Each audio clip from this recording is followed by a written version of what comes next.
Yeah.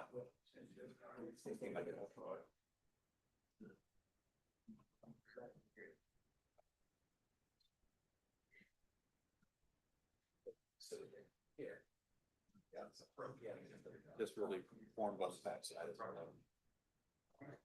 there you go. You bet, sir.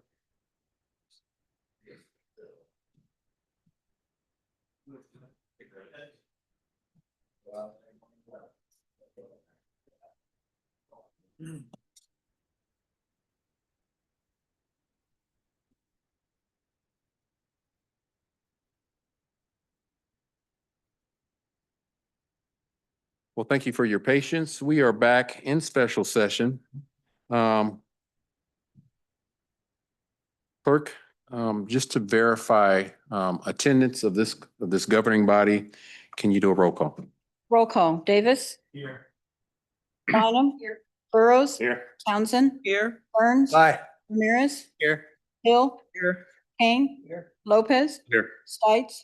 Here. Garner. Here, thank you. This portion of our special session, we're going to be speaking about the Unified Governments World Cup 2026 World Cup budget. I'm going to turn it over to our county administrator, Mr. David Johnson, and he'll make the opening remarks.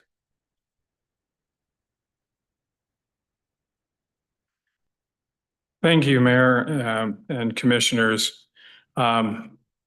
One of the roles that I assumed right when I got hired was to being told that I am the representative of Wyandotte County on the KC26 Regional World Cup Committee. Coming from Northern Indiana and being a baby boomer, my primary experience in World Cup is playing soccer for 2 weeks in high school phys ed. And then being told now that I am on a regional committee that's going to be guiding the activities of Kansas City's host metro area of what World Cup committees, I said, yes, I gladly accept this responsibility. After being told by the organizer of the chair of the committee, I hung up the phone and I said, oh my goodness, I now have to understand what soccer is all about. Being a baby boomer and an older American, I'll say that only in this context. And it's been an interesting 2 years serving in this capacity.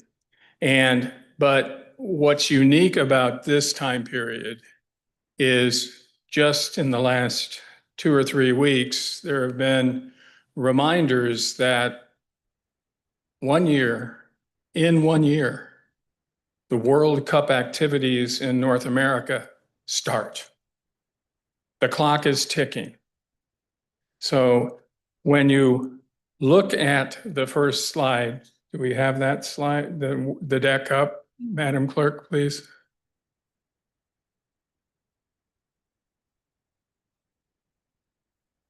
And it's not the Hollywood Casino.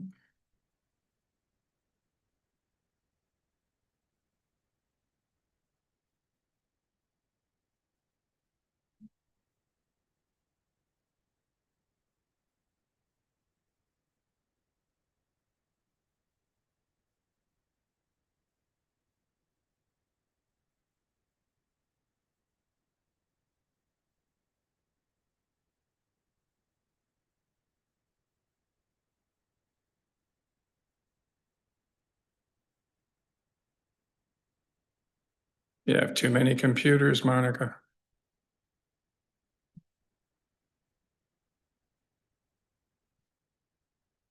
There you go.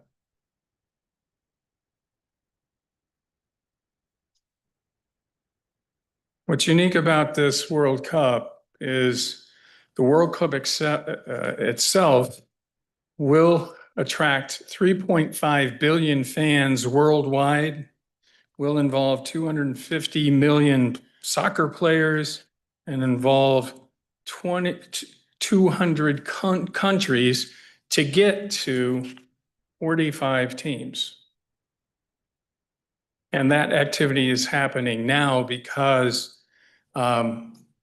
it's going to be the first ever jointly hosted tournament involving 3 countries or 3 nations involving 13 metropolitan areas, of which Kansas City metro area is one of those. It's a brand new tournament format, 12 groups spanning 38 days, involving 48 national teams, over 104 matches. The match schedules start on June 16th of 2026. Well, that's our first game here in Kansas City, Kansas. These are the 6 games that are going to be hosted here in Kansas City at Arrowhead. And we were so pleased we were expected to get 4 games, the first ground stages. When we were told that we were getting a round of 32, we were elated. And then I think we were pleasantly shocked when we were told we were getting a quarterfinal game in July.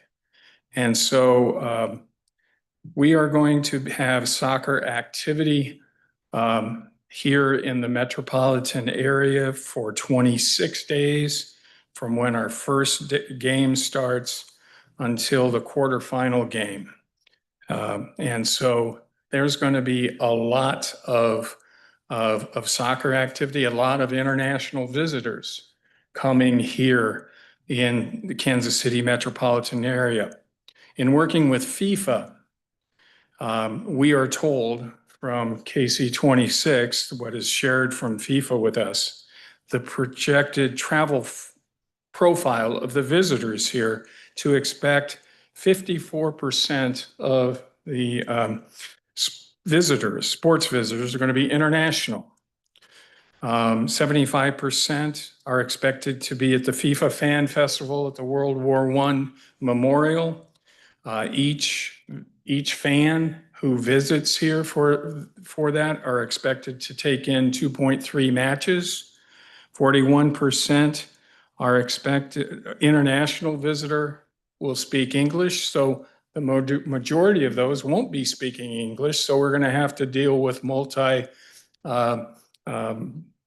language issues, and we're going to have to be prepared for that. 63% of the visitors is expected to be male. Each international visitor is expected to have a visit of around just under 10 days. The age range from what FIFA shares are going to be primarily under 50 years old. And most of the visitors will be using plastic to pay for everything, 68%. And so we're going to have to be prepared to be cashless for the transactions. One of the responsibilities that KC26 is working on macro issues, transportation, security, and all that. They're not going to be dealing with the local issues. They're going to be looking at macro issues. And so they're working on, the next slide is the transportation, regional connectivity. They're more focused like on transportation, getting people from far west and Lawrence, because that's one of the host communities, and far west, the blue dot is the Legends. That's where one of the teams is going to be headquartered on in our community, and getting people to and from the middle dot, which is the Fan Fest at the World War I Memorial, and just further east of that is Arrowhead Stadium. So getting people to the big party and getting people to the game. All the rest of the transportation responsibilities is going to be the responsibilities of the local governments, not KC 26. So they're working on the macro issues.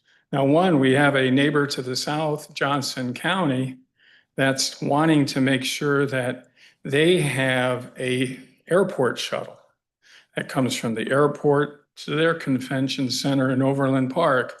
And they will be wanting to work with us to make sure that there's a stop in the Legends. So the 435 corridor goes from the airport to possibly stop at the Legends, that then goes to Overland Park, which is right on 435. So we'll be working with our neighbor to the south to see if that can really be a reality. But you have to understand that the focus of the KC 26, the group that I've been appointed on, is they're focusing on just supporting FIFA, game day, and the big party spot at the World War I Memorial. Now, the next one, if everybody wants to, after the meeting, to get onto this, get more information, we'll allow you, we'll bring this back up and you can take a picture of that. That's where all the information is that KC 26 has to date from FIFA. That's one thing that we've learned about working with FIFA. They're very controlling on the information that they give us. It's not the US way of planning. We're used to getting all the information up front and then we make it work. How FIFA does it, they give us piecemeal. They don't give us everything on the front end. We wish they would give us more information, but we still don't have information about licensing of viewing of games yet. We don't even have that. So when we get it, we then act on it, but we wish we had more information from FIFA, but we don't have it. But we'll get this icon off and you can take a picture of it with your phone and then you can follow the journey as we get more information and have it be released. But what we've done at the UG is not to sit and wait, but we've gathered the departments within the UG to, hey, how would we as departments prepare? Knowing that we're going to have to create a visitor experience, we're going to have to take a hard look at Wyandotte County and Kansas City, Kansas, and know how can we create that visitor experience? How can we be a good host? What can we expect to bring into our budget process eventually, and organize ourselves? And so Alan and Reggie have kind of guided that process with our departments, and that's what you're going to hear tonight. And you'll have an overview from the work that they led, but you'll also hear from the departments that we brought to the table. And you know, we're not expected to fund everything, and we have been working with the mayor's 20 World Cup Readiness Task Force, and we'll be incorporating some of this work with their presentation that you'll hear from them in a month at the end of July. But we wanted to show you, particularly as we're in the budget process, there's going to be an expectation for capital. That there is to be a local contribution to be a good host. And to get us ready for that visitor experience, we have to clean ourselves up. We have to do what we can to make that visitor experience the possible investor experience a good one. Because as they go home, they may want to say, that was a good place to come back to visit, a good place for me to consider to create an economic development opportunity. And so we had a good process that Reggie and Alan led, and we wanted to take the opportunity today to give you that overview. So sit back, listen to our staff, and then please ask questions at the end. Thank you.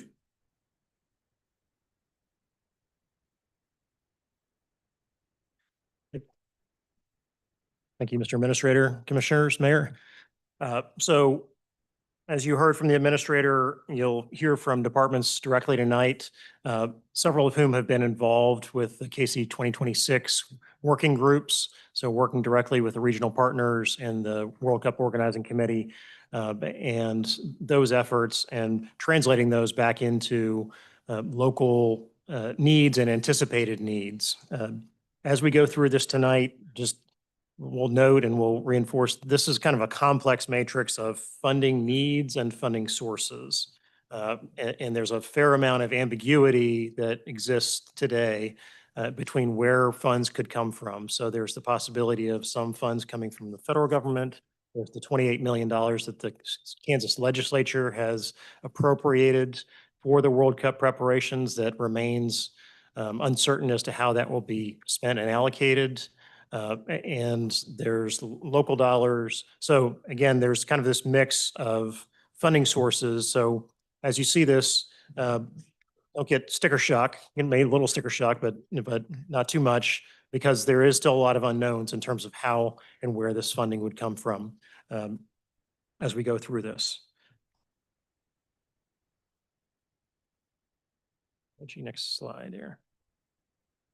So as you all know, we are a host site where one of the teams will be hosted out of.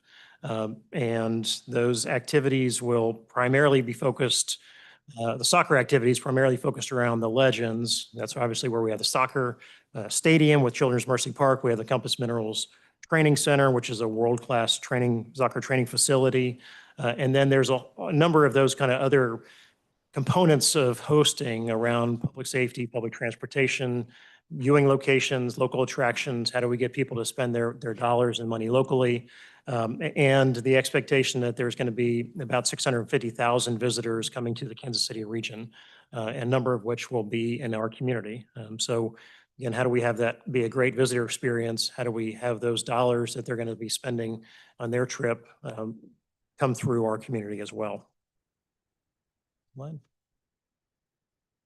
So we are working closely with Visit KCK. Alan Carr is here in the audience as the executive director of Visit KCK. He has been a co-chair along with the administrator on the Mayor's Task Force on the World Cup. And they recently came out with their recommendations, and you'll be hearing from them in more detail on July 31st. But we've been coordinating with Alan Carr and our efforts and their efforts to support the businesses that are here and what opportunities we have to maximize the benefits of those 650,000 visitors that are coming through. So what does this look like? And the answer is we don't quite know yet, but that's part of what we're trying to figure out and working with Visit KCK. You know, obviously a number of attractions that people could come and visit, whether those are sort of local landmarks, those are activities around Legends, Hollywood Casino, the Rock Island Bridge will be open by that point. You know, we've got a number of those kind of attractions, the Taco Trail. How do we, again, position our community so that people are coming here, staying here, and spending their dollars here? So again, working with Alan Carr, working with Greg Kendall, and thinking about the physical condition of our community, where people are likely to be, and how do we put the best face forward, the best foot forward in presenting our community to the world. Because we will, in fact, be on the world stage, and with that comes both short-term and long-term economic opportunities. We are the top tourism destination in the state, both for existing attractions as well as ones like Margaritaville that just came online, American Royal that's coming online. So how do we take advantage of those? How do we maximize those? How do we showcase Wyandotte County as an investment location? If you look at some of the history of other cities that have hosted large events like this. Some have been able to successfully sort of capture that lightning in a bottle, if you will, and then use that for long-term economic growth, knowing that there are thousands of people coming through. There are corporate sponsors and people that are visiting who could be making long-term investment decisions about Wyandotte County, who are exposed to our community for the first time, and could recognize the very many benefits that exist here as a central transportation hub, all the assets that we have as a community that allow us to be attractive to businesses. How do we support local businesses? How do we allow for those economic activities and that economic vibrancy, whether those are businesses that already exist or people that are thinking about setting up a business, even if it's a temporary business for the duration of the World Cup. So people have that opportunity to engage in the event and the opportunities there. We are doing things like a facade improvement program through community development under Director Kay Sharp, looking at putting CDBG money towards that would support improving the look and feel of the facades in some of our commercial corridors, again, kind of sprucing things up and putting our best foot forward and trying to support getting additional businesses into those spaces. And we have a community-wide beautification effort. John Kelly is leading that in a cross-functional, cross-departmental effort with other UG departments to say, okay, how do we, again, make sure that our community looks the best that it possibly can? So now I'm going to transition this over to Reginald Lindsay, and we'll kind of go through some of the budget aspect of it. As we go through this, just note there are no new FTEs in these budget numbers that you'll see here. These are a mix of operational costs, of sort of hard infrastructure costs, and of potential legacy investments. That's one of the things we think about is in an event of this magnitude, how can we have there be lasting benefits that people in our community can point to in 5 years and 10 years and say, you know, this is really something that tangible and beneficial that came out of the World Cup event in our community that is a truly once in a lifetime event. So with that, I'll hand it over to Reggie. Thank you, Alan. Some of the things that we've already started to do within the last few budget seasons was we had bus shelter replacements and 2 new buses. And then also we've started Memorial Hall improvements in 2023. Also, we have 99th and Parallel intersection design. And then at State Avenue, we've had curb replacement. And 118th and State Avenue, we'd have replacements there. And then we have State Avenue pavement preservation that went on last summer. Potential funding sources for World Cup activities are the state is setting aside funding for World Cup. And then federally, we have safety and security transportation that will be funded. And then we have KC 2026, which we bring some funding to the table also, and then also FIFA. We also have our local transient tourism tax that we can use. And then we also have private fundraising, and then we have local funding available through our general funds, CDBG funds, special street and highway, and our debt funds. One of the options that we have within our toolbox is the transient guest tax. And it's a source of funding that, again, we've already started to use since back in 2023 for World Cup initiatives for Memorial Hall. Transit guest tax, we have a table here that kind of shows what other cities are charging for tourism transit guest tax. Unified government is a portion of Kansas City, Kansas. We're in the middle of that table. We're not the highest or not the lowest. We're at 8%. Some of the ways that this transit guest tax has been utilized currently is we have revenues going to the Convention and Visitors Bureau as far as in expenditures. And then we also fund sister city initiatives. And then we fund tourism initiatives from here. And then destination parks and recreation projects.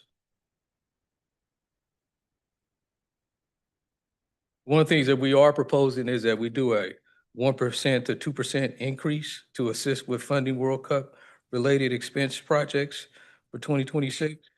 A 1% increase would be bringing additional $600,000, and a 2% would bring in an additional $1.2 million. And the total budget there is $4.8 million.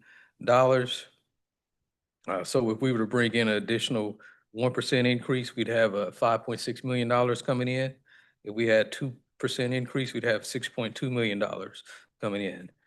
So we wouldn't have to go out for a vote for this. This would be a charter ordinance that you as a commission could pass. And this additional revenue would help generate funds for World Cup guests to assist with World Cup expenses that we have. Also, one of the things, there are cities within the area that are also looking at doing the same thing. So we wouldn't be the only ones. And we're wanting to recommend maybe doing this just for the calendar year of 2026. This would be one of the taxes that Mayor Gorner spoke about that wouldn't impact our citizens within the community, but people that are visiting here would pay taxes to help benefit our community. Next, we're going to jump into different department groups and their requests for World Cup. So first, we're going to talk about the Public Safety Department group, which includes the Police Department, the Fire Department, Sheriff's Department, and Emergency Management. And I want to invite Deputy Chief Anderson up to speak about Police Department's requests.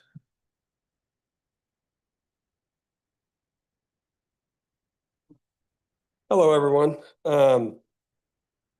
This is Joe Grisella that's with me today. He's just here to help answer any questions because we have both been on a lot of Teams meetings related to FIFA and the World Cup and things that are going on. We submitted a memo basically, and a lot of our, I guess, financial requests is probably overtime involved. Currently, we have 310 officers on our department. We're supposed to be at 369, and I believe we have 12 federally grant-funded positions that would take us up to 381. So 310 is off of that 381. We currently do, which I don't count, we currently have 13 recruits in the academy. Will they all make it? I hope they do, but usually we lose one or two. And we're hoping to have a class of 20 in August 7th. So things are starting to turn around in the recruiting. So hopefully that helps us out, and it's coming at the perfect time because by the time they go through the academy and by the time they go through the field training officer requirements, it'll be about March when they get released. And then obviously we're expecting around June 1st, or probably our home team will come to Kansas City, Kansas. So one of our big asks was overtime related, and that's for Compass Mineral. Some of our meetings that we've been to, I anticipate us getting a tier 1 team, and I think we're going to get a big team. I just don't know exactly who it's going to be yet, but I believe it's going to be a very popular team worldwide, and that's going to bring a lot of fans. So I know there's been changes to hotels related to the World Cup. You know, the Compass Mineral was attached to the Sheraton Overland Park, and that since has been changed to a hotel in Missouri. It wouldn't surprise me if Margaritaville became the hotel for Compass Mineral for our home team. We don't know that. There's a lot of unknowns like David Johnson was talking about. So we're kind of flying by the seat of our pants right now, and we're just trying to plan for every circumstance that we don't know what's going to happen. I can tell you currently what we've done so far for the World Cup is we've added a K9, which is an EOD or a bomb sniffing EOD K9, and a truck. Last year, we added a armored truck that we can use for dignitary protection, which we believe there's going to be dignitaries coming through KCK as part of the World Cup's events. So that's some of the things we've already done trying to do with our existing budgets. So some of the things, so I talked about Compass Mineral, that will be probably overtime. If Margaritaville, I don't know. If it becomes something, that's something we're going to have to provide security for. It's probably 24/7. Obviously, Sporting Park, will be the field for teams that are coming in to play at Arrowhead. So they're going to be practicing a day or two ahead at Sporting's Park. So we're going to have to provide security for that as well. Not to mention on the 6 game days, so we're going to have park and ride locations. I'm sorry if a lot of you already heard this. So what I've been told is there's about 15,000 parking spots at Arrowhead. There's so many events that FIFA's putting on and other things, they're going to narrow that down between 3,000 and 4,000 parking spots. So that means these park and ride locations are going to be the primary way people are getting to Arrowhead. So what does that entail? So I can tell you, me and Joe work out at Sporting Kansas City, and we have an Evolve metal detecting system that we use at the stadium that everybody goes through. So I would assume there's going to be some kind of metal detection, some kind of detection before people get on the bus, make sure they don't have pyro, firecrackers, taking anything they shouldn't take into Arrowhead. They're not going to let them take on the bus. So that's going to be officers and security, as well as people there taking tickets, because there's probably going to be people that come to these events that don't have tickets and are just trying to get in and do what they did in Miami, Florida last year. I don't know if anyone were aware of that. A lot of people just came, jumped the fence, and got into the stadium. So that's the other thing is going to be a big ask probably of us once we get going in this. I'm not sure how many park and ride locations we're going to have in KCK. Is it 1? Is it 2? 3? I truly don't know at this point. Maybe you guys have some better knowledge of that than me. The other big thing we're going to have, so we have a motorcycle unit. We do escorts. We do escorts all the time for teams, for dignitaries.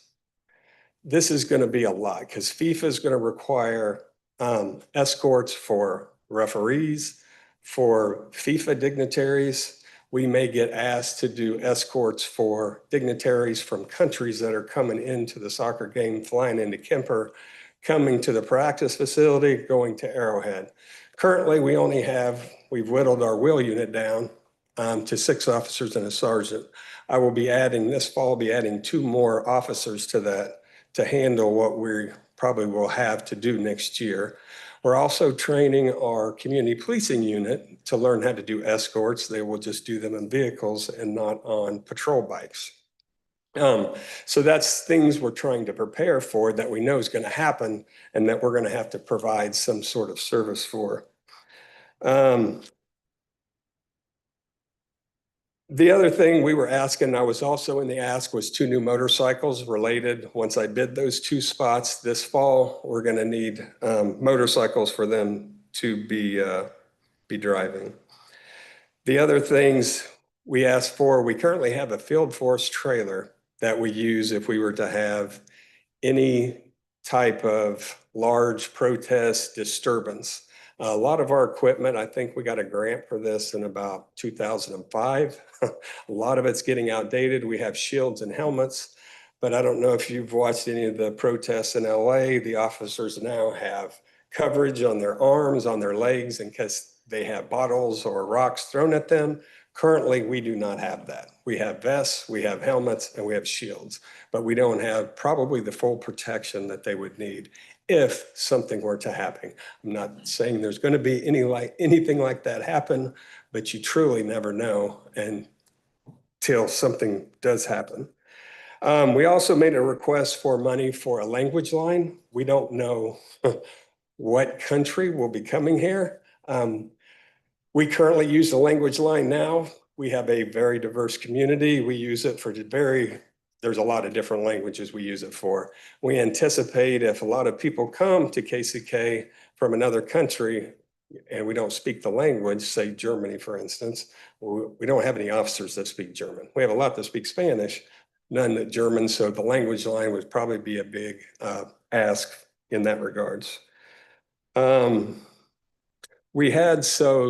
year, we had a CMIP set for an EOD robot, and obviously it was pushed till 2026. I just want to we put it on the budget, it was still there.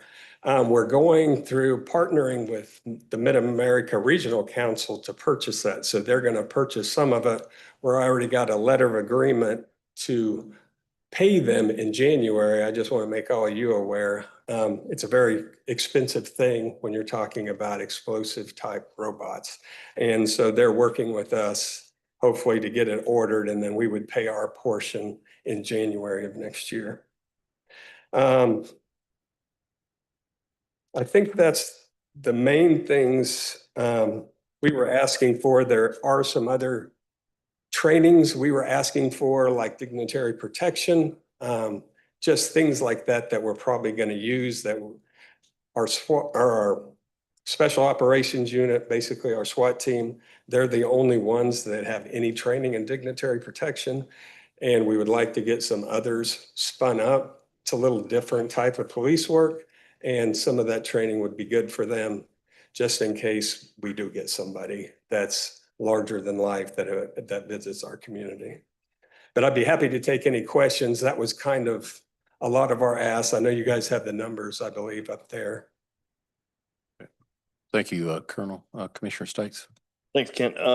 So on involving any outside agencies, like has the state stepped up with the highway patrol at it for any of these locations, Bonner Springs, Edwardsville, any of the other surrounding agencies? And then that was my first question. And then the second question, when you were speaking about the riot gear, that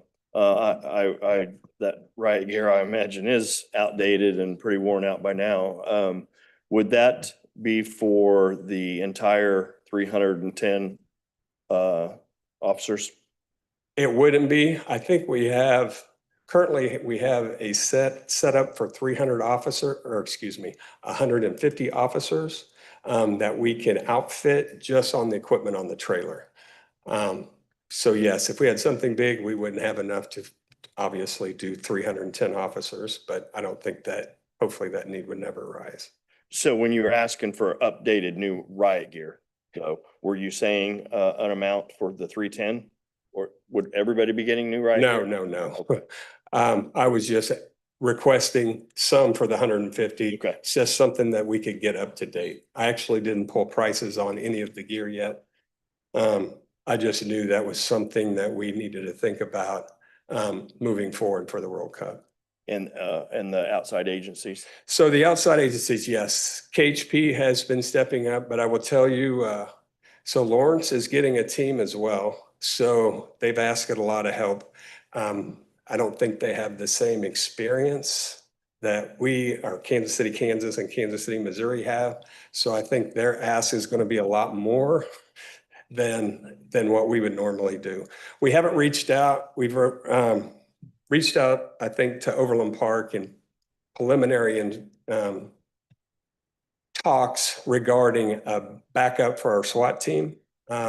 We had Leavenworth as our backup, but they said, I guess Leavenworth, I believe, is going budget neutral next year. And they said they wouldn't be able to help us out next year. So we're starting initial talks with Overland Park, and hopefully they can be our backup if we have big things that occur. Sorry, Keith, I don't want to cut you off, but we're keeping an eye on the clock. So we've got a number of departments to do here yet. So I don't want to cut off questions, but. Okay. Anything else? All right. Question, Commissioner Hill. I'm sorry, Colonel. Commissioner Hill. Thank you, Mayor, and thank you for the presentation. Just one quick question. You mentioned Mid-America Regional Council might be helping with the robot, the explosive robot. Is that correct? Yes, ma'am.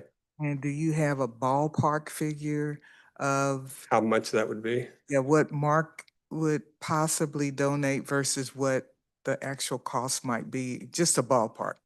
Well, I believe the robot's going to be somewhere in the neighborhood of 450,000. We're hoping they pay half, but we haven't picked out the robot yet, so it's hard to say at this point. But when you buy something through the Mid-America Regional Council, it's used metro-wide. So if anyone needs our assistance, we have to go help them as well. Thank you, Colonel. Good evening, Mayor and Commissioners. Dennis Rubin with the Fire Department. Thank you for allowing us the opportunity to present our needs. I would ask if it's possible for the city clerk to provide the handouts that we've prepared as well for the commission. Essentially, what we're going to be asking for as we take a look at what our upfront standard everyday needs are to expand the ambulance service. We service 155,000 people a day, and potentially it could expand to 400,000 or more. Therefore, we'd ask to have 2 ambulances purchased.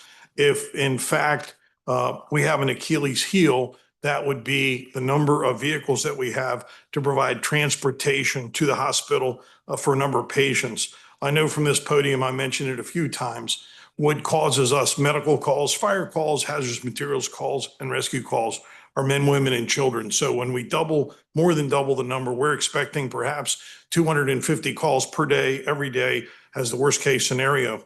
We would also ask for some staffing, same issue as was brought up by the chief of police or acting chief, in that we would ask for overtime monies to hire permanent people for the 7 weeks that they're in town. Probably wouldn't be in anyone's best interest.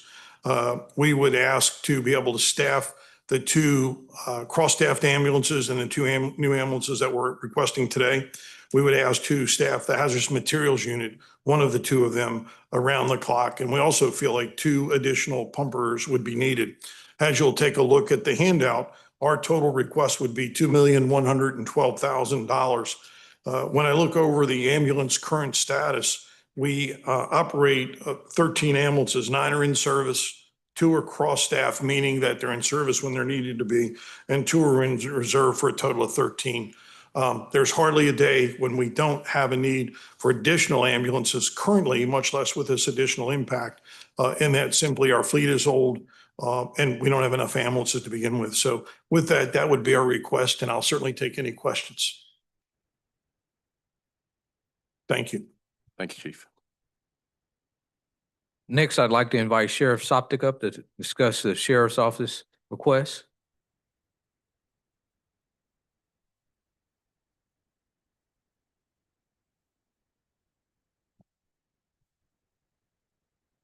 All righty, good evening. So I'll make this really quick for you. Ours mostly centers around the detention center. What we don't know is what we don't know. How many we might need to bring in at any given time to house. That's our biggest concern. I've told this group before, we house at a certain level now to give us a little bit of a buffer. But when we're talking that many influxed into our community, that buffer would get eaten up pretty quick.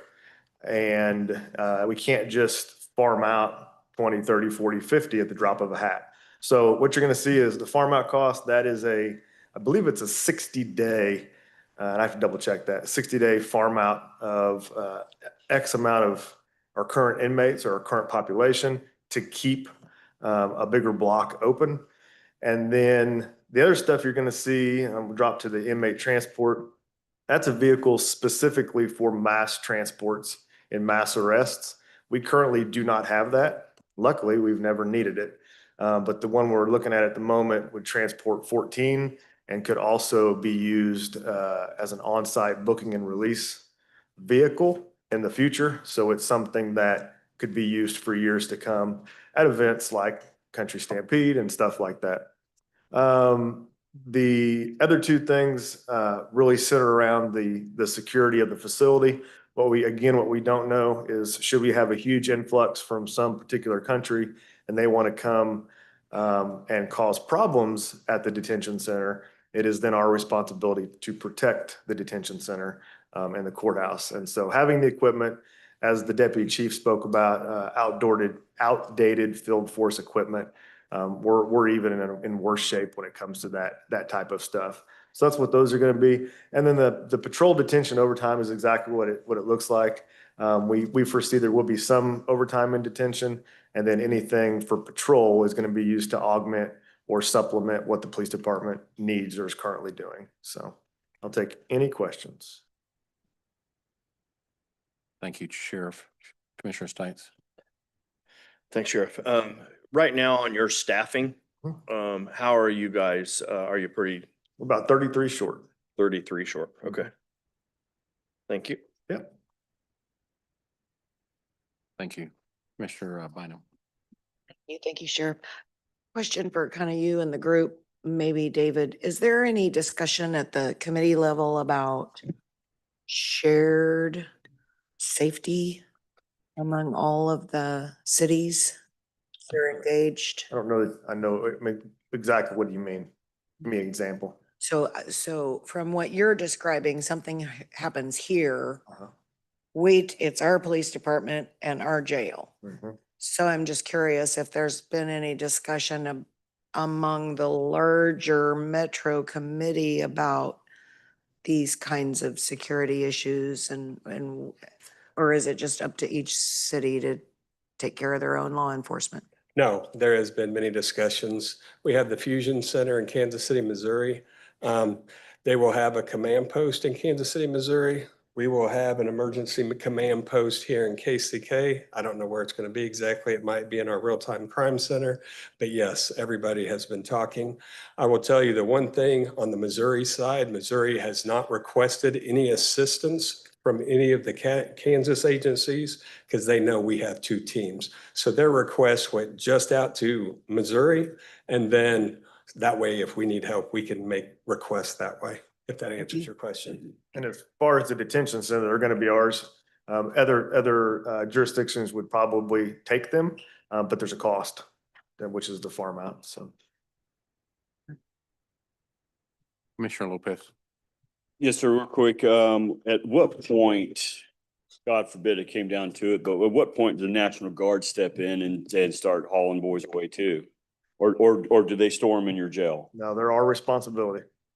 It's our baby. So, Okay. All right, thank you. okay. Thank you, Commissioner Townsend. Thank you, Mayor. Good evening, Sheriff. Deputy Anderson talked about the use of the language translator. What about that for you? Will you be sharing? How are you?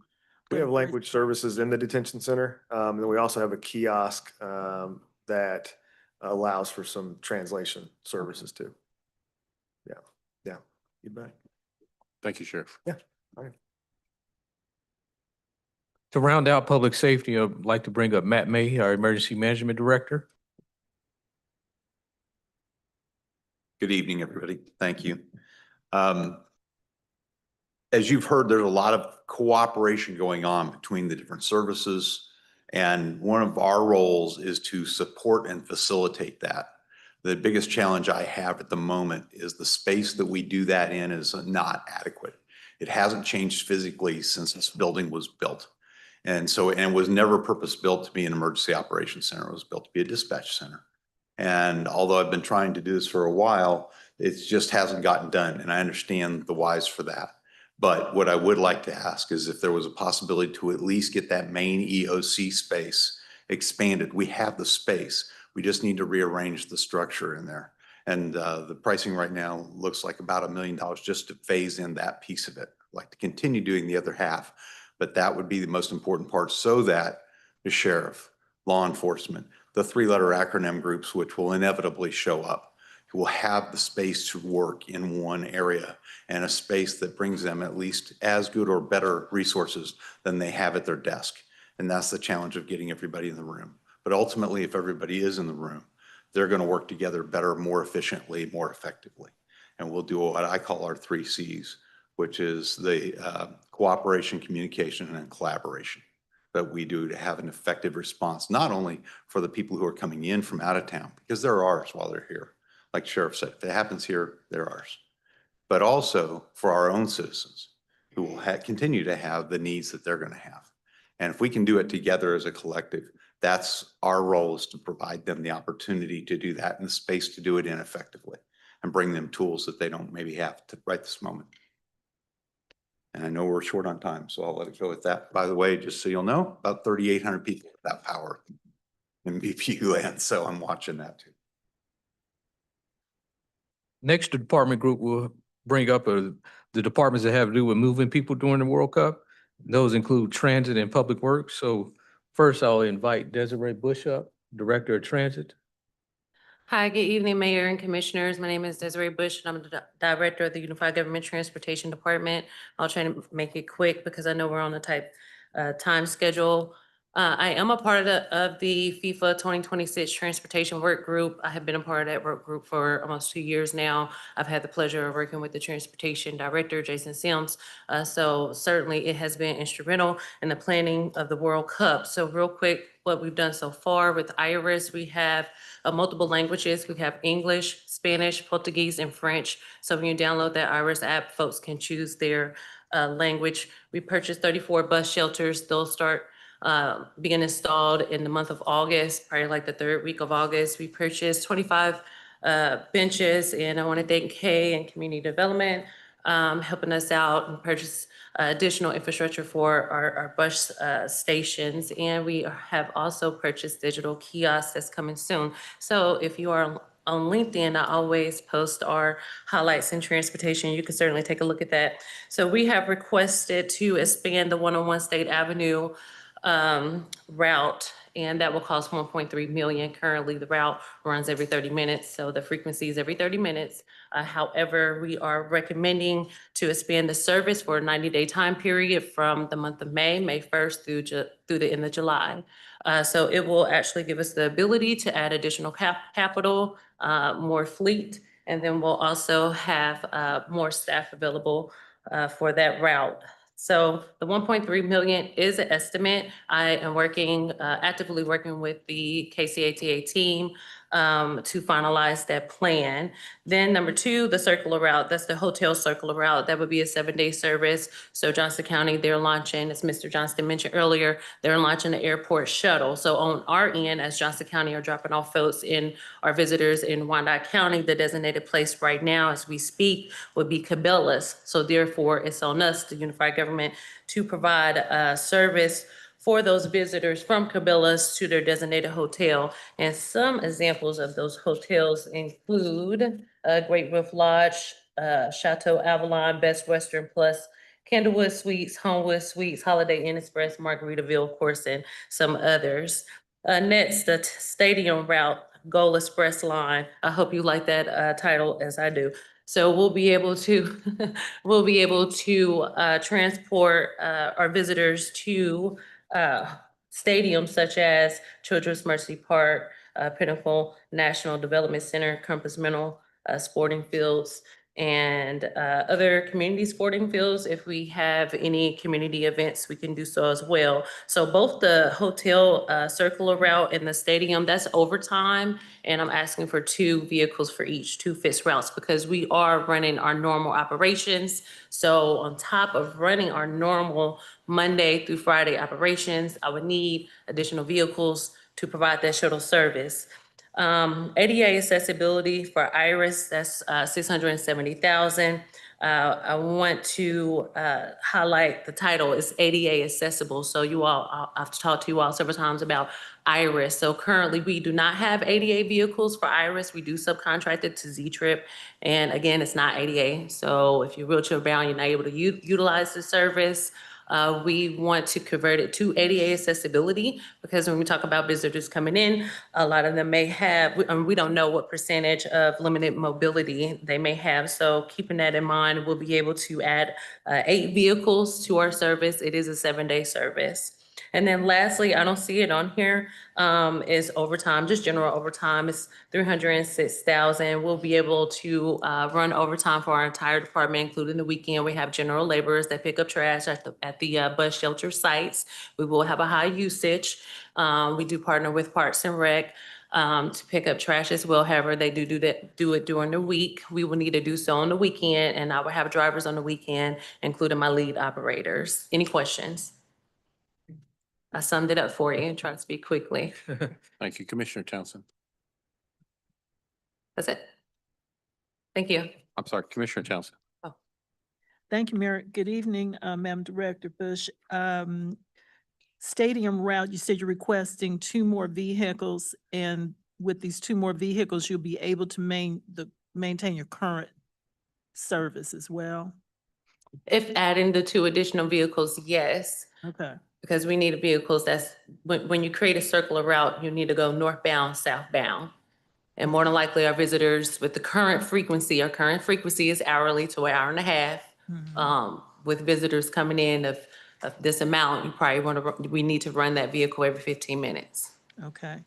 With the airport shuttle, you're saying that the expected setup now is to go from KC Airport to Cabela's? Correct, that's from Johnson County. That's what? From Johnson County. So Johnson County received the grant. And they will provide shuttle service. So we will require our drivers to pick up from Cabela's to transport them to the hotel. So that's overtime. Okay. And these would be hotels anywhere in the metro or just within KC? No, just the Legends, Just Legends. Legends only, because the drop-off site is the Legends. Okay. Anything outside of that, they'll need to take a share ride service. They could use private companies, Uber, Lyft, or use Iris. Okay. And you also said overtime would be needed. Is that already included in this $3,385,000,000 figure, or? Yes, ma'am. That's already there. Thank you. Any other questions? Thank you. Thank you. Next, I would like to invite Public Works Director Troy Shaw up to talk about infrastructure improvement projects.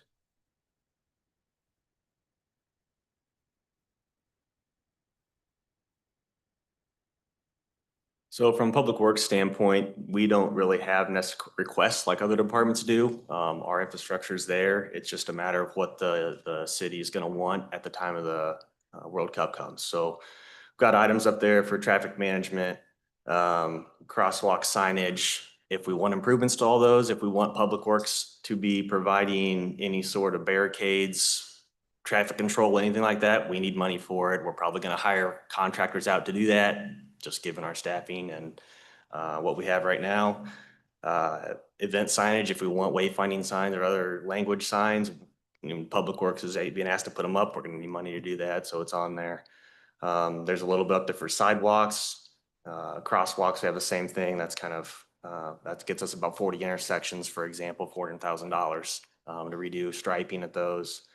And on top of that, you see the intersection improvement, you can cross that off the list because at this point, there's no way we have time to actually do it. So I think that's one of the things you're going to run into with Public Works is if it's January 1, when we get told we have money, we've got to bid projects, design projects. We basically have 3 months to build it, March, April, May, and we got to be done. So we can only do what we can do. But at this point, I think if there's roads you want to look better, to be better for the public, that number was put in there for pavement preservation. Those are roads around Legends area, Village West, roads downtown. That includes chunks of state and parallel, major arterials. That's where that number came from. But the more we add, we obviously, our roads are where they are. We can do all our roads, and we need to do all our roads. So we can do as much as we have money for, but understand that, hey, if something happened and we got $20 million to do roads, we have 3 months to do those roads. So we're going to have 12 contractors out there and a lot of work going on at the same time. So that's really all I have. If you have any questions. Mr. Townsend. Thank you, Mayor. Good evening, Mr. Shaw. The 7.8, I heard you say a magic word, parallel. What would be the extent of making parallel better? Are we talking more than just pothole patching? That in the 7.8 is a mill and overlay. So that's we mill off 2 inches asphalt and put it on 2 inches. That's usually what we do. And that's what you see when it looks like we got new roads. Okay. And how much, I guess what I'm trying to say is how many miles would that cover? Because it gets horrible starting around 9th and parallel and going out. So how far out, say if you start at 9th, would you consider this would go? It depends on this, like I said, that number was generated. We just took a bunch of roads around the Legends area, then a bunch of roads, some roads downtown, and then we took chunks of state and parallel that were the worst. So it just depends on what all we want to do. Okay, well, we need to go at least from 9th to about 50th at least. Okay, just get that out there. Thank you. Yeah, well, I agree. And we've talked about this before. The intent was to do state and parallel fully this year, and funding wasn't available to do it. So yeah, thank you. Thank you. Thanks. Next department group, we're going to talk about the departments that are going to help make the city beautiful, and that will include Public Works, Building Logistics, and then also Parks and Rec. So I'd like to invite Parks and Rec Director up, Angel Ferrara. Oh, first, I'm sorry, Rocky Mays with Memorial Hall for Building and Logistics. Good evening, Commissioner and Mayors. Thank you for having us tonight. I'll be very quick, even though I could talk about Memorial Hall all day and all night because I love that place. So what we're asking for is $750,000. The $250,000 is going to be for the overtime that's going to have to be put into our facility. Possible also the extra security that might be needed for this. The World Cup improvement part is in addition to continue the renovations and to not lose momentum of what we're already doing with Memorial Hall. I'd encourage you guys to go over there and see it if you have not. I redid the ballroom floors. They look amazing. Totally new place. I'm getting ready to do the Veterans Room, which I can't wait to display all the stuff during the centennial coming up in September. This other stuff that I'm looking for is possibly painting, electrical work that needs to be done at the hall that was not included in the last one. We are starting the big renovations next month with the kitchen and the audio visuals, so that's exciting news. This is just kind of to take us over the edge and not lose momentum with getting this building back to where it should be. And do you have any questions? Thank you. Thank you.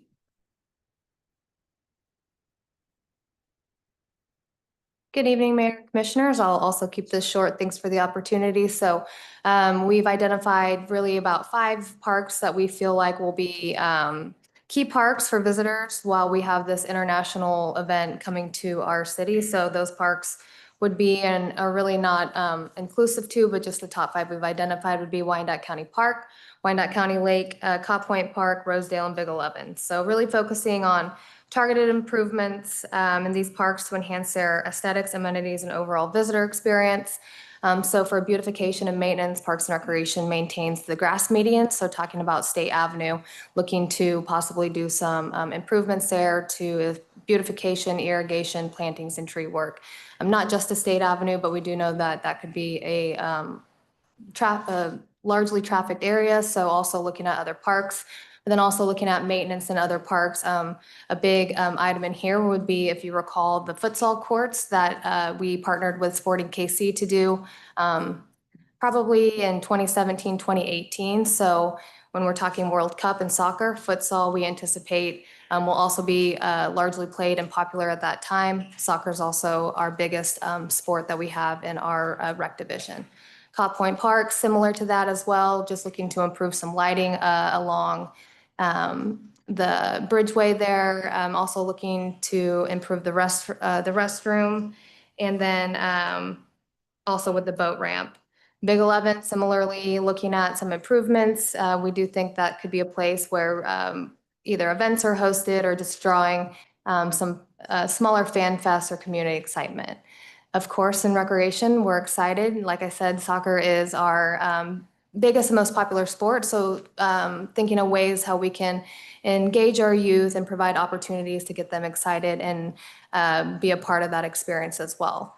Wyandotte County Lake, also similarly looking at just making some repairs to a lot of the rock work that needs to be addressed around the lake, looking at the exterior of the marina, and then also just some other improvements as well. Similar for Wyandotte County Park, and then also for Rosedale Arch, looking at doing some improvements to the memorial, similar to what we've recently done at Wyandotte County Lake Park with the Korean-Vietnam Conflict War Memorial, and then also lighting and some more beautification work.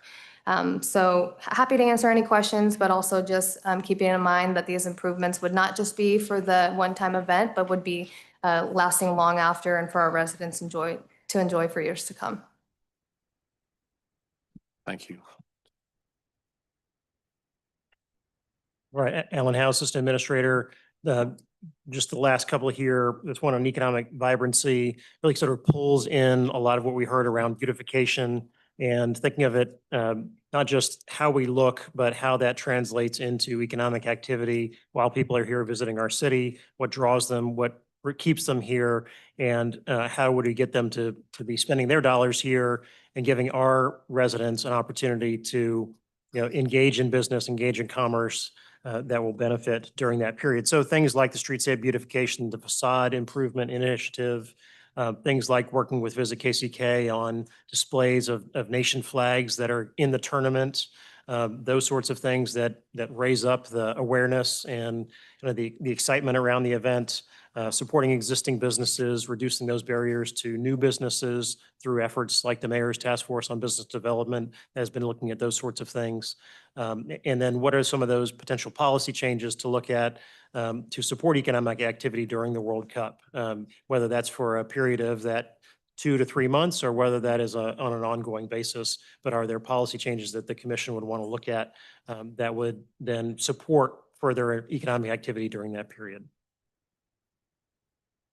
And then lastly here, just kind of a summary slide that pulls together the different pieces that you heard from this evening. And really the point here is that, again, there's like this complex matrix of funding needs and funding sources, a lot of which has yet to be sort of finalized.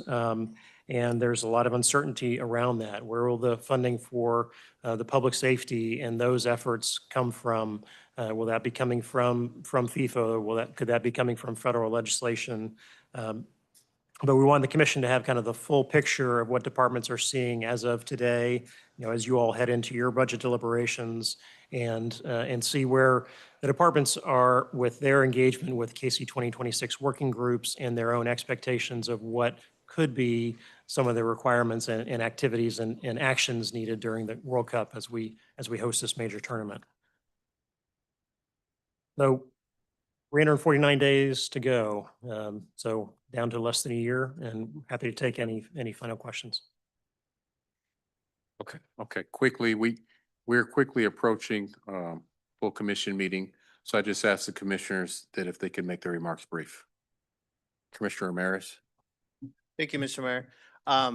Question, I don't know for ACA House or Administrator Johnston.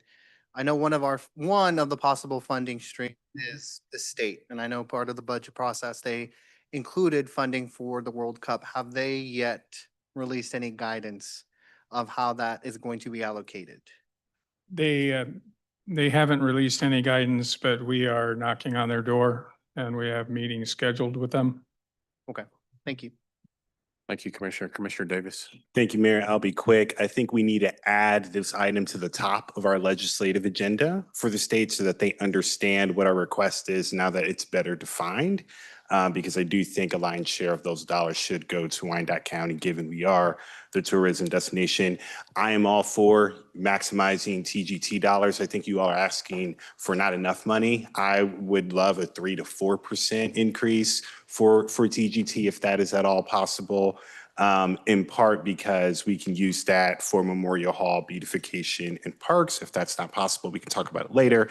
And then lastly, anything that we can do to leverage our investments now so that it's for the long-term benefit of our residents, that would be of benefit so that this can be a legacy that we can be proud of. Thank you. Thank you, Commissioner. Commissioner Burns. Thank you, Mayor. There's a distinguished gentleman in the audience tonight that's been here since 3 o'clock. And he came up to my office and we discussed what he wanted to briefly speak about. I think it's only fair that if we give Rich Samble, who is a retired Kansas City Star sports reporter for many, many years, he has just something briefly to talk about the World Cup. Thank you, Bill. I appreciate it. Mayor Garner, commissioners. I am Rich Samble. I retired from the Star in 2001 after 33 years in the sports department. I'm here representing St. John the Baptist Catholic Church, 708 North 4th, just a few blocks away from here. We have a rich soccer history. Croatia, we are a Croatian national parish. We have a lot of Croatian people. that still belong and come and been coming there for many years. Matter of fact, this year we are celebrating our 125th anniversary of the church's existence, built in 1900. So we have experience with soccer parties. Last year at the 4 years ago, rather, at our World Cup, Croatia was in it, of course, all on television.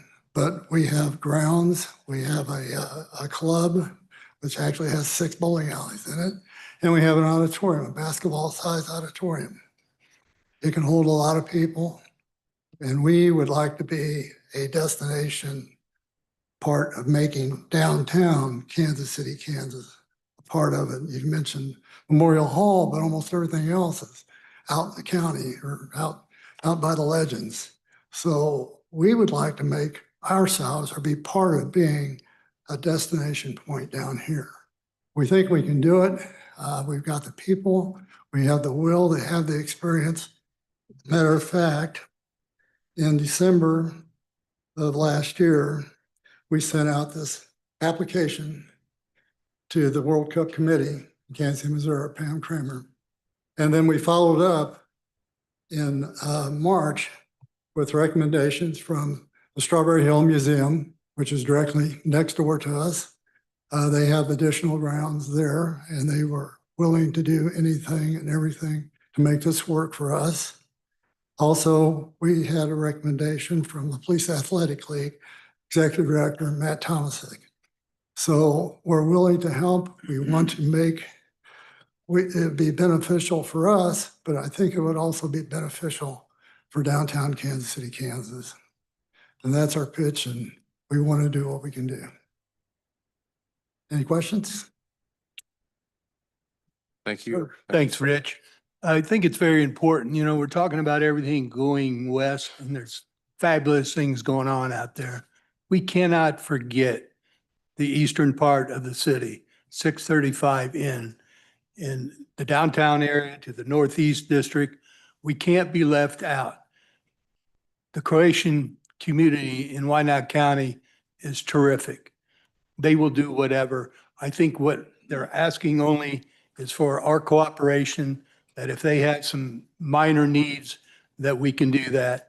And I would encourage our full commission to move on to the St. John's Legacy application. Thank you. Thank you, Rich. You did that pretty good for a reporter. Thank you, Commissioner. Thank you for your ask. Just to follow up, the World Cup Readiness Task Force, Mr. Carr is here. You could reach out to him as well.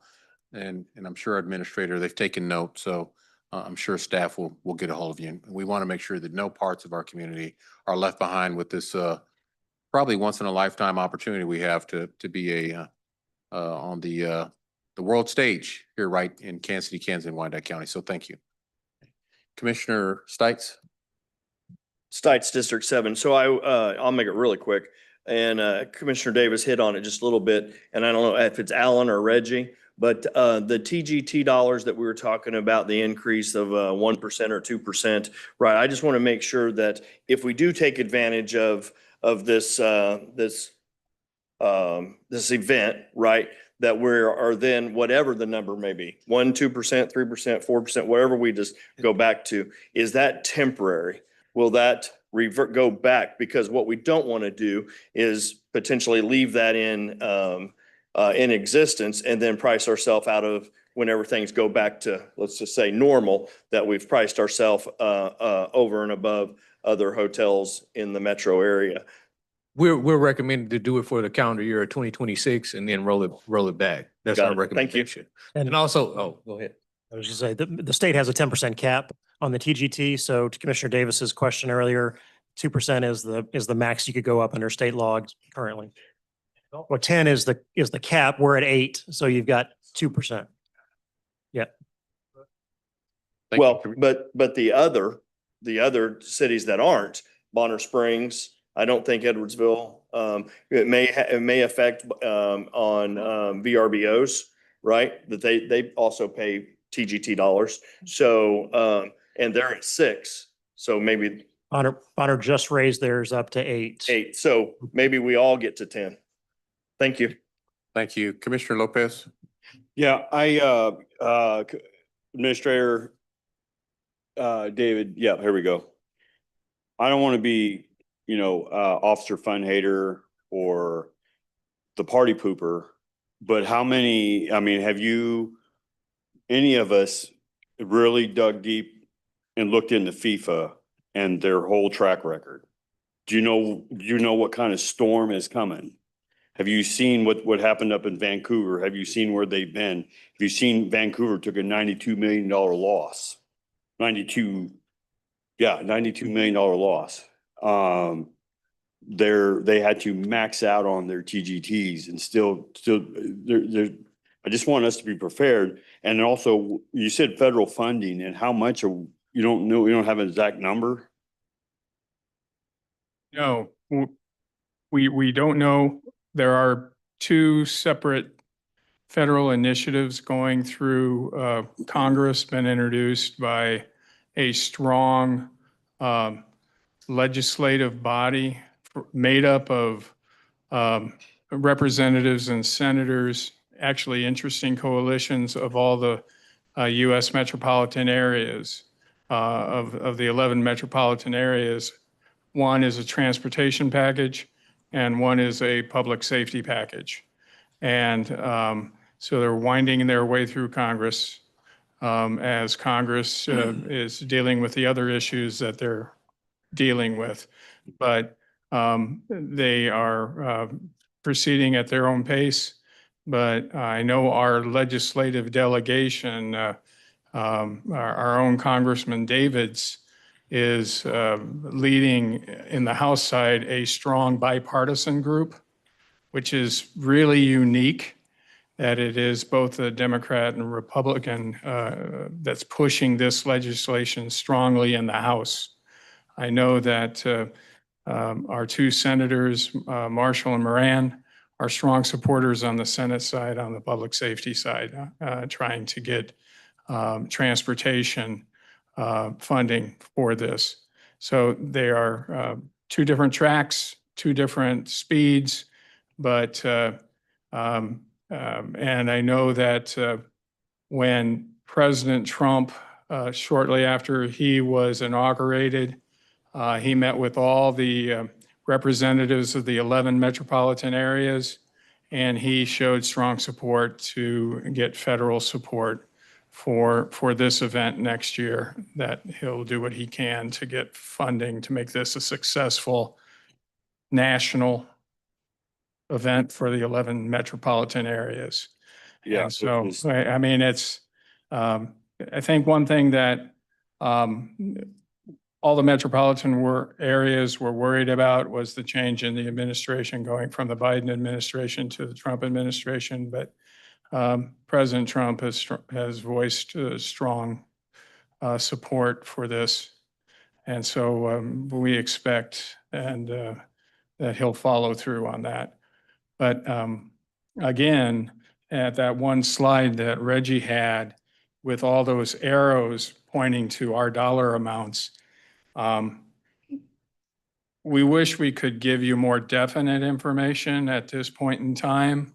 I think what we were prepared to tell you is that we've identified funding sources. We're going after those funding sources, but we've identified internally what our departments, what we feel we need to be a successful host community. And we're working with our mayor's readiness task force, with all the citizen groups that are part of that, to do what we have to do to be a great host. And we'll do what we can to make it a reality. That's our goal. Right. I understand that. I just was concerned that as soon as they get over to Vancouver, Vancouver's got to kick out 537 million for public safety and transit right off the bat. That's some do-re-mi there right off the bat. I also want to throw out something about our organizing group, the KC 2026. As much as we are frustrated, the KC 2026, that we wish we had more information coming out of FIFA, that we're frustrated at, we're going with imperfect information. We are told we are rated the best metropolitan area in organizing with all this imperfect information that we have of all the 16 metropolitan areas of the 3 countries. And we're like, wow.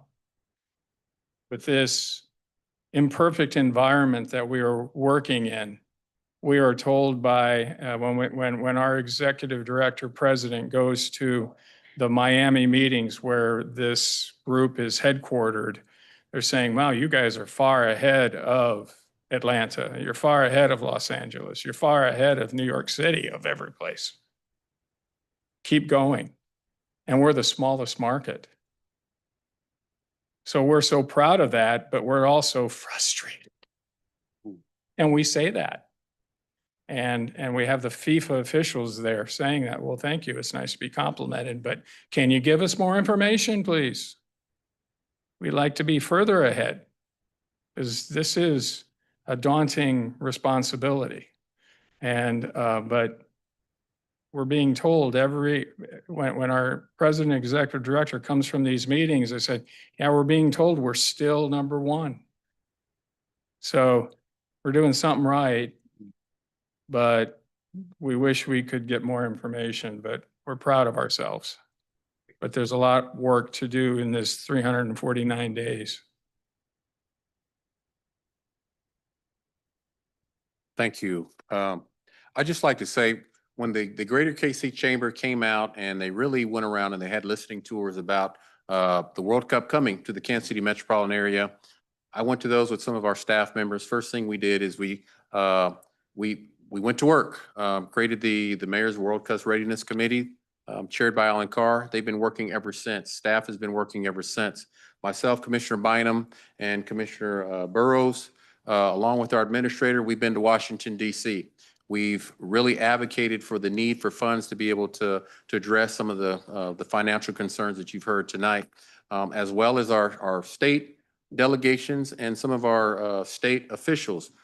We've gone together to talk about all the needs to have a safe and successful hosting of the World Cup right here in Wyandotte County in Kansas City, Kansas, as part of the greater Kansas City metropolitan area.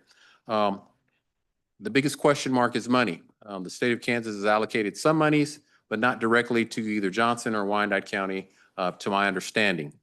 So those types of asks are going to continue to be brought forward from this mayor's office. I know from your administrator to leadership at those state and federal levels, because those funding streams have not been identified.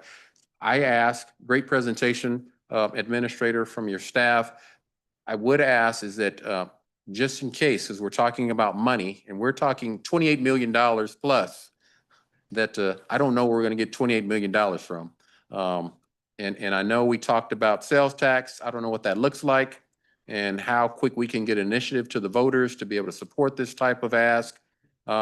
I don't know when you talk about increasing the funds upwards of 10%, how much that would bring in, and would that cover the total amount? The only thing I would ask as the mayor so the commission can make an informed decision is prioritize. What I listened to all the asks tonight. I seen the slides. I have them, and anybody that's watching seen them. But what are the priorities? What are some of the things that we know are necessities? Their mission, if you want to call that critical, life safety issues that we know we have to have to be able to host this event. And then what are some of those things that maybe, yeah, we'd like to have it, but maybe we could live without, if we're talking about just what this body may have to consider when you talk about trying to come up with the funding sources to be able to make sure that we create a safe and enjoyable hosting environment for all these individuals that we know will be converging into the Kansas City metropolitan area, particularly right here in Wyandotte County. Safety is huge. when you talk about what our sheriff and what our police deputy chief talked about and their needs, infrastructure, transportation, all those things are really going to play in, as well as what we want our city to look like when you talk about blight and beautification. But all those things come with the cost. When you talk about personnel have to be able to fill these roles, and a lot of that comes with overtime. It'd be great to prioritize and then come up with some financials that really can give this commission a picture on where we could draw. If we're left out on this island alone to be able to fund this all by ourselves, what are those funding streams and what does that look like? I get the amount of the cost, but what I am missing and what I don't see is for this commission to consider is responsibly, how do we balance that sheet with matching the ask with an actual funding stream that this commission can consider. So I would just ask that be brought forth at some time as far as some reliable funding streams for consideration, maybe one or two with actual numbers to close the gap or to meet all the requests. So this commission at some point can make an informed decision moving forward. So we are going to transfer over into our full commission meeting. Thank you all. Thank you for the presentation. Thank you, commissioners, for your questions. Thank you all in the audience for your patience. We're going to need 10 minutes for our staff to get set up. And so we can expect after we adjourn from our special meeting, we will re-adjourn at about 25 after 7. Motion to Right. adjourn, Bynum. I need a motion. There is a motion. I need a second. Motion and a second. Clerk, roll call. If we could, Hang on, people. Hey. Until we can adjourn, I just ask that everybody please wait till we adjourn and then you can go about exiting and finding a seat for those that are staying. Clerk, roll call. roll call. Davis? Aye. Bynum? Aye. Burrows? Aye. Townsend? Aye. Burns? Aye. Ramirez? Aye. Hill? Kane? Lopez? Aye. Stites? Motion carries. Thank you. We're adjourned.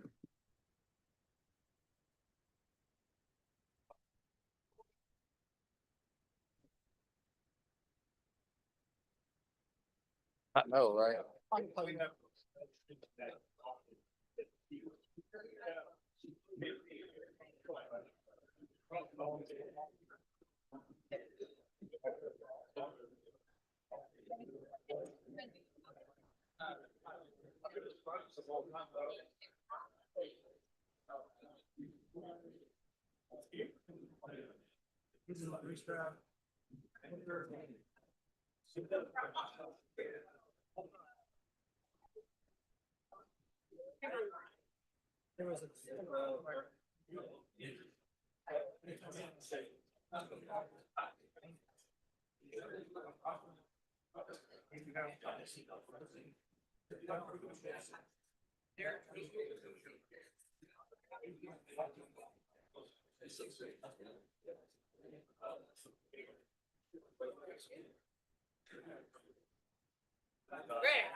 I feel a little stressed tonight, David. All right, so no.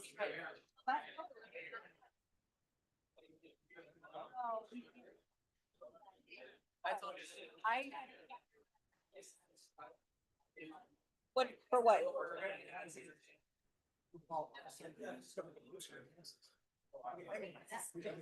I.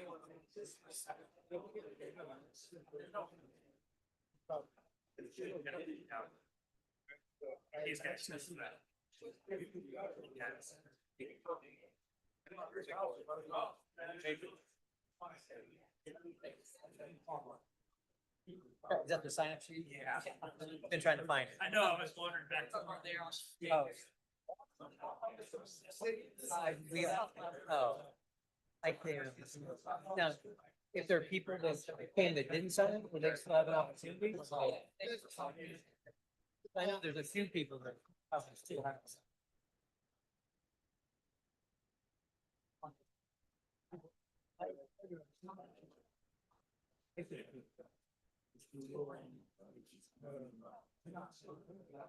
No.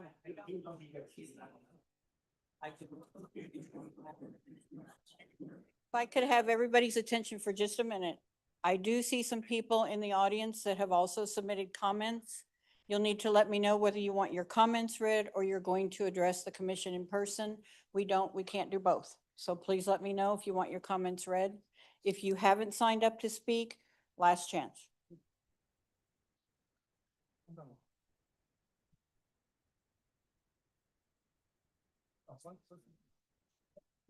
Yeah, that right there. Yeah.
Guess we'll do it again.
Turn it off.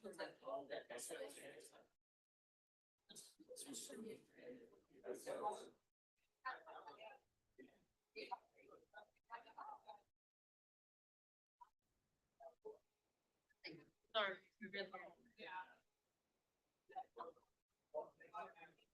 I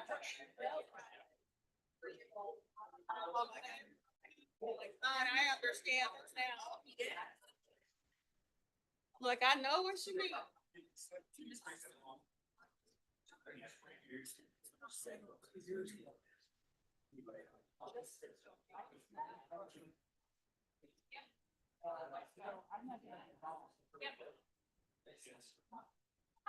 I'm fine.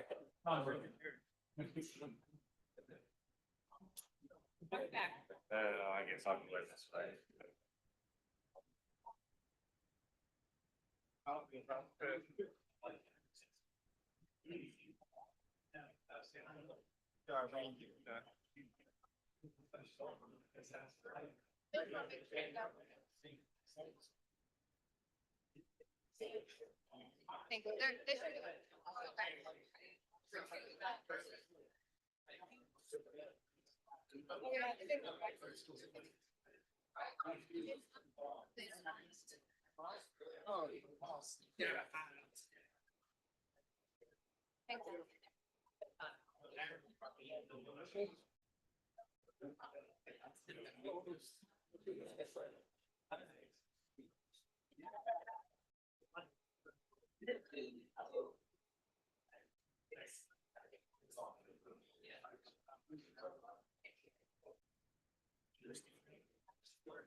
Yes, we brought.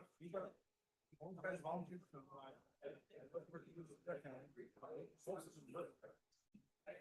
Our biggest project. And that's what we're right on. Our biggest cost. Hence, last person. The no numbers Fairfax. We're here to. Help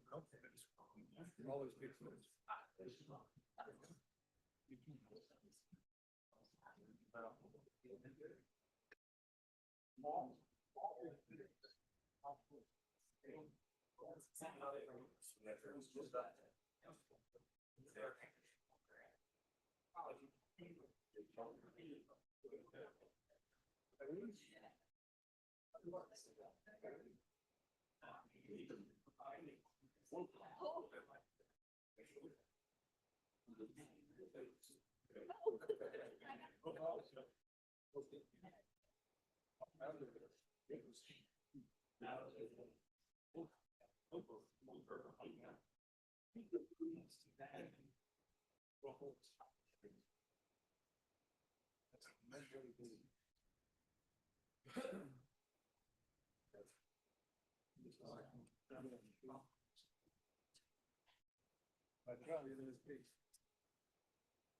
You and me, right?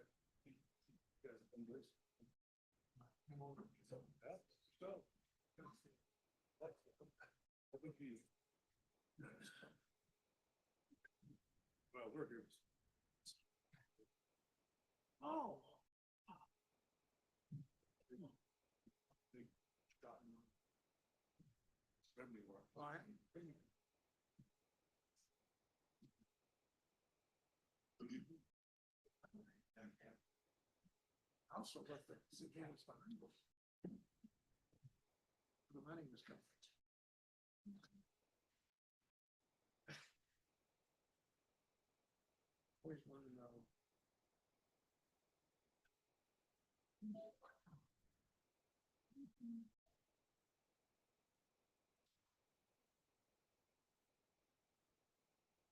Well, greetings and thank you for your patience. Today is June 26, 2025. This is a regular session of the Unified Government of Wyandotte County, Kansas City, Kansas Board of Commissioners.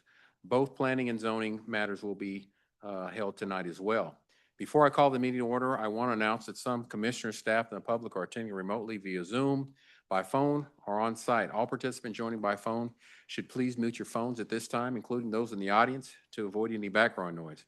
During the meeting, please make sure that you announce yourself by name and title every time you speak, if you're allowed to speak, so the public that is observing knows exactly who is speaking. This is critical given the number of remote participants and its current guidance from the Kansas Attorney General Office.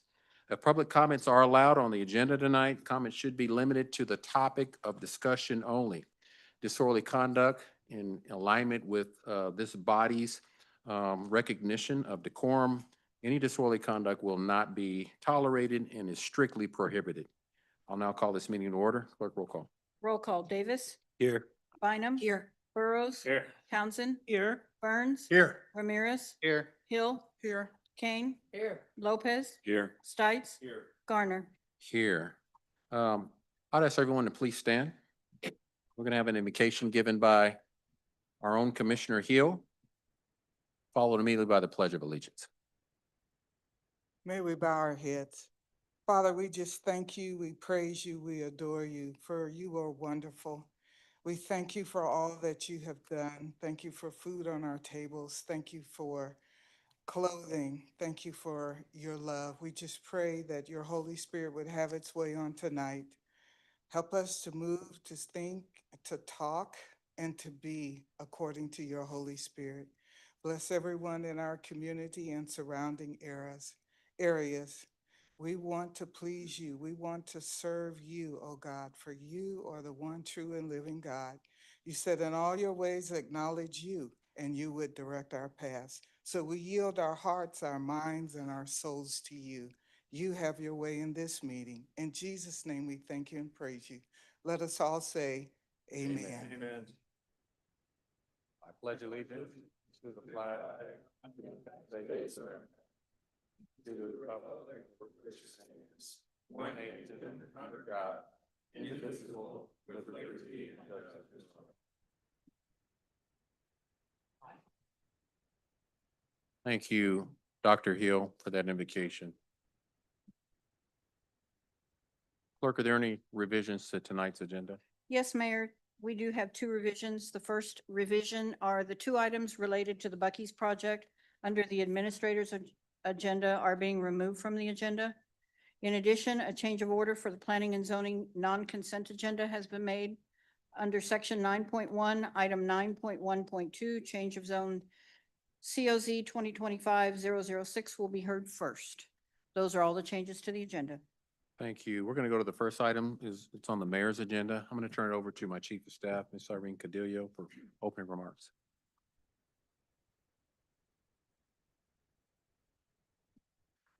Thank you, Mayor, County Administrator, and Commissioners. It's actually my honor to welcome Michael Abbott with the Election Board Office, who will provide information on, I think, an opportunity to get our young people involved, as well as share the honor of a student who is going to be recognized also by the mayor.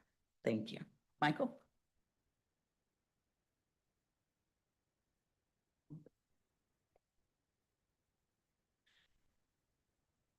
Good evening.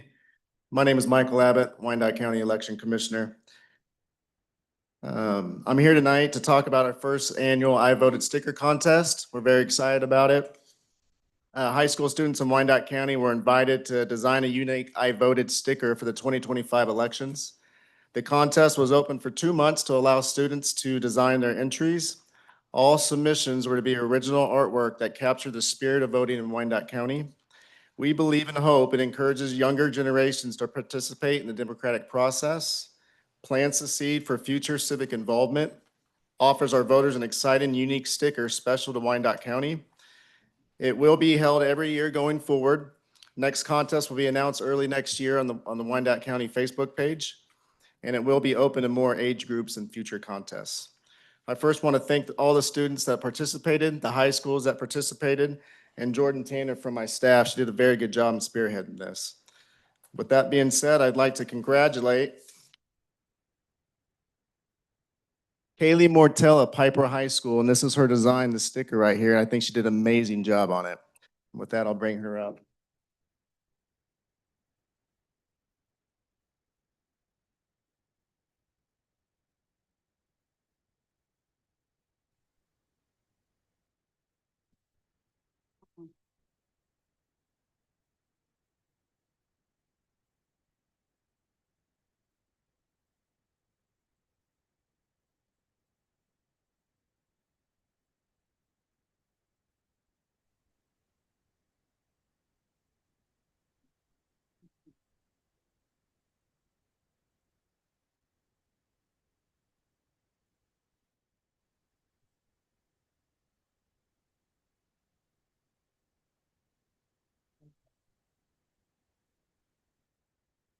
Congratulations again to our contestant winner, and thank you, Mr. Abbott.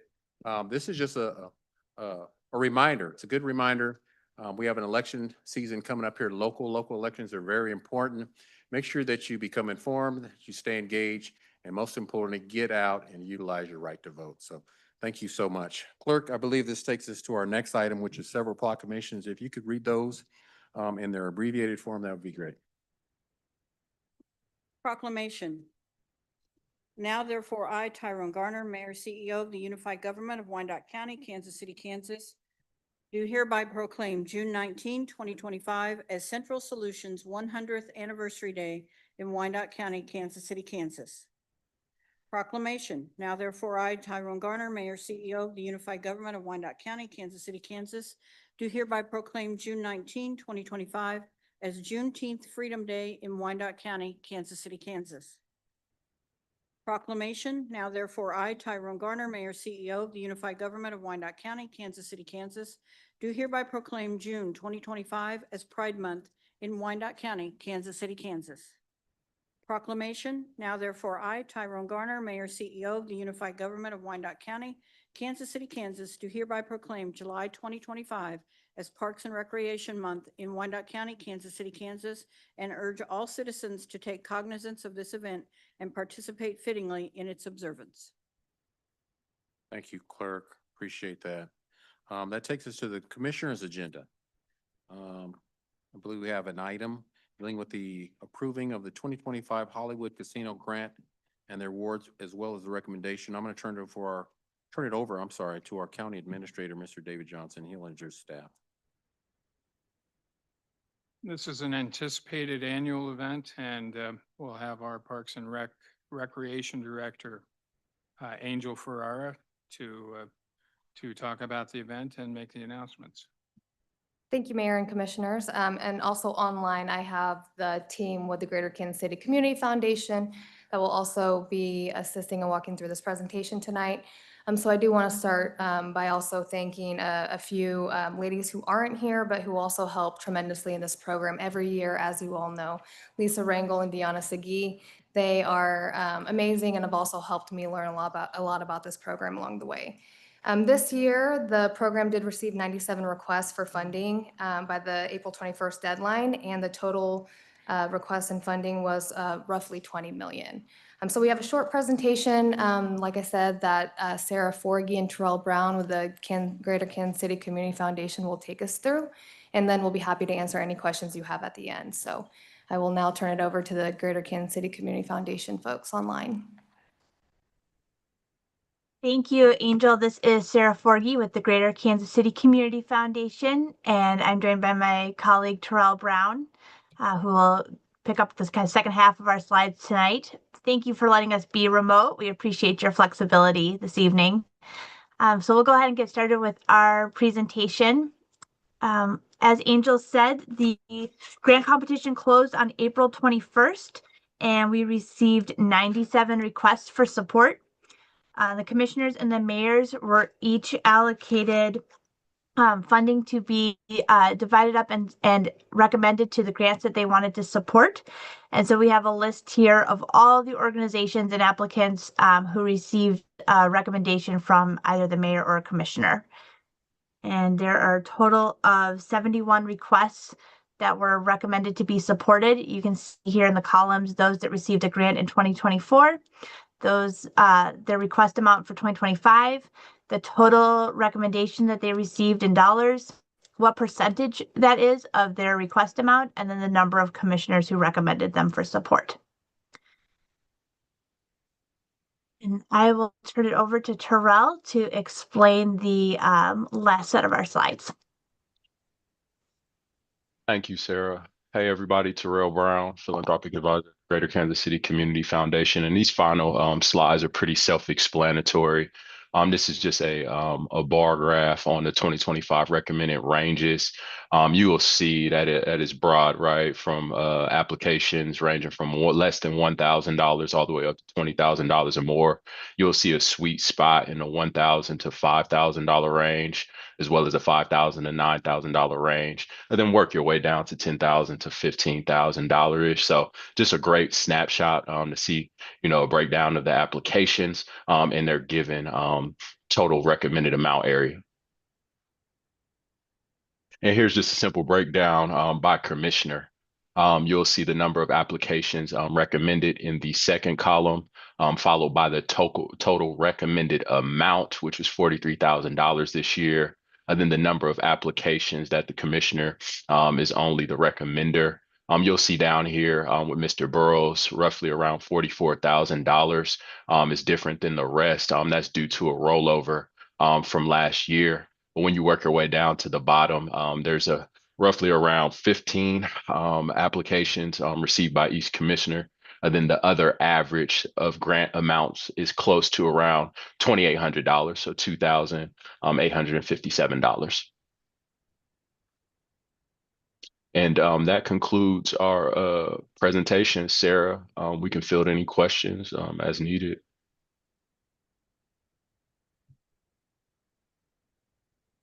Commissioner Burns? Yes, real quickly, Angel. I know last year there was a delay getting out to the recipients. Has that hiccup been taken care of this year? Yes, it has. Okay, So thank you. we're not anticipating that delay. Thank you. Thank you, Commissioner Davis. Thank you, Mayor. Do we know when the additional allocation, I think it was $350,000 from the Hollywood Casino Hotel, will come in 2 years? Can someone confirm that from staff? Yeah, not sure if legal can confirm tonight. I don't want to misspeak tonight, but I can get you the year for that and follow up. Okay, that would be great. Thank you. Yes. Thank you. This is a resolution for approval. I'm sorry. Okay, any further? All right. Second. Motion second, clerk roll call. Roll call. Davis? Aye. Bynum? Aye. Burrows? Aye. Townsend? Aye. Burns? Aye. Ramirez? Aye. Hill? Aye. Kane? Aye. Lopez? Aye. Stites? Motion carries. Thank you. We're going to now proceed to the items on the planning and zoning portion of agenda. I'm going to ask the clerk to read the statement required by state law governing the planning and zoning portion of our meeting, followed by the items on the planning and zoning consent agenda. Clerk. Thank you, Mayor. Good evening.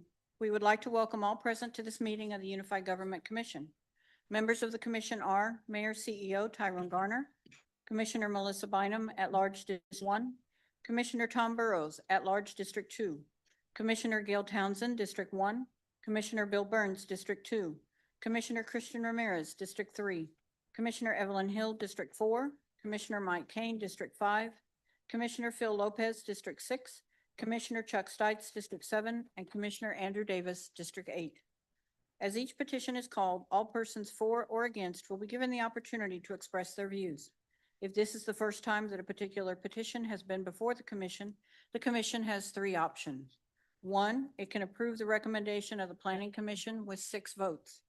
2, it can override the Planning Commission's recommendation, but it would take 8 votes to override. 3, it can return the matter to the Planning Commission for further consideration, together with a statement specifying the reasons for the referral back to the Planning Commission. The consent agenda is the first part of the Planning and Zoning agenda. Items on the consent agenda have received a unanimous vote of recommendation by the Planning Commission.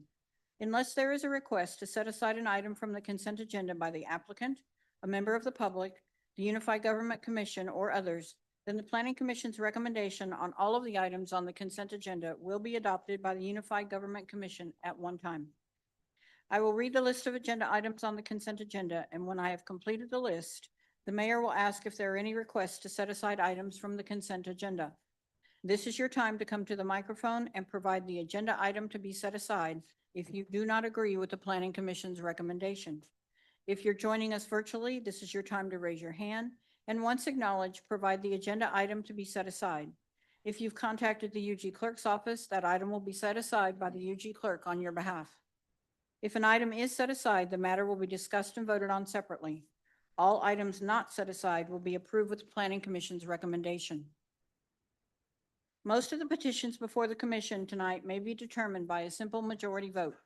However, if protesting property owners representing 20% of the land area within 200 feet of the area in question have signed and filed a protest petition, at least 9 votes by the commission will be required to approve the change of zone. A valid protest petition was filed in the clerk's office protesting COZ 2025-005 Aaron Wolofsky, requesting a change of zone from AG Agricultural District to BP Planned Business Park District for the development of a data center located at 13000 Parallel Parkway, 12504 Parallel Parkway, and 12340 Parallel Parkway. The petition represented 20.88% of the property owners. We appreciate the attendance of those people here this evening, and we recognize the importance of each petition. We would, however, remind you that there are a number of items on the agenda, and we would appreciate your efforts to make your remarks as concise as possible. We ask that anyone with a cell phone, please turn them off or switch to non-audio so you will not disturb the meeting. If joining us virtually or by phone, we ask that you mute your phone when not speaking to avoid background noise so you will not disturb the meeting. Once the petitioners make their presentation, anyone for or against will be allowed the maximum 3 minutes to state their views. As you come to the microphone, please state your name and city for the record if attending in person. This is also your time to raise your hand if you're joining us virtually. When your name is called, please state your name and city for the record. The mayor and commission are required to disclose contacts with proponents or opponents on any item on the planning and zoning agenda. At this time, does any member of the commission wish to disclose any contact with proponents or opponents on any item on the agenda?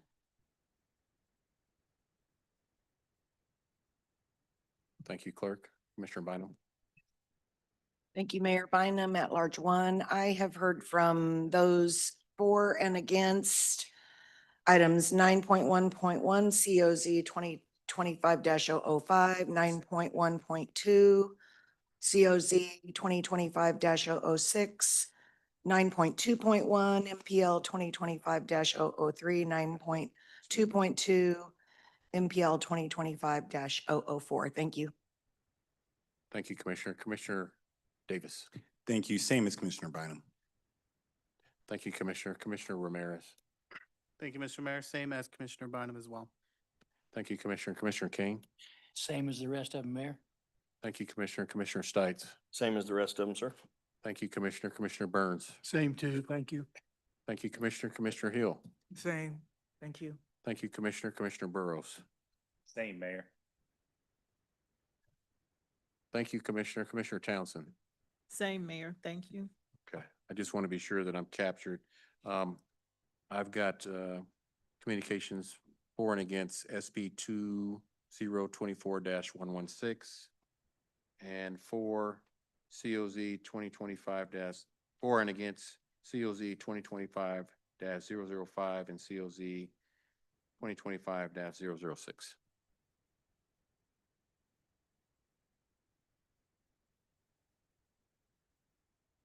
Mayor, are those all the disclosures? Yes. Okay, I will now read the items on the consent agenda. Change of zone applications. Item 8.1.1, COZ 2025-009, Michael Heitman.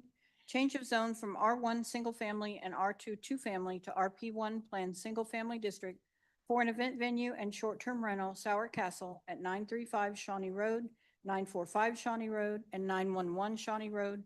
Recommended for approval by a vote of 9-0. Item 8.1.2, COZ 2025-010, Bob Layton. Change of zone from AG Agricultural District to R1 Single Family District for a residential subdivision at 2623 South 69th Street. Recommended for approval by a vote of 9-0. Item 8.1.3, COZ 2025-013, Properties by Tracy and Wilma Hayward. Change of zone from AG Agricultural District to R Rural Residential District for a residential subdivision, Hayward Acres at 9630 Nelson Avenue and 4321 North 97th Street. Recommended for approval by a vote of 9-0. Special use permit applications. Item 8.2.1, SP 2024-116, Nadia Griffith with Latin Quarters. Special use permit for a drinking establishment with live entertainment and events at 508 Kansas Avenue. Recommended for approval by a vote of 9-0 for 2 years. Item 8.2.2, SP 2025-024, Todd Gearhart. Special use permit for short-term rental at 7832 Kansas Avenue. Recommended for approval by a vote of 9-0 for 1 year. Item 8.2.3, SP 2025-025, David Dial. Special use permit for short-term rental at 4509 Garfield Avenue. Recommended for approval by a vote of 9-0 for 1 year. Item 8.2.4, SP 2025-027, Whitney Preston. Special use permit for keeping 3 goats at a residential property at 3644 North 59th Street. Recommended for approval by a vote of 9-0 for 2 years. Item 8.2.5, SP 2025-028, Kelly Spencer with Creative Tots Childcare. Special use permit for a daycare at 2515 Haskell Avenue. Recommended for approval by a vote of 9-0 for 1 year. Item 8.2.6, SP 2025-029, Jessica Moreno. Renewal of a special use permit for a short-term rental at 611 Douglas Avenue. Recommended for approval by a vote of 9-0 for 2 years. Item 8.2.7, SP 2025-031, Michael Heitman. Special use permit for a wedding and event venue with lodging, live entertainment, short-term rental, and alcohol and excessive food sales at Sour Castle at 935 Shawnee Road, 945 Shawnee Road, and 911 Shawnee Road. Recommended for approval for 2 years for the short-term rental and 7 years for the event venue by a vote of 9-0. Master Plan Amendment applications. Item 8.3.1, MPL 2025-006, Michael Heitman.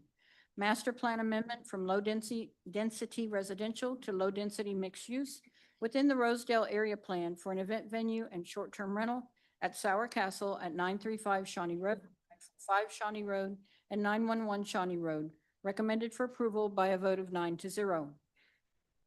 Miscellaneous, item 8.4.1, resolution for moratorium of parking requirements east of I-635.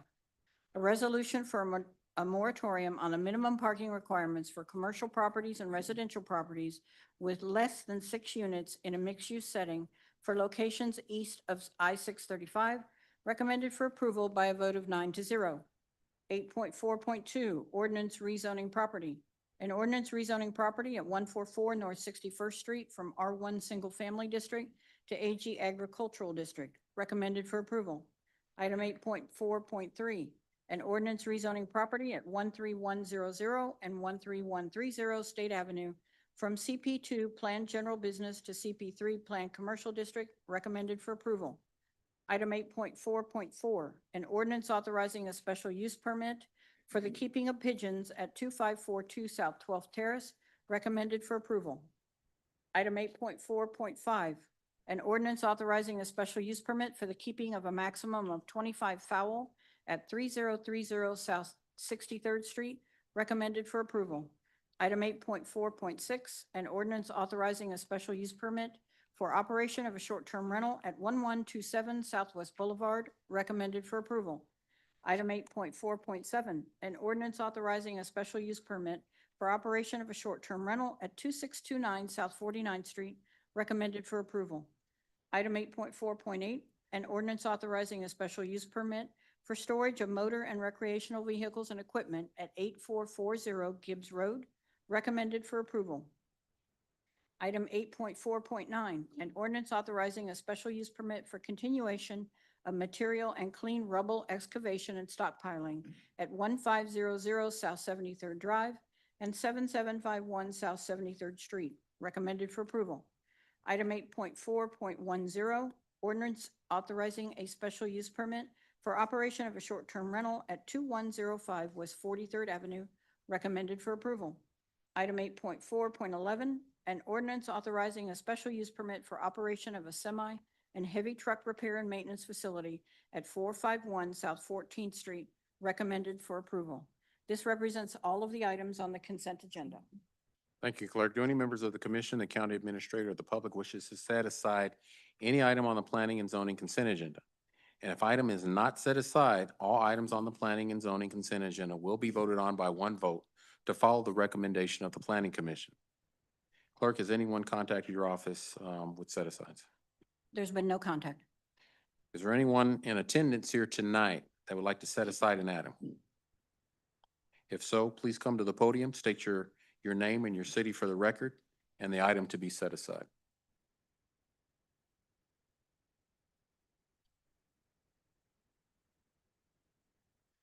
David Wilson, Kansas City, Kansas. I'd like to set aside 8.4.3.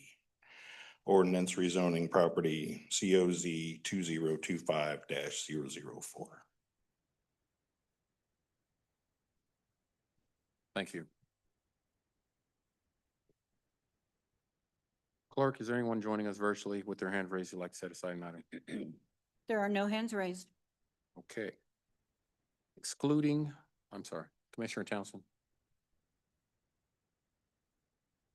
Thank you, Mayor. I'd like to set aside for flow discussion, item 8.4, resolution for moratorium on parking requirements east of I-635. Kane, move for approval for all remaining items. Second. There's a motion and a second. Clerk, roll call. Roll call, Davis, Aye. Bynum, Aye. Burrows. Aye. Townsend, Aye. Burns. Aye. Ramirez. Aye. Hill. Kane. Lopez. Aye. Stites. Motion carries. Thank you. Okay, we have two set-asides. Clerk, can you read the first one? The first request is for item 8.4.3, an ordinance rezoning property at 13100 and 13130 State Avenue from CP2 Planned General Business to CP3 Planned Commercial District, which was recommended for approval. Okay, thank you.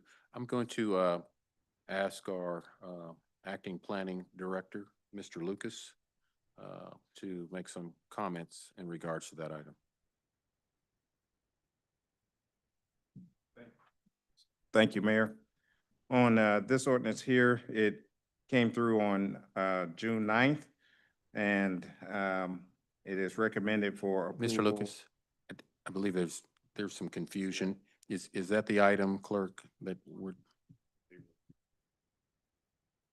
It's 8.4.3, an ordinance.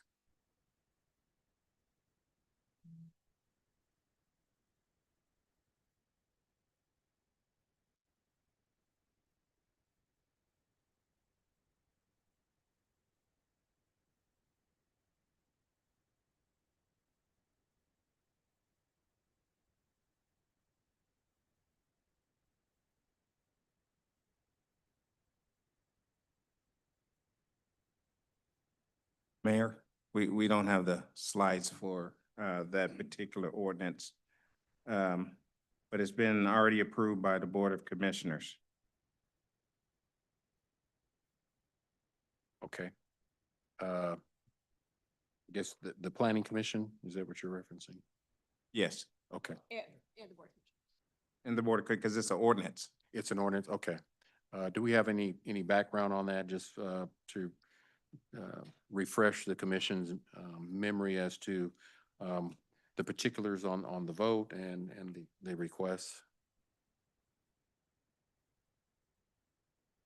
We're in the process of retrieving it now, sir. That's fine. Take your time. No rush.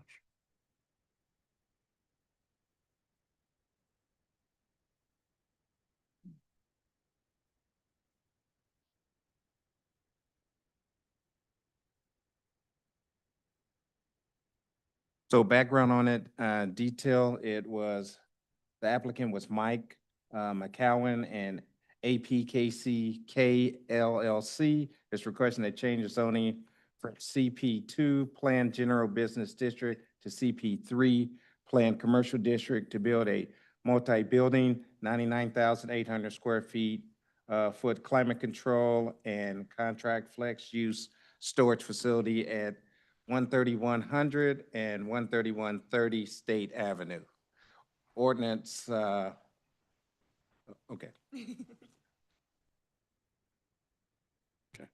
Thank you, Mr. Lucas. Is the petitioner available in the audience, or if the individual that made the application? That's you? Okay. If you can come forward and state your name and your city of residence. David Wilson, KCK. It was my understanding in all of the meetings that we've had about this, that everything was going to be zoned, BP Business Park. I don't remember ever seeing anything for a planned commercial use. They always mentioned the business park, not any commercial use, because that changes the regulations of what they have to follow. I would like to, yeah, it would be nice if we could go back and find the actual stuff from the planning and zoning meeting, because they have always said business park. There's never been anything said about commercial. When you say they, are you are you the individual that's actually bringing forward that would like to have this? No, I'm approved? sorry. I'm sorry. Well, I thought you were looking for the No. one who pulled it off. No. Yeah. Okay. Is the actual individual that made the request to have this item approved by this commission present or online? Clerk. May what? When it was approved by Board of Commissioners. When it was approved by CPC.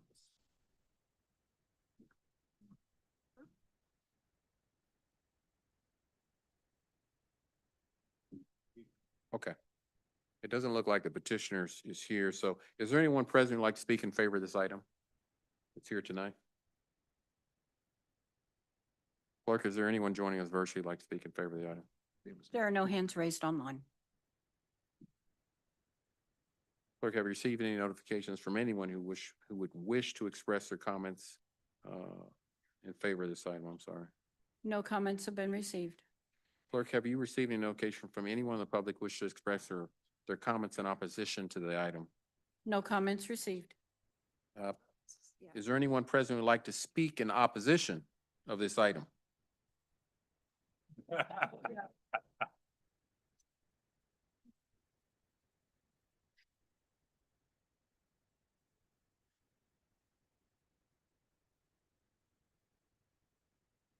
Still Dave Wilson, Kansas City, Kansas.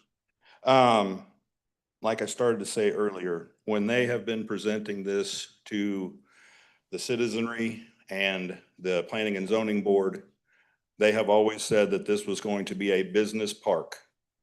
It was going to all be zoned business park. I'm not sure where this planned commercial use came in, or I would have said something about it before now.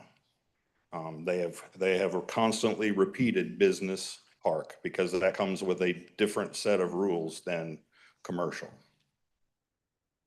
And I'm just questioning this change to industrial over business park. Thank you. Mayor, this has been brought forward as a CP2 Plan General Business 2, CP3 Plan Commercial District.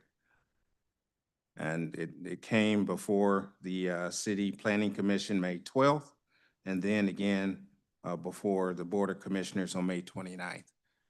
And there was no display of the word park. How did we circle back if it was, I mean, when it got to the commission, did they send it back to the planning commission? What's the particulars on how we arrived here today?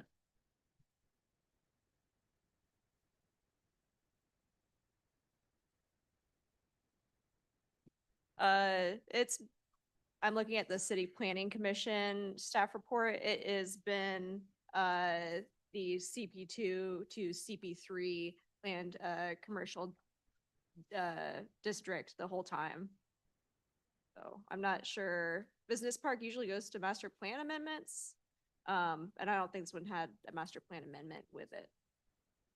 So I take it the commission, when it came before this body the first time, the commission sent it back to the planning commission? I don't think so. No? Yeah, So what's, it's been the same the whole time.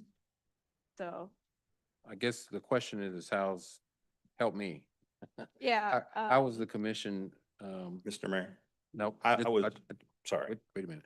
Yeah, thank I you. just wanted to. Can you have a seat, please? And, okay, thank you. To help me and the commission, but more so me, is why is this item being discussed twice? And how did the commission vote the first time? Yes. Mayor, I believe that this is simply a codification of the ordinance that you've already passed.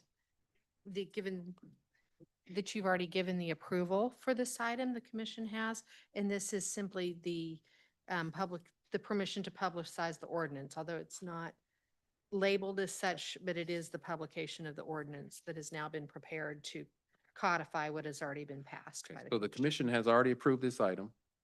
Correct. And so tonight, what's being brought forward is for the commission to approve the publication Correct. of the ordinance that was approved. Correct. It's just Okay. not labeled as the label. is That's the clarity. we need. Missing. Okay. Thank you.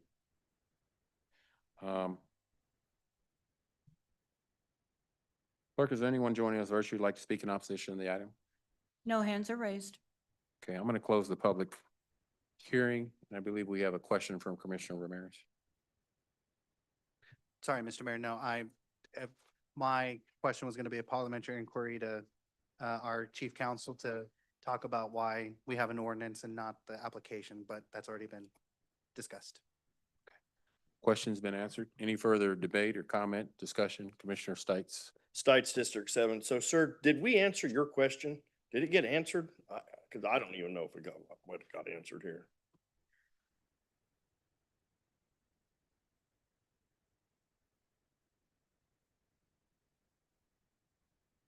I was informed by another citizen that I had read that wrong, Okay, perfect. and I reject. Well, I just wanted to Yes, give you the yes, opportunity to yes, make yes. sure that I we answered realized what, that it's, what I you was asked. thinking state and I thought was parallel, so. Well, that's all right. Thank you. Thank you. You're welcome. Commissioner Bynum?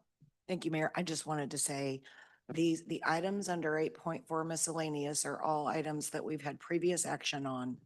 This is a standard part of our planning and zoning agenda. A prior action, approval or not, requires this publication item at the next meeting. And these are almost formalities, if you will. But this is the part of the agenda that we're on. It's part of the consent agenda. Do we have another item to pull? I think Commissioner Townsend had an item. Otherwise, I was going to make a motion. You still need to vote on this. Yeah, we got to vote on it. I would make a motion to Dave, approve second. item Dave, second. 8.4.3. The motion second, clerk roll call. Roll call, Davis. Aye. Bynum. Burrows. Townsend. Aye. Burns. Aye. Ramirez. Aye. Hill. Aye. Kane. Lopez. Aye. Stites. Motion carries. Thank you. Or can you read the next set aside for us? Item 8.4.1, a resolution for a moratorium on the minimum parking requirements for commercial properties and residential properties with less than 6 units in a mixed-use setting for locations east of I-635, recommended for approval by a vote of 9-0. Okay, sorry. I'm gonna go to staff first. Mayor, Commissioner. So this item was an item that came out of the mayor's task force on business development chaired by Commissioners Burrows and Commissioner Stites. That had inclusion from a number of folks in the business community. And one of the things they looked at was more broadly, how do we reduce the barriers for businesses? What are those things that are inhibiting business formation and development? And one of the items that came forward out of that work was around parking minimums. And so the recommendation coming out of the task force to the Planning Commission, and the reason it went to the Planning Commission is because it deals with Chapter 27 of the code, was to do a 3-year moratorium on parking minimums. So essentially a pilot program, if you will, for 3 years for areas east of 635. And what this would apply to is it would remove parking minimum requirements for commercial projects and for residential projects or mixed use projects up to 6 units. So it set us, didn't go and touch sort of larger apartment projects, but it really focused around commercial development and looking at ways to reactivate and put new businesses into our existing traditional commercial corridors. Because one of the things that we heard in the course of the work of the task force was that our code is sort of peppered with parking minimums, whether that's around particular types of land use or particular types of businesses. So if you wanted to start a restaurant and put it into an existing storefront in Minnesota Avenue, you might have to come up with 6 or 10 off-street parking spaces in order for that in order to open that restaurant. And for a number of places, that's just not financially viable to do that on a new business. So, and that applies for barbershops, it applies for restaurants, it applies for a whole host of other uses. So a number of cities have gone forward with efforts to lift parking minimums, and again, an effort to reduce those barriers for businesses. So we have a short presentation. I think you have it in the packet as well. I don't know if the commissioners that were on the task force that are co-chairs would like to add anything to this.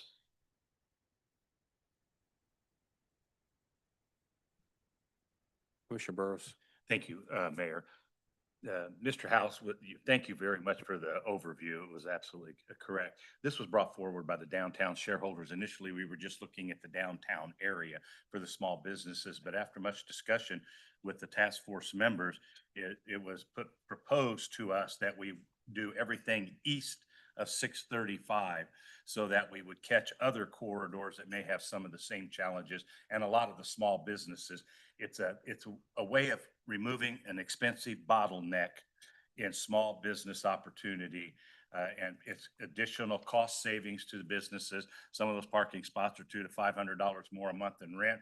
And we felt it was appropriate, those on the task force and those in the business community, to eliminate the minimum parking requirement. And we did it on as you said, Alan, a 3-year pilot program so that we could come back and evaluate it and look at the success and see if we want to continue to move it forward for another handful of years. Thank you. Thank you, Mayor. Thank you, Commissioner, and thank you, Mr. House. I believe you already heard from the petitioner. Is there anyone who would like to speak in favor of this item? Please come forward, state your name and your city of record.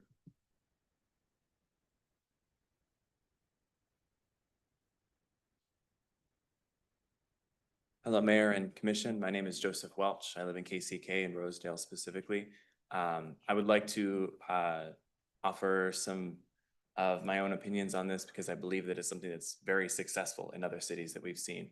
I have spoken to people from strong towns who have been a big proponent of the minimum requirements being removed from cities, and Lansing, Kansas has been one of those pilot programs that has been very successful over the past years. They've been able to attract some businesses and some housing, and I think that would be great for this city, especially in the downtown area. Thank you.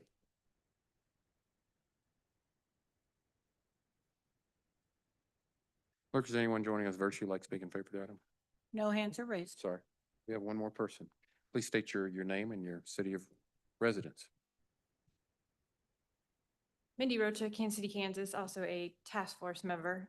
Also, I want to make it known that we did the 3-year time span to, that way the numbers weren't skewed due to FIFA, that we would look at the big picture and also revisit if needed to make sure that we weren't hurting any of our community members.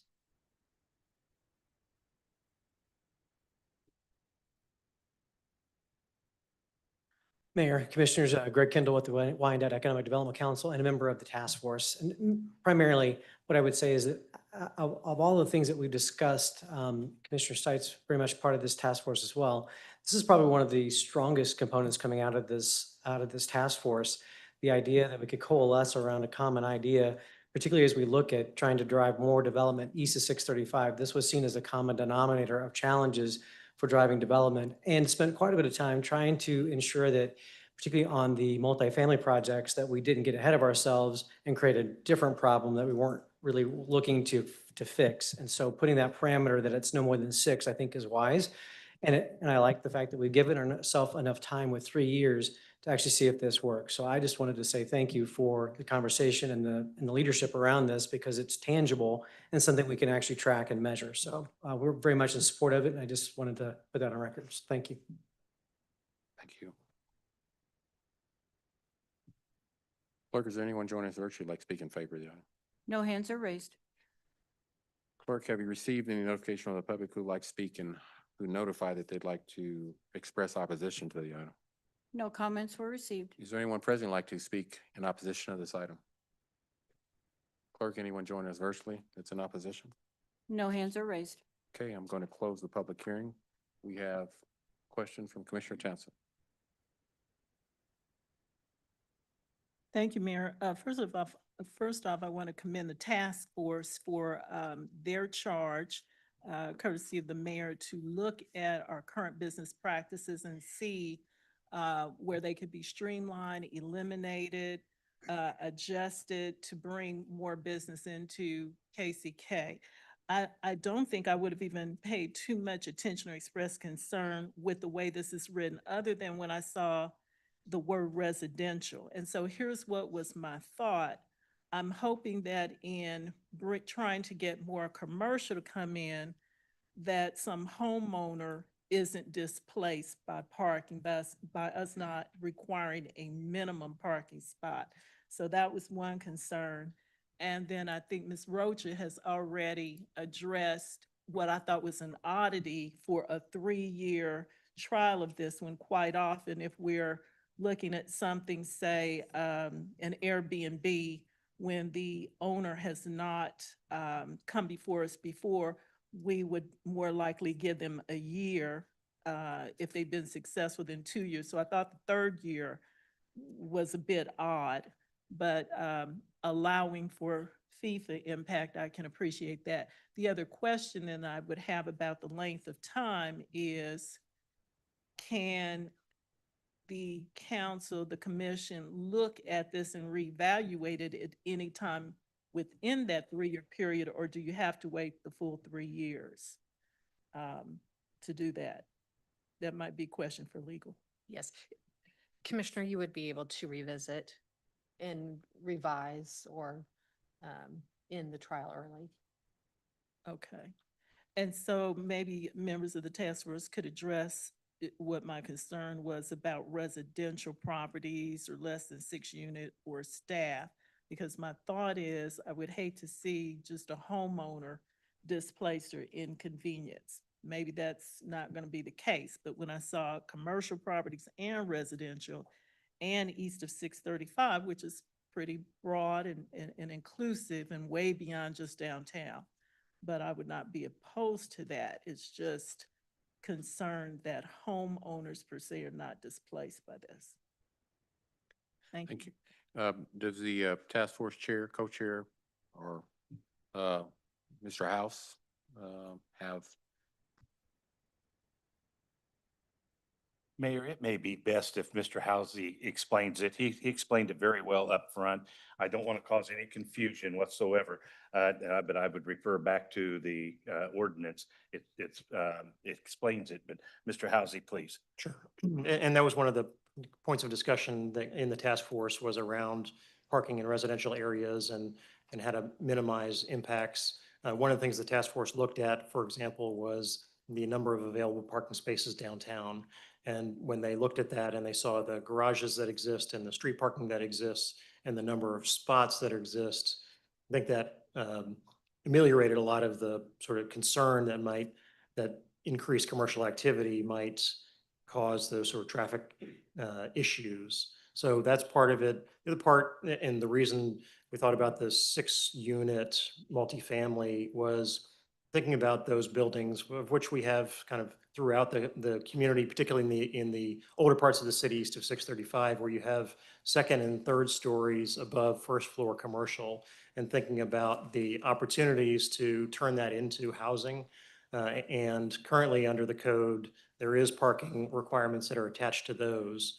And so again, trying to reactivate these spaces and make them more commercially viable. If you're an owner of one of those buildings, having a rental tenant living in a unit and then having commercial below as a more stable set of income sources that makes that kind of building more viable and helps kind of build these commercial corridors. And then I think the experience of other communities who have gone down this path is that concern around parking in residential neighborhoods has either not materialized, or in cases, where cities that are sort of in different conditions than we are, there are other ways to address that down the line around parking management. So you can have parking zones where you have, 2-hour parking, those sorts of things. In fact, we have an ordinance on the books now in the UG that allows neighborhoods to set up a parking area. So if they are concerned about parking, they could set that up to protect those neighborhoods, as well as the other part of that conversation was around entertainment venues and other things that might draw a lot of people. And those also have to go through the special use permit process. And one of the conditions that the commission and the planning commission and full commission can place on those special use permits is around parking. So you retain the ability to manage and control for those larger venues where you might have a lot of parking, a lot of people coming in at one time for an event. I don't know if that answers your question, Commissioner. Well, that does get to it, and you mentioned several options. Like I said, I thought 3 years was a bit long. It might be beneficial if maybe the task force would look at it in a year from now or a year and a half from whenever this may go into effect. The scenario that you mentioned, though, with a commercial entity on, say, a bottom level and residential above, that's kind of the things that I was talking about in terms of concern. If there's no limitation on commercial, would that residential tenant be put into an uncomfortable position by coming home and not being able to find parking? So. If I might, I think part of also what we talked about was this doesn't change the ability of a building owner or a developer to set the parking and establish the parking that they think is appropriate for their project. So there's nothing in this that says you can't have exactly the same number of parking spaces tomorrow in the project that you would do today, but it gives you as the project owner and the developer the ability to adjust that based on what you think is needed for your project. So if it's a senior living center, they are likely going to need less units of parking than it would be for another type of project, as well as the number of people that living in the community that don't have a car at all. And I think sometimes we're surprised at how large that number is. And a lot of our commercial corridors sit on our bus lines. And so we think that there's a market there that could be potentially served. We'll see again through this pilot period by opening up some of those and reducing some of those barriers for that development. The other part on the 3 years is the length of time it can take for a project to kind of come to fruition. So a new project coming from the ground up may take every bit of 3 years. And so we didn't want to foreclose the opportunity to see how those might do and to look at again, across the different parts of the community and see over a long enough period of time whether, in fact, this is having the desired effect or it's having undesirable effects that need to be then addressed. So thank you. That's helpful. One last question then. So if someone wants to come in with a new business, and we hope they do, and where we would normally say with this type of business that you're proposing, commercial, let's say, you'll be required to identify that you can have 10 parking spaces. That will no longer be an issue that planning and zoning will consider? Correct. Okay. And I thought I heard someone mention a cost associated to the average parking spot. That was interesting. What is that? That was a study that was submitted by, I believe, the organization, I have it right here in front of us, CityWorks, that other communities had experienced the savings for the small businesses of anywhere between $200 to $500 per parking spot through rental. Okay. All right. Well, thank you. That was helpful for me. Appreciate it. And if I may, I know my co-chair was going to respond to this. On the second page of the ordinance, it does allow us to come back at any time to address the concern that you had if we didn't want to go 3 years. Most businesses, it takes 2 to 3 years to really get moving and to be stationary. So I would just state that the number 3 came out of it, just like the number 6 came out of it for apartments after much discussion. And that's why I appreciate this discussion, as well as trying to eliminate the impact that FIFA may have also. That'll be your, thank you. Thank you, Commissioner. Thank you all. Commissioner Stites. Stites District 7. So as Commissioner Burrows mentioned, as the co-chair, and that's one of the items that I was going to address was the length of time and that the ability, and I think Angie addressed it appropriately, that we can come back at any time that if this is creating issues, then that we want to look at it. So the 3 years, I think, is appropriate amount of time for this to exclude the impact that FIFA may have and give us some actual valid data points. With that being said, Mayor, if it's appropriate, I'd make a motion to approve as submitted. Second. Okay. Before I accept those, entertain those, Commissioner Ramirez. Thank you, Mr. Mayor. Just quick, it's either legal or the co-chairs can answer. Would this, if, say, throughout the next 3 years, we want to bring some changes forward, would that have to go to planning first, or can that come directly to us? Mayor, I believe that's going to be a Alan question, not Yeah. one of us. I think, yes, that would need to go to planning before it goes to commission. It would end up at commission, but it would need to start at the planning commission. Okay, I was just curious of the process. Thank you. Okay. Clerk, roll call, please. I have a motion and a second. Roll call, Davis. Aye. Bynum. Aye. Burrows. Aye. Townsend. Aye. Burns. Aye. Ramirez. Aye. Hill. Aye. Kane. Lopez. Aye. Stites. Aye, and I'd just like to say thank you to everybody that was on the task force and all the work that they've been doing. And we look forward to bringing some additional items to continue this process with making the process easier for development in our east of 635. Thank you. Motion carries. Okay. Thank you all. I'd just like to shadow what Commissioner Stites just mentioned. You know, one of the things when I became mayor is just my experience in executive leadership is the power of collaborations and having people around the table and coming up with real solutions to real problems that impact people's lives every single day. And this is, I came up with several task force. There's a few of them that really have come out with some really good proposals, and this is one of those task force. When you talk about community driven, it's really tapping into the value of our residents, our business leaders, really leaning on their expertise, their ideas, and their recommendations, working with our staff, our elected officials, and bringing good recommendations forward that are going to be positive and beneficial to the community.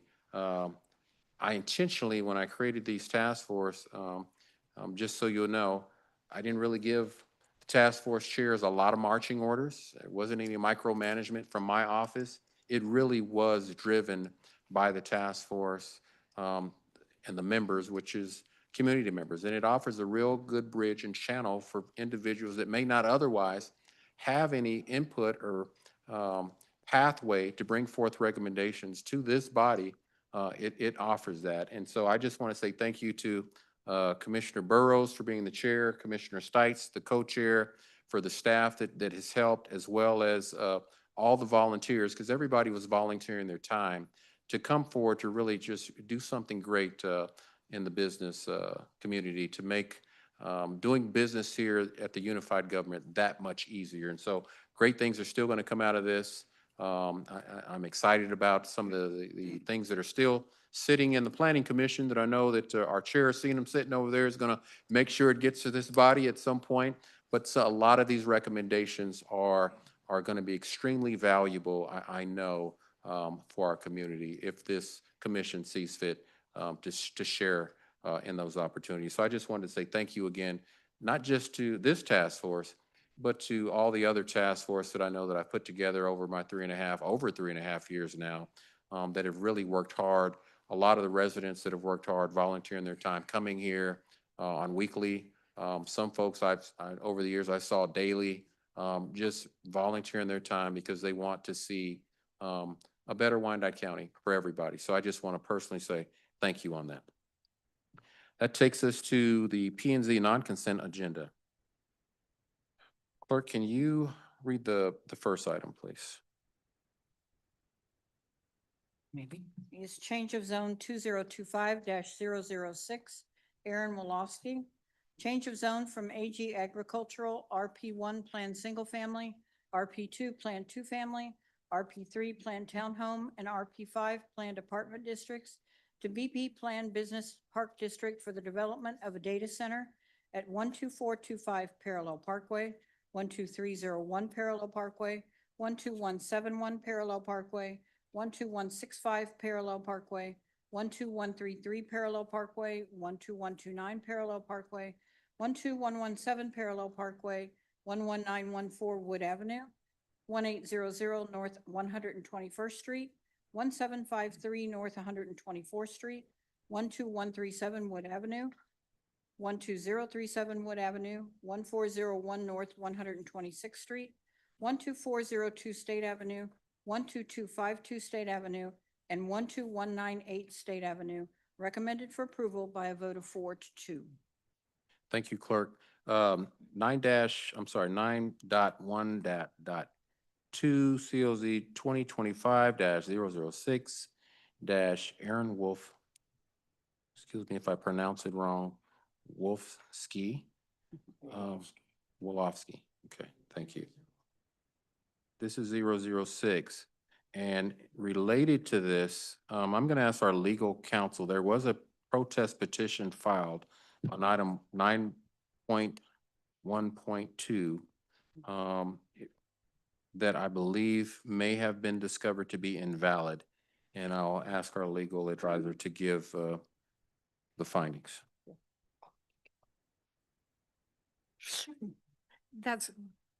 That's correct, Mayor. I'm just going to have Mike Farley come forward. It was found to be invalid. He did extensive research on both the petition itself and the law, and I will ask him to go deeper into the details. Yes, Mike Farley with legal counsel. There were two protest petitions that were filed on April 28th. That was in response to the April 14th City Planning Commission. That meeting, or the cases that were heard at that meeting, later were considered invalid because there was a noticing issue. After that, the case was reheard on May 28th. After that point, state law says that a protest petition may be filed within a 14-day window. This change of zone 2025-006, which represents the south side of the proposed project, that protest petition was never refiled. Therefore, it is found invalid. The protest petition for 2020 COZ is 2025. We'll talk about that in a sec. Thank you. I'll turn it over to, our interim deputy administrator, Mr. Rodney Lucas, to make some remarks in regards to this item. Thank you, Mayor, Commission. So a change of zone was approved by the City Planning Commission, May 28th, preliminary plat, May 28th, and the master plan amendment, on the same day. We bringing forward the, City Planning Commission recommends that the Board of Commission make the findings, contained in our report, be approved for petition COZ 2025-006. That's the south end of the two parcels, and master plan MPL 2025-003, subject to all comments and suggestions outlined in our staff report and conditions of the City Planning Commission. Thank you. I'm going to ask the applicant petitioner, the individuals that are asking for this to be approved, to come forward and to make their presentation.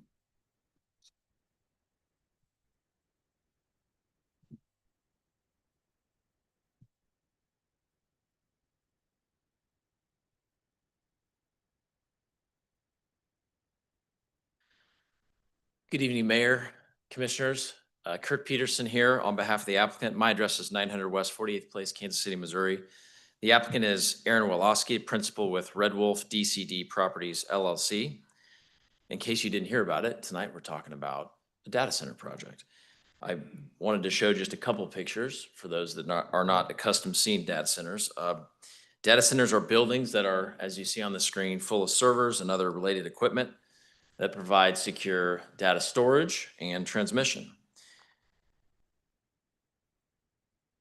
In terms of what really is the deeper purpose of data centers, we have both, as the screen indicates, daily needs, things that my kids and you and I rely on every single day, as you can see on the left side of your screen. I'd say the fun stuff, and then the really important things, the critical needs elements that data centers make possible. This has to do with first responders, hospitals, banks, government services, things like that. Very important. Where the proposed data center would go is, as you can see on the screen, within the red lines that outline the subject property. There's both a north phase, as you can see, north of parallel, and then a south phase, again, parallel being the middle point, the east-west line of demarcation. I will make mayor remarks here so that we don't wear out our welcome that apply to both, even though we will have two separate votes and considerations, and we'll just incorporate those, if it's okay with you, into the next consideration.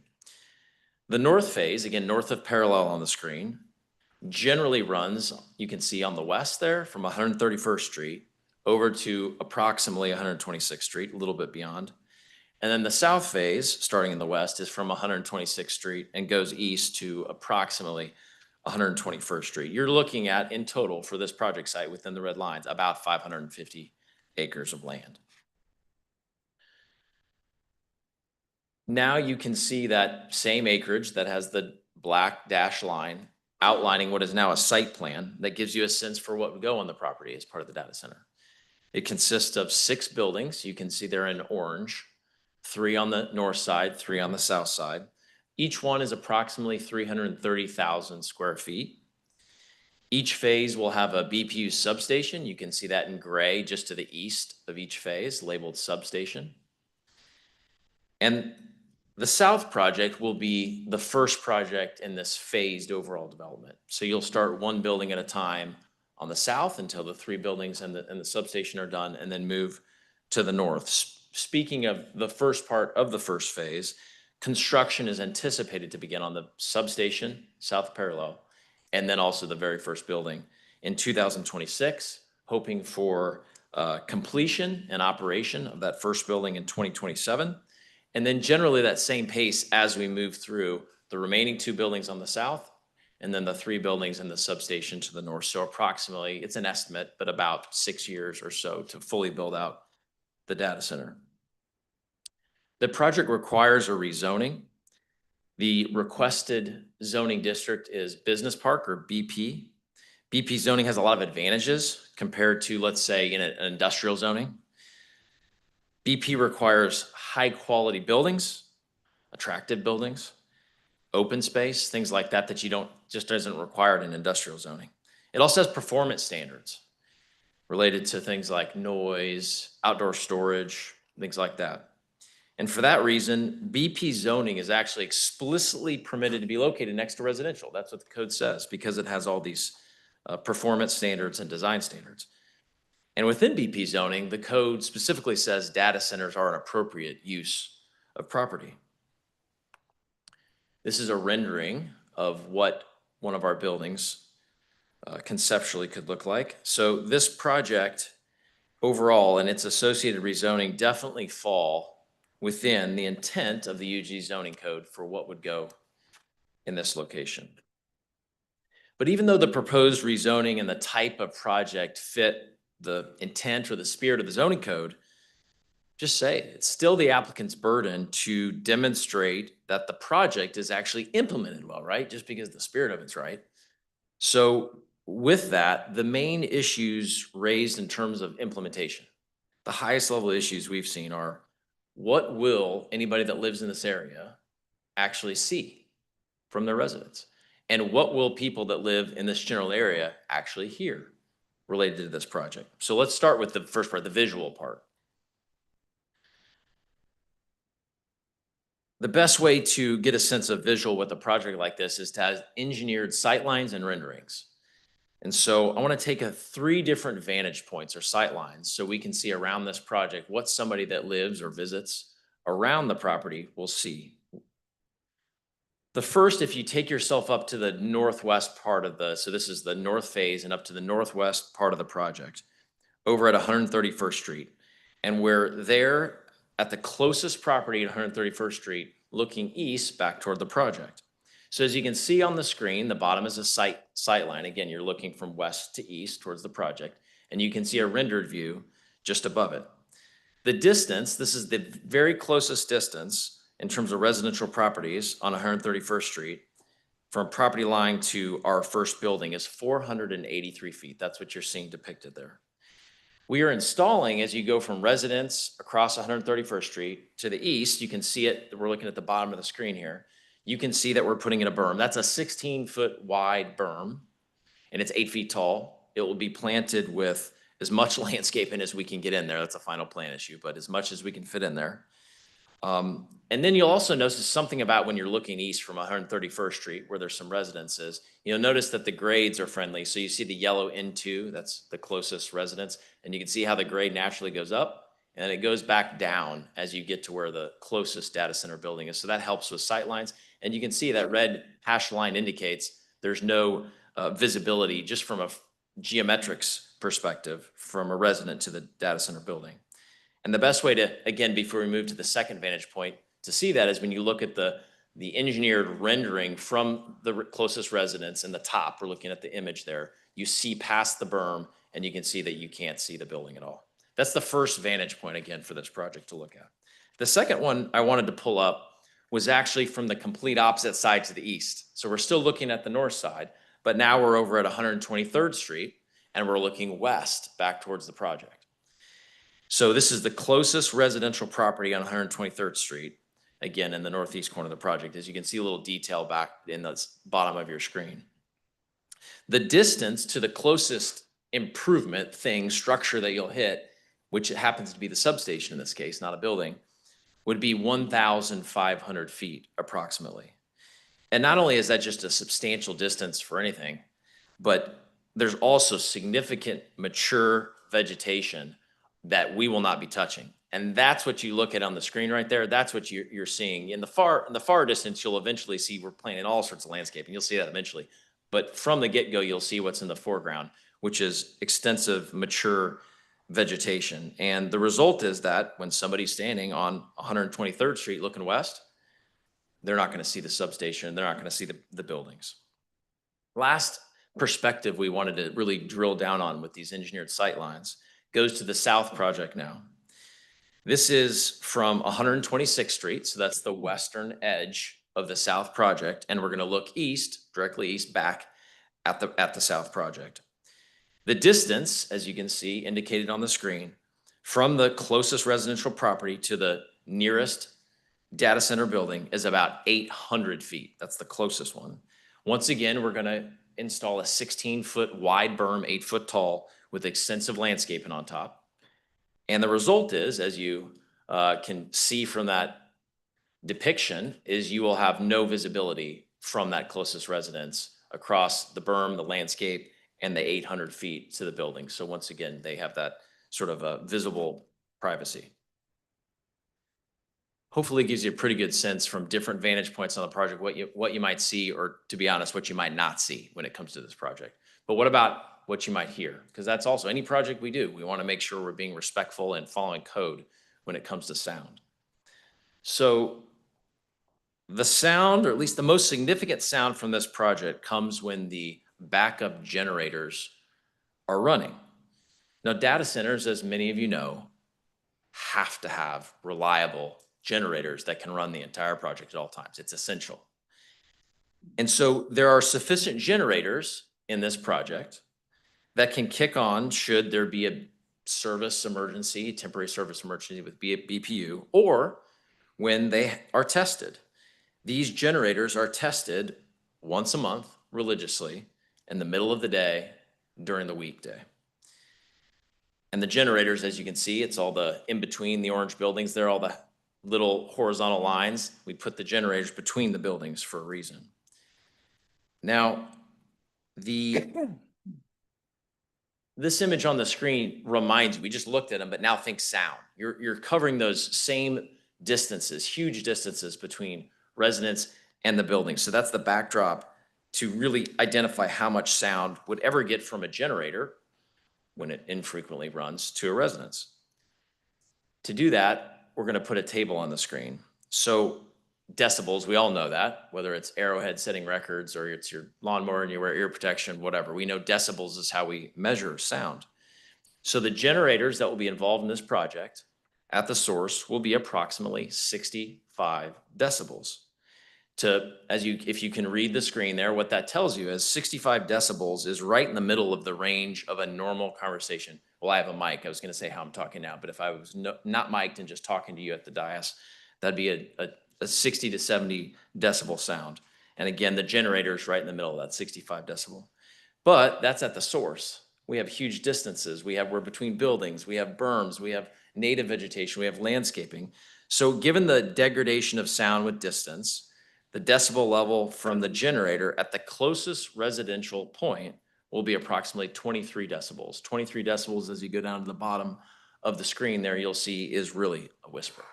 So we have completely mitigated and controlled for sound from this project for all the reasons I just said. There will be no sound issues. It'll be below the background sound that anybody's hearing from the street or frankly from their own home. So we've addressed visual, we've addressed sound, but there is at least one more fundamental topic that I want to bring forward to you that has to be implemented responsibly, which is power. A data center consumes a lot of power.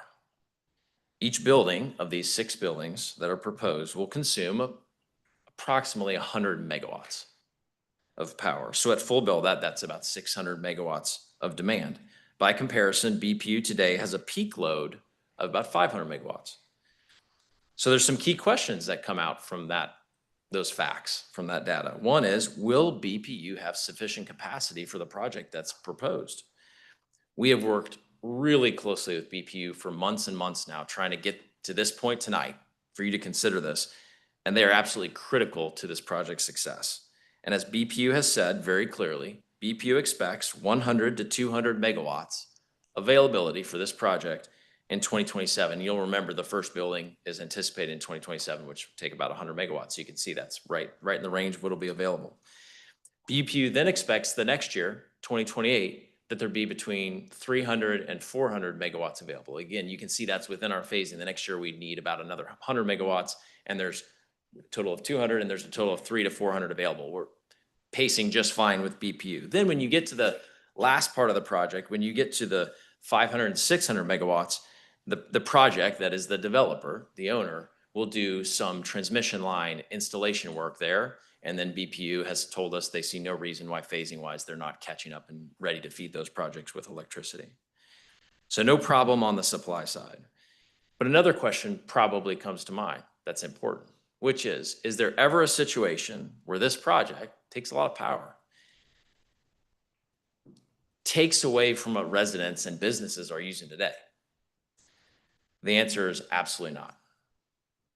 It's not even possible given the regulatory structure and the Southwest Power Pool, which we all hear a lot about, I think more and more every year, and their important role, SPP being the acronym, how they ensure reliability for all users, not only here, not only in the state, but for a 14-state region. So absolutely not. There's no instance where this project can take from what residents and businesses are using. So not only that, but it's actually the flip. There's a benefit here. So if there were, fortunately this doesn't happen very often at all, but if BPU had any emergency, temporary emergency where supply is limited, while this isn't for tonight, it's important to say it, developers willing to enter into discussions with BPU and the UG, development agreement, things like that in the future, that would allow them to voluntarily switch, that is the developer, to generating power to free up all its excess power that otherwise would be using, so that the BPU grid could serve in an emergency situation. So it actually makes the grid more reliable. Some call this like a demand response program, if you've heard that sort of phrase before. So it's actually a net positive no. Electric power to residents and businesses would never, ever be hurt by this project. It would actually be helped through greater reliability. But third, in terms of power, will any BPU infrastructure upgrades necessary for this project ever cause electric rates to go up? Will taxpayers ever be hit for a dime for this project? The answer is an emphatic no. The developer is responsible for all infrastructure costs required for the project and will pay full retail rates for all of that power mentioned, that BPU will sell it. So in sum, moving on from power, in sum, the project will not take any existing power from residents. The project will pay for all of BPU's cost to serve this project with no cost to residents, and residents will have better electrical resiliency, you could say, given the project's existence and the fact that it has all the generator power available. I'd like to conclude, though, by highlighting some benefits this project produces for the entire community. This project is not a net taker. We've seen those before. This is not a net taker. It's quite the opposite. First, I want to talk about real property tax. Just property tax alone is massive. I'm pausing intentionally, massive. Right now, all the project site generates, all that land, the 550 acres, generates for the taxing jurisdictions, including unified government, about $43,000 a year for all that land. Each building, so 6 buildings, each building is estimated when it comes online to generate approximately $2.2 million for a total of, as you can see on the screen in the table, $13 million when we finish building out the data center. While this is not our role to do this, I would just say getting the privilege to be around here quite a bit and hear this body and hear residents, I will say there is a great potential for tax relief for residents. Not our job, but at least the ground is being laid with this much additional real property tax for something like that to possibly happen. Additional benefits, and very brief, though brief does not mean unimportant. There will be an incredible amount of construction jobs created by this project with highly skilled trades, given what this project is all about and what's necessary to make a data center like this come to life. At a time when we've seen a little bit of a slowdown in some of the construction volume for various reasons, but this will be a massive Wyandotte County construction job for, again, estimated at least 6 years or more. And I know, without taking a straw poll, I know that there are many in this room that know the huge impact that has on Wyandotte County workers and their families to create this kind of long-term job creation. But it's not just construction jobs, it's permanent jobs. While this isn't something that creates 1,000 jobs, we get, we want those headquarters. This isn't that kind of project, but each of these building employs approximately 50 jobs. And these 50 jobs have very high paying wages. But more than that, they're accessible high paying wages. What do I mean? I mean, you don't need a 4-year college degree.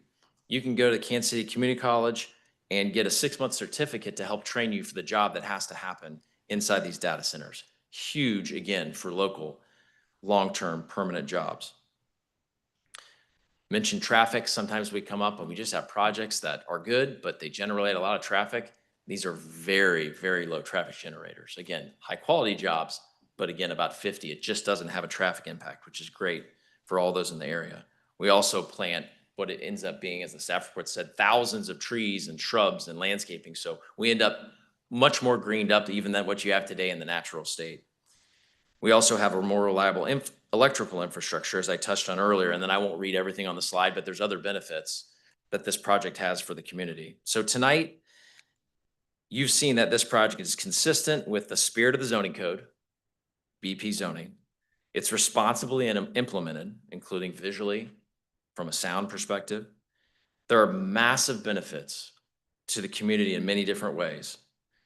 With all that as a backdrop, I'll look forward to answering any questions the mayor, you, or the commission might have. I would just say we officially, respectfully request your approval of this zoning and the associated master plan amendment. Right now, we're talking about switch to the south project.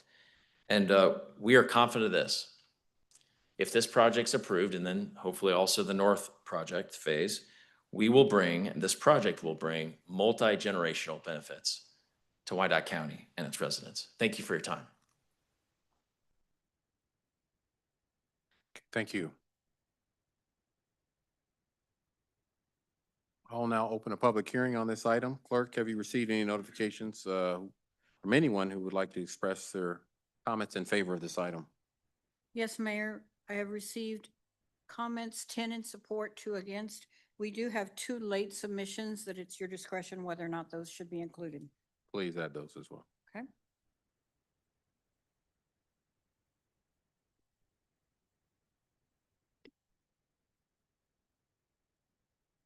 Can you tally that up again, clerk? Yes. Just give me a number of the for and against, I guess.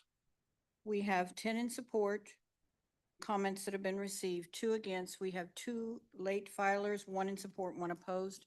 I would also remind the public that if you have submitted comments, I have them to be read. If you're here in person, you need to decide which one you're going to do. So if anyone here has submitted comments, but they would prefer to speak, please let me know. Okay. Okay. Oh, I'm going to open the public hearing. Again. Yes. I'm sorry. If you come forward, ma'am, or sir, whoever raised their hand.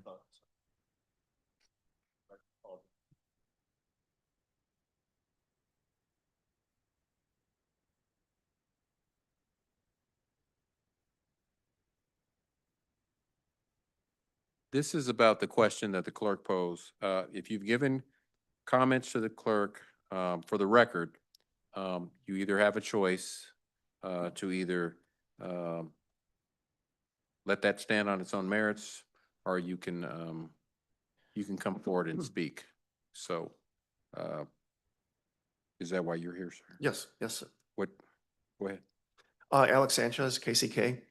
Although I believe this is a good project, I don't believe this is. Sir, did you submit comments? Yes, I did.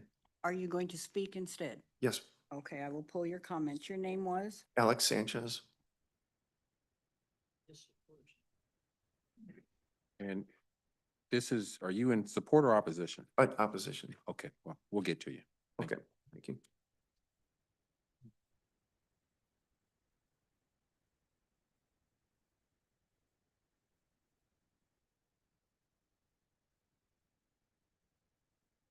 Okay, clerk, can you tally that up one more time for the record?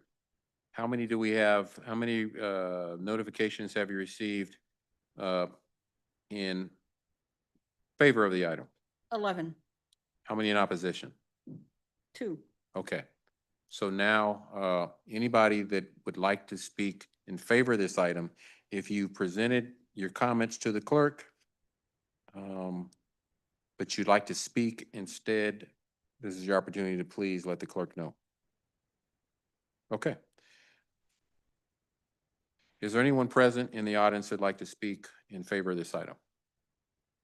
If so, please come forward.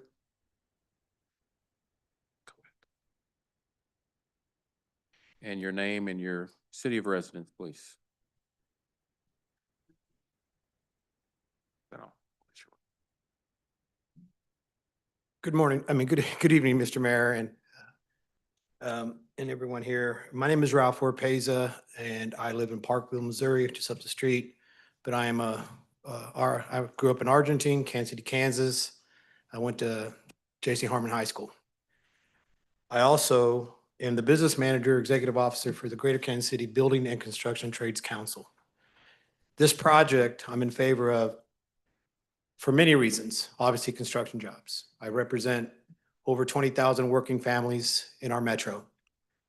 But what I want to talk about is the potential this project does to open up more workforce development for our apprentices. Every single day I'm challenged to get more apprentices, women, people of color, people of my background, to get into our training programs. A job like this creates that opportunity for long-term careers. Our journey level people are making 6 figures now with full benefits and retirement. As a kid that grew up from immigrant parents, and I received my apprenticeship letter 34 years ago to get into the IBEW, it changed my trajectory for my life forever. And I want to make sure that more kids like me that are growing up in our Kansas City, Kansas area, that are going to J.C. Harmon, going to Wyandotte High School, Schlegel, Bishop Ward, it doesn't matter, DeSoto, any of these areas around here, that they have those chances to have the same opportunity that I did 34 years ago when I entered the apprenticeship. Without projects like this, it makes it very difficult. These projects are life-changing. And for that, I implore you to please consider a yes vote for this project. Not for me, not for people that are getting ready to retire, for the next generation that are going to be needed for the highly skilled positions that these jobs open, and also for the construction. I thank you. Thank you, clerk. Clerk notified that she has several items to read in support of this, as well as she has a checklist. So I'm going to turn it over to our clerk and she'll run the meeting from here with those wanting to speak, as well as the letters of support. Clerk? Thank you, Mayor. The comments that we've received in support, the first one is from Capital Electric. Mayor Garner, I am writing to express my strong support for the proposed rezoning applications COZ 2025-005 and COZ 2025-006 for the data center located on the approximately 550 acres to the north and south of Parallel Parkway between 131st Street to the west and 121st Street to the east. As president of Capital Electric Construction Company and a lifelong Kansas resident, I recognize the critical importance of the proposed project to the unified government, its residents, and the local economy. Specifically, the data center project represents a significant investment in our community's future, creating substantial economic diversity as well as a number of substantial economic and social benefits, including job creation. The construction and operation of the data center will generate both short-term and long-term employment opportunities for local workers from skilled trades to high-tech professionals. We are talking about a substantial high-quality jobs that will start from day one that can provide a true path for our residents to a better quality of life. Additionally, construction scopes for the project will provide our local contractors with construction pipeline for years to come. Economic growth, the project will generate substantial property tax revenues that our community so badly needs, including support for our schools, public services and safety, improved roads, parks and recreational facilities, other enhanced municipal services, and most importantly, potential property tax relief for our residents. Infrastructure development, the project will require substantial improvements to our power, water, and wastewater infrastructure without any of the burden placed on the residents of Wyandotte County. The infrastructure improvements associated with the data center project will benefit the entire community at large with greater reliability for power and other utility services and lay the groundwork for future innovation and development within the county. The proposed project has presented an incredible opportunity for the unified government that we cannot afford to pass up. As a local business operating in the electrical and construction industry, we understand firsthand the growing importance of robust, secure, and scalable digital infrastructure. This project will bring significant advantages not only to technology-related industries, but to a wide range of sectors that increasingly rely on high-performance computing and data services. We view this data center as a catalyst for regional growth. Its construction will stimulate the local economy, create quality jobs, and attract a network of ancillary businesses from suppliers and contractors to professional services and hospitality providers. Just as importantly, the operational presence of a high-caliber data facility sends a strong signal to prospective investors that this community is forward-looking, technologically capable, and business-friendly. In conclusion, we support this project not only because of its economic and technical merits, but just because we believe it will be a cornerstone of a more competitive, resilient, and future-ready regional economy. We strongly urge the approval and advancement of this initiative, and we look forward to the positive impact it will have across our business community. Please do not hesitate to contact me for further information.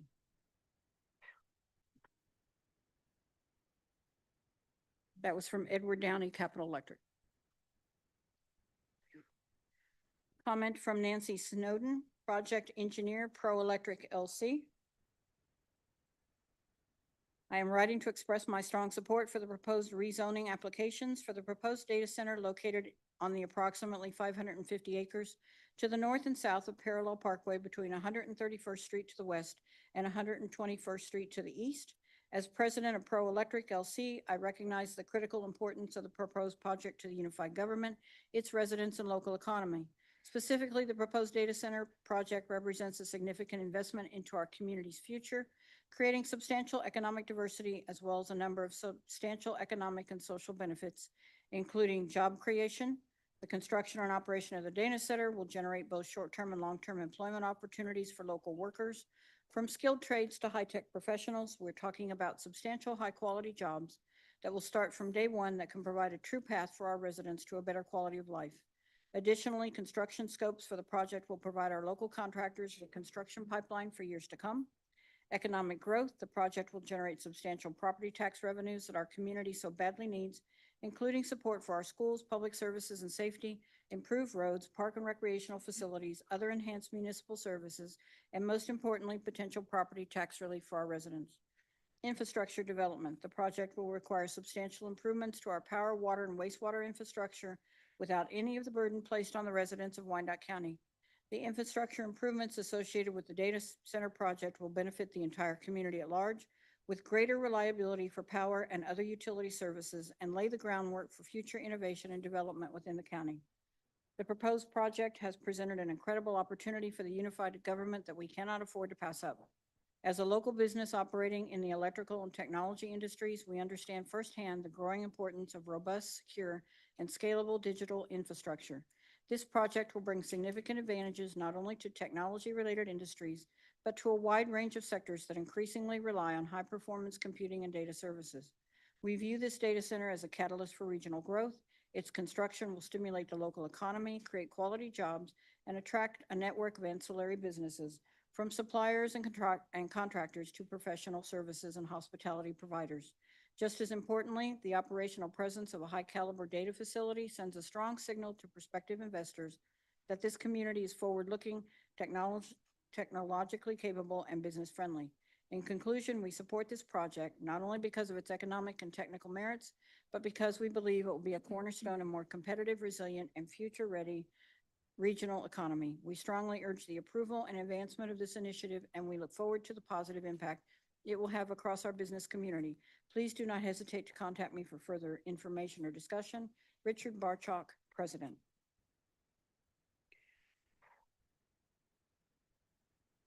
Comments from Tim Cowden, President and CEO, Kansas City Area Development Council. Dear Mayor, CEO Garner, on behalf of the Kansas City Area Development Council, I write in strong support of Project Wolf and its associated rezoning applications. As the president of the Regional Economic Development Organization for the 18-county, two-state Kansas City area, I view this proposed data center as a transformative opportunity for Wyandotte County and the entire region. The project represents a substantial private investment that will drive long-term job creation, infrastructure upgrades, and tax revenue for public services, all without burdening local residents. Data infrastructure is critical to future economic competitiveness, and this project signals that Wyandotte County is ready to lead. It will not only support today's digital needs, but also position the region to attract next-generation employers across industries. I encourage the approval of this project and look forward to the benefits it will bring to the region. Tim Cowden, President and CEO, Kansas City Area Development Council.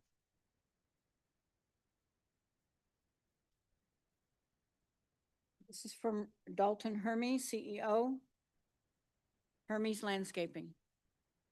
Mayor, CEO Garner, on behalf of Hermes Landscaping, Inc., I am writing to express enthusiastic support for the proposed rezoning applications related to the data center development known as Project Wolf, located on approximately 550 acres north and south of Parallel Parkway, between 131st Street to the west and 121st Street to the east. This project represents a transformative investment in Wyandotte County with long-term economic, technological, and community benefits. It maximizes the potential of underutilized land by leveraging existing infrastructure, driving regional innovation, and generating unprecedented tax revenue, all while fostering a high-wage, future-ready workforce. The data center development will create substantial economic impact through high-paying career opportunities for local residents and students in construction, equipment installation, and ongoing operation. Support the growth of a small business technology ecosystem, sparking innovation and collaboration in the region. Generate robust property and utility sales tax revenue estimated at over $14 million annually once fully built, a figure that far exceeds what would result from traditional residential or commercial development on this land. Importantly, this development would relieve property tax pressures by diversifying the tax base. For instance, each data center is projected to contribute approximately $2.4 million annually in property taxes alone. In contrast, more residential development would strain public resources, especially the Piper School District, which already faces challenges due to limited taxable commercial property. The project also advances critical infrastructure upgrades. Data centers require high-capacity fiber optic networks, which can lead to broader broadband access and faster internet speeds for nearby communities. Utility infrastructure enhancements made to support this development will benefit all area residents for decades to come. We further understand that the developer is committed to making or exceeding all environmental, noise, and lighting standards and will assume financial responsibility for necessary infrastructure improvements, both now and in the future. This is a rare and timely opportunity to catalyze growth and connectivity in Wyandotte County. We urge your full support of Project Wolf and these rezoning applications, recognizing the powerful long-term value this developer will bring to the community. Please don't hesitate to reach out for further discussion or clarification. Dalton Hermes, CEO, Hermes Landscaping. From Arista Networks. On behalf of Arista Networks, I'm writing to express enthusiastic support for the proposed rezoning applications related to the data center development known as Project Wolf, located on approximately 550 acres north and south of Parallel Parkway, between 131st Street to the west and 121st Street to the east. This project represents a transformative investment in Wyandotte County with long-term economic, technological, and community benefits. It maximizes the potential of underutilized land by leveraging existing infrastructure, driving regional innovation, and generating unprecedented tax revenue, all while fostering a high-wage, future-ready workforce. The data center development will create substantial economic impact through high-paying career opportunities for local residents and students in construction, equipment installation, and ongoing operation. Support the growth of a small business technology ecosystem, sparking innovation and collaboration in the region, and generate robust property and utility sales tax revenues estimated at over $14 million annually once fully built, a figure that far exceeds what would result from traditional residential or commercial development on this land. Importantly, the development would relieve property tax pressures by diversifying the tax base. For instance, each data center is projected to contribute approximately $2.4 million annually in property tax alone. In contrast, more residential development would strain public resources, especially the Piper School District, which already faces challenges due to limited taxable commercial property. The project also advances critical infrastructure upgrades. Data centers require high-capacity fiber optic networks, which can lead to broader broadband access and faster internet speeds for nearby communities. Utility infrastructure enhancements made to support this development will benefit all area residents for decades to come. We further understand the developer is committed to meeting or exceeding all environmental, noise, and lighting standards and will assume financial responsibility for necessary infrastructure improvements both now and in the future. This is a rare and timely opportunity to catalyze growth and connectivity in Wyandotte County. We urge your full support of Project Wolf and these rezoning applications, recognizing the powerful long-term value this development will bring to the community. Miles Wassenberg, arista.com.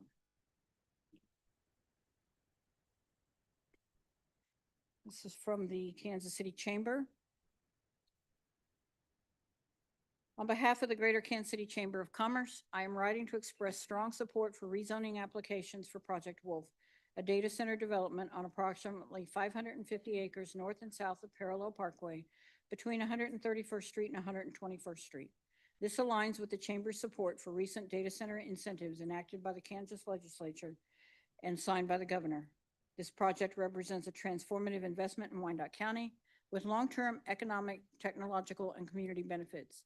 It maximizes the potential of underutilized land by leveraging existing infrastructure, driving regional innovation, and generating unprecedented tax revenue, all while fostering a high-wage, future-ready workforce.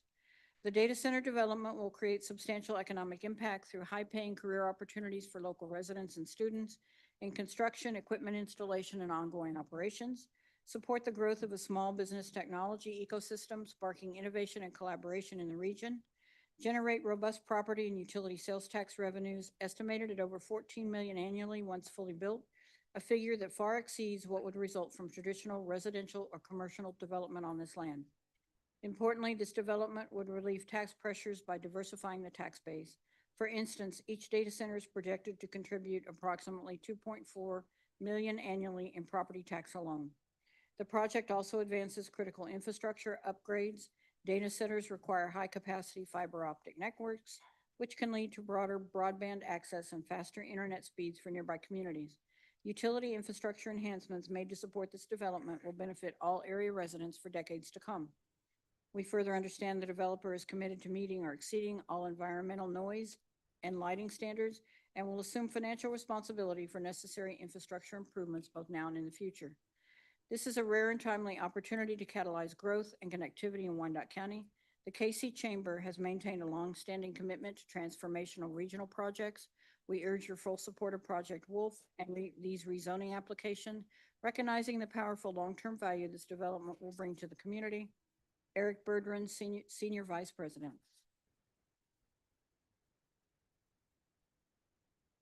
This is from U.S. Engineering Construction. On behalf of U.S. Engineering Construction, I'm writing to express enthusiastic support for the proposed rezoning applications related to the data center development known as Project Wolf, located on approximately 550 acres north and south of Parallel Parkway between 131st Street to the west and 121st Street to the east.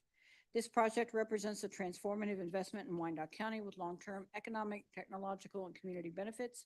It maximizes the potential of underutilized land by leveraging existing infrastructure, driving regional innovation, and generating unprecedented tax revenue, all while fostering a high-wage, future-ready workforce. The data center development will create substantial economic impact through high-paying career opportunities for local residents and students in construction, equipment installation, and ongoing operations. Support the growth of a small business technology ecosystem, sparking innovation and collaboration in the region, and generate robust property and utility sales tax revenues estimated at over $14 million annually once fully built, a figure that far exceeds what would result from traditional residential or commercial development on this land. Importantly, this development would relieve property tax pressures by diversifying the tax base. For instance, each data center is projected to contribute approximately $2.4 million annually in property taxes alone. In contrast, more residential development would strain public resources, especially the Piper School District, which already faces challenges due to limited taxable commercial property. The project also advances critical infrastructure upgrades. Data centers require high-capacity fiber optic networks, which can lead to broader broadband access and faster internet speeds for nearby communities. Utility infrastructure enhancements made to support this development will benefit all area residents for decades to come. We further understand that the developer is committed to meeting or exceeding all environmental noise and lighting standards and will assume financial responsibility for necessary infrastructure improvements both now and in the future. This is a rare and timely opportunity to catalyze growth and connectivity in Wyandotte County. We urge your full support of Project Wolf and these rezoning applications, recognizing the powerful long-term value this development will bring to the community. Bill Daniels, Vice President, U.S. Engineering Construction. This is from the KC Tech Council. On behalf of the KC Tech Council, which represents more than 200 of the region's fastest growing tech employers, we are committed to advancing technology infrastructure that supports economic prosperity throughout Greater Kansas City. Our member companies, diverse in size and scope, are united by the belief that robust digital infrastructure is essential to sustaining innovation and fueling continued growth. For this reason, we express our strong support for the rezoning applications tied to the development of a data center campus known as Project Wolf. As companies increasingly rely on secure, high-performance computing capabilities, data centers have become the backbone of the global digital economy. Project Wolf not only answers this need, but also positions our region as a national leader in digital infrastructure. The Kansas City MSA is home to a growing base of more than 80,000 tech professionals, and the average wage among these workers is nearly double that of other industries in the region. The presence of a world-class data center further elevates our reputation as a forward-thinking, business-ready region. Beyond its contribution to the tech industry, this project will deliver long-term economic value to Wyandotte County.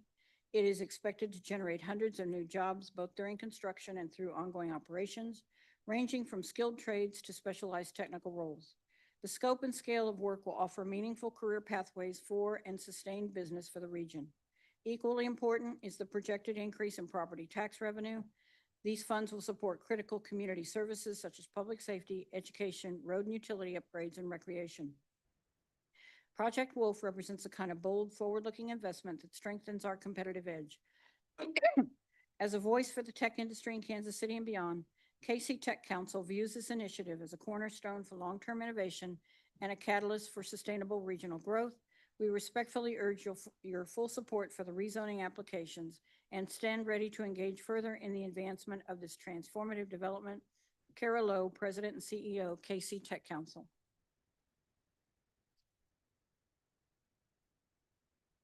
This is from the Kansas City, Kansas Chamber. On behalf of the KCK Chamber of Commerce Board of Directors, I'm writing to express our strong support for rezoning applications related to the data center development known as Project Wolf. This project encompasses approximately 550 acres north and south of Parallel Parkway between 131st Street to the west and 121st Street to the east. As a business-driven organization, we view this project as a timely and strategic investment that enhances our community's economic health. As the unified government faces fiscal challenges, this project represents a significant opportunity to strengthen the local tax base while limiting future costs to the community. We support the efficient use of existing underutilized infrastructure, assets our residents and businesses have long supported, and we appreciate that this development will assume financial responsibility for any future improvements needed with its build-out. We are encouraged that technology-based companies view Kansas City, Kansas as a prime destination for long-term investment. We believe it's vital to welcome projects that will diversify the industries in our community, particularly one poised to become the largest investment in Kansas history. This development will generate new revenues that provide the potential to reduce property tax burden on residents and businesses alike. We are also enthusiastic about the anticipated utility sales tax revenues from this project and the potential they hold as part of a broader discussion to reduce the pilot on electric bills, creating direct benefits for all utility customers. We respectfully urge your full support of Project Wolf and these rezoning applications, recognizing the long-term value this development will bring to our community. Please do not hesitate to reach out for further discussion. Renee Hadley, President, KCK Chamber of Commerce.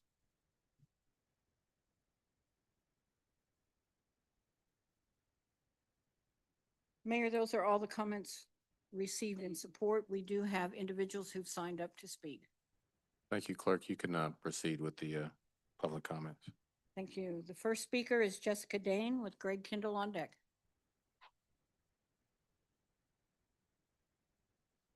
Good evening, Mayor Gardner and Commissioners. My name is Jessica Dane, and I am the proud superintendent for the Piper School District. Thank you for the opportunity to speak tonight on behalf of Piper USD 203. I come to you tonight not in opposition, but with enthusiasm for a shared opportunity. The proposed Wolf Project Data Center development has the potential to be a future-ready partnership, one that reflects our district's values, supports our students, and invests in long-term progress. As you know, Piper is now the second fastest school district in the state of Kansas. We're nationally recognized as a leader in real-world learning, career academies, and student-centered design. Our success is rooted in partnerships with families, business leaders, and civic leaders like you. This project of Done with Care and Collaboration represents a meaningful way for Project Wolf to show its commitment to being a good neighbor. The data centers will be a prominent part of our district's landscape, and with intentional design, like preserving tree buffers and orienting equipment away from campus, we can ensure a safe and respectful learning environment for our students. As a show of good faith, we also encourage the UG and Project Wolf to consider contributing to the infrastructure that directly affects our families, specifically improvements to North 131st Street, which currently poses safety risks near our high school. And while the district has already invested in the road's public utility during our own construction, collaboration here would demonstrate mutual benefit. We know this investment will help diversify our tax base and lessen the burden on Piper families. With very few commercial entities in our footprint, the opportunity to generate sustainable revenue without added incentives and abatements is essential. Lastly, we see great possibility in aligning this development with our educational mission. From internship pathways and STEM partnerships to workforce preparation and placement, the future-ready impact of Project Wolf extends far beyond the physical site. 1 minute remaining. We are hopeful, we are supportive, and we truly believe this can be a win-win for Piper students, for Piper taxpayers, and for the greater community we serve. Commissioners, and specifically Commissioner Kane, we respectfully urge your full support of this project, not just as a vote for development, but as a vote for our students, for our taxpayers, and the future of the Piper School District. Thank you.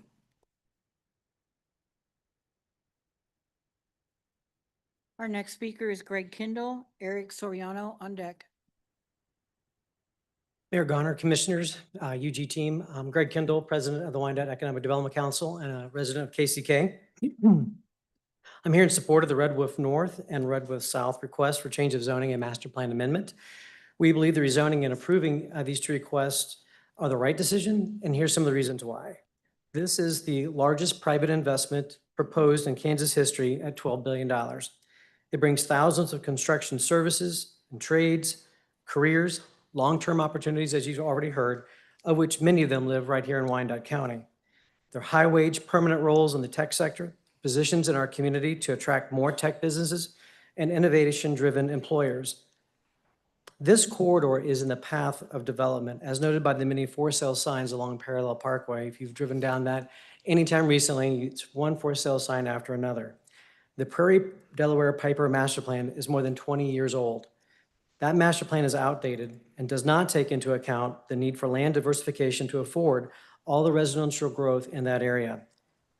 All development must adhere to strict noise and lighting ordinances, which this development will do as well. It's worth noting that Red Wolf North is adjacent to the school district's athletic complex, where we expect and will enjoy years of football games, track meets, and many other activities to be played under the lights and well into the night. And we feel the proposed development has gone into great lengths to develop a master plan that makes good use of the existing tree lines and utilizes berms to shield the development from nearby residents. This project leverages the existing BPU 161 kV transmission line that residents and businesses have already paid for, putting it to its highest and best use without the need for major public investment, and it doesn't impact the existing roads. Rezoning this to a business park for data centers unlocks more than $2 million in annual property taxes per building every year, and at least $2 million more annually per building in utility tax revenues without adding pressure to the schools, roads, or emergency services. 1 minute remaining. To match that same property tax revenue, we'd need to build nearly 240 new homes, paying $10,000 each to generate that kind of property taxes per data center building. And to match the utility sales tax revenue, we'd need 2,500 new homes, paying $4,000 a year in electric bills to match a single data center utility sales tax revenue. Every 500 students require another elementary school. 250 homes with 2 kids each triggers the need for another school. The Red Wolf North acreage alone could easily accommodate 800 plus homes and far more apartments and townhomes. I'm not anti-residential, but this proposal contributes to the tax base without adding students. These data centers means more funding for education. From a revenue perspective, this is the highest and best use of the land. The utility sales taxes alone generate enough revenue to support a discussion about lowering residential electric pilot fees, along with property tax revenues to potentially reduce property tax rates, reduce debt, or contribute to community services. We appreciate the time and effort put into this process by both residents and the client team. We ask for your support in approving the request for both the north and south sides of the project. Thank you, Mayor. Our next speaker is Eric Soriano with Greg Mosier on deck. Good evening, Commissioners and Mayor Garner. Thank you for this opportunity. I'm Eric Soriano, Shawnee, Kansas. I'm a sales business development for Wyandotte Landscaping and Hermes Landscaping. And I'm here really to speak about the benefits to the blue collar workforce of Wyandotte County. I'd like to ask how many guys are present here that live in Wyandotte County and would like to work on this project? Okay, so we've done a lot of work in Wyandotte County, including the NASCAR Kansas Speedway, the Cerner development, the General Motors plant down in Fairfax. So we have a long history of 60 years working in Wyandotte County with our guys. And I really wanted to talk about, this isn't just a $12 billion investment in Wyandotte County. It's a direct pipeline to thousands of good paying jobs for the hardworking people of Wyandotte County, with absolutely no request for tax breaks or public incentives. It's really amazing what's going on here. This project offers stable long-term careers that can truly elevate the standard of living for families in Wyandotte County. It's a testament to the fact that major private investment can and should directly benefit the local workforce. I urge you to support this project and unlock these vital employment opportunities for the blue collar residents of Wyandotte County. Thank you. Our next speaker is Greg Mosier. Chad Schaefer on deck. Sorry if I said that wrong, I can't read it. Good evening, Mr. Mayor, Commissioners, County Administrator Johnston. It's been a long time since I've been able to come up and visit with you, so looking forward to tonight. The last 7 years, I proudly called Wyandotte County my home, fully integrated with the community. And during those times, I've had the opportunity to visit with you and others and hearing concerns voiced by residents of Wyandotte County of the tax burden on their properties. During that time, I've advocated for higher education levels, higher wage career opportunities, high-tech businesses, high sales volume companies, because all of those promote and create more taxpayers. And it creates greater diversity in the taxing, in the tax revenues, and it lessens the tax burden for all involved. It also provides this project provides new revenue to improve quality of life for all in Wyandotte County and the region. This project creates hundreds of construction jobs in the years to come. It provides permanent high-wage jobs and career opportunities for generations to come, provides millions of dollars in annual sales tax for generations to come, with no tax abatement on the property, with no discounted utility rates, many of these things that you've already heard. And as the smallest county in the state of Kansas, this will be the largest capital investment project in Kansas history. We should be really proud of that. We're doing great things in Wyandotte County, and this just speaks to that. This project is 3 times larger than the Panasonic project. just as a little shameless plug, but speaking to the good things we're doing, KCC is the educator of choice for Panasonic Energy, even though they reside in the county to the south. We're happy to help provide the workforce for these incredible jobs that are coming for us as well. 1 minute So- remaining. Thank you. This is exactly what Wyandotte County needs, and I respectfully request your approval on these changes on the rezoning. So thank you very much, and I apologize in the beginning. Greg Mosier, President, Kansas City, Kansas Community College, lives in Piper. Thank you very much. Our next speaker is Chad, I believe, Schaefer. You got it. Okay. I'm left-handed. Wade Kiefer on deck. Chad Schaefer, Bonner Springs. I grew up in Lansing, Kansas, graduated high school there. I remember this whole area out there was just nothing but farm fields. We go play soccer at Piper. It was a big dirt field, and that was about the only thing out in this area. Today, I think it's pretty incredible. We get the opportunity to not only work in this community and be a part of it. I don't have to commute to other places to do that. And facilities like this is what brings that community and keeps us here. Again, our workforce is here today to represent, you know, we live here, we want to work here rather than drive to Lee Summit to do jobs. We want to be in this community and a part of it, which then brings people to the restaurants, the other activities that we have that we're working so hard to continue to grow. So thank you. Our next speaker is Wade Kiefer, Mindy Roca on deck. Wade Kiefer, Olathe, Kansas. Mayor, Commissioners, my name is Wade Kiefer. I'm a business representative of IBW 124, that is the International Brotherhood of Electrical Workers. We were formed in 1892, and we currently represent over 4,000 members in the Kansas City Metro, and hundreds of those members live in Wyandotte County. We don't just advocate for contracts or safety standards. We also advocate for the well-being of our members. Data center projects are currently being built across state line, and they have proven to be a significant benefit to the region. Our members are not working on all of them, but we're currently working on several. It is true that data centers do not employ many when they are built, but it takes hundreds to get it done. And when that last building gets finished, they go back and repurpose it. It's the gift that keeps on giving. Additionally, a school district on the Missouri side has received a 30% budget increase due to that property tax increase. Meaning the school districts don't have to come back to the taxpayers to increase the property taxes if they need a new school, increase teacher pay, and if they do, it's much less. The cities have additional revenue and could possibly reduce the mill levy. If you are for creating jobs, developing a skilled workforce, supporting local businesses, and providing property tax relief, then I implore you to support this resolution. Thank you.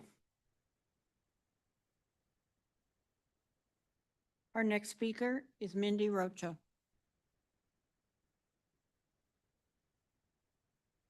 Good evening. My name is Mindy Rocha. I am a lifelong resident, a local small business owner in Wyandotte County, and also a contractor who works on these data centers. So firsthand, I see that these data centers give back to their community. The big five that usually that employ these data centers want to be well known in their community. They want to give back. They have workforce development in the community where I have hired from some of the best candidates I received. I have a son who will be a local 533 pipe fitter in a few weeks, and he is excited to start his career and hopefully have a job in his backyard. We have other local union business agents and managers in our audience that are here to support union jobs at this data center. If you haven't signed the sheet and would like to stand up and support, I implore you to do that now if you're with the union.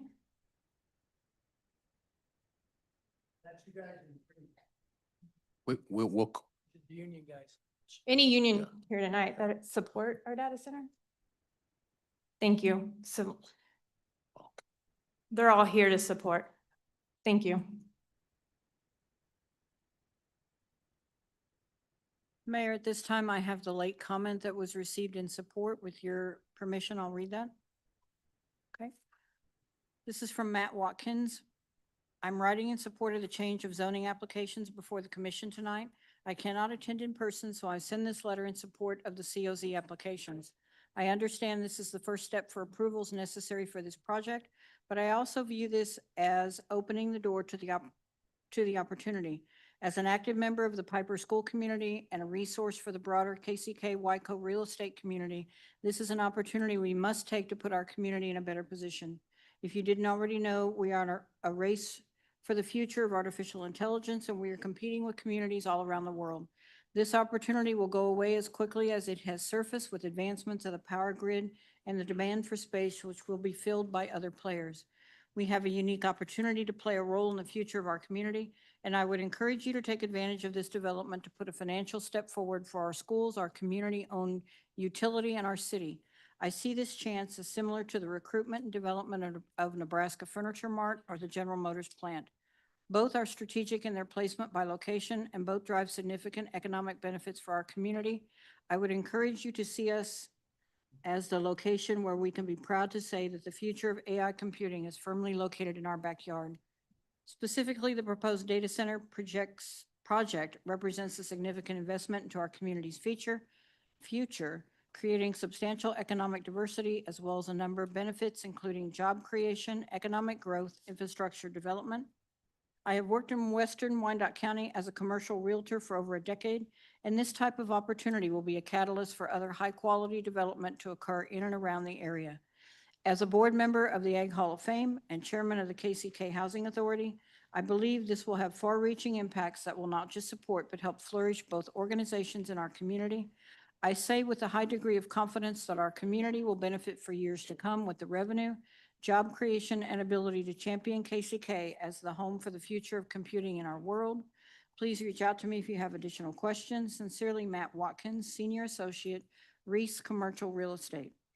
And Mayor, if I may, for the record, to make sure that the record is clear, all of these comments received have been in support of both change of zone applications, COZ 2025005 and COZ 2025006. Mayor, those are all the comments that we have. Okay. Is there anyone else in the audience that would like to speak in favor of the item? Please come forward one at a time. Speak your name and your city of residence. Kevin Hendrickson, sorry about that, Osawatomie, Kansas. Business manager, local 533 pipe fitters, and board member of Wyandotte County Economic Development Council. I was going to come up and correct the client and disagree with the client and many other letters in support. This project is not going to create jobs. I'll say it again. This project is not going to create jobs. Many of the letters of support got it right. This project is going to provide careers. I am a 34-year career pipe fitter. My career as a pipe fitter, I have worked on many, many jobs. During my apprenticeship was funded by hours worked on projects by other pipe fitters. Hours that our pipe fitters work on projects today fund opportunities for apprentices in our program today. To shadow what Brother Oropeza said, these are good paying jobs for residents of your community that start off with health benefits, retirement benefits, benefits that continue to protect your community. You'll find our highly skilled workforce all over Wyandotte County, from KU Medical Center to Fairfax District, Kansas City, Kansas Community College, Legends. Anywhere you look in Wyandotte County, you're going to see skilled labor. And that skilled labor is able to do what they do because of the opportunities that were given through apprenticeship programs.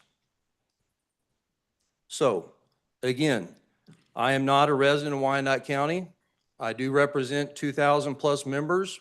I think it's my due diligence as a representative of the members that do live in Wyandotte County, and it's minute. my due diligence, thank you, as a board member of the Economic Development Council to speak in favor of this project. And in my opinion, a vote in favor of this project is a vote in favor of the youth of your community. Thank you.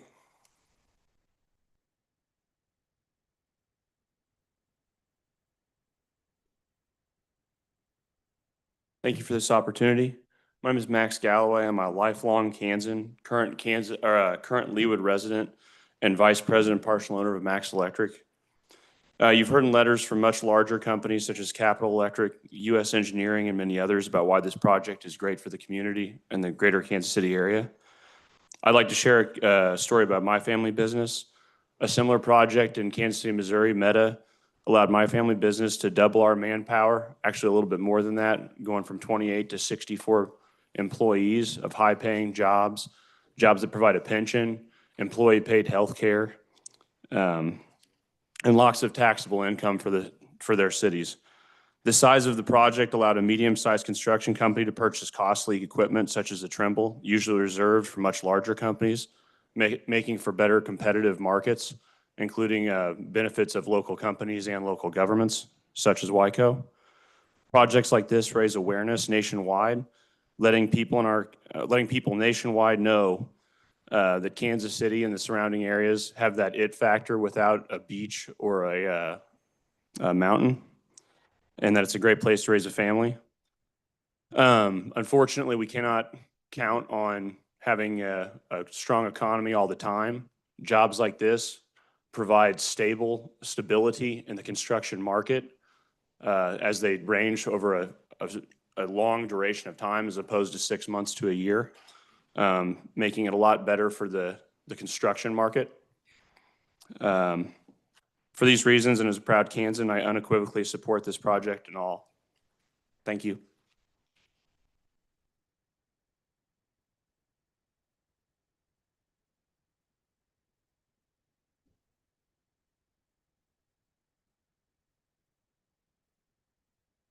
My name's Scott Harding.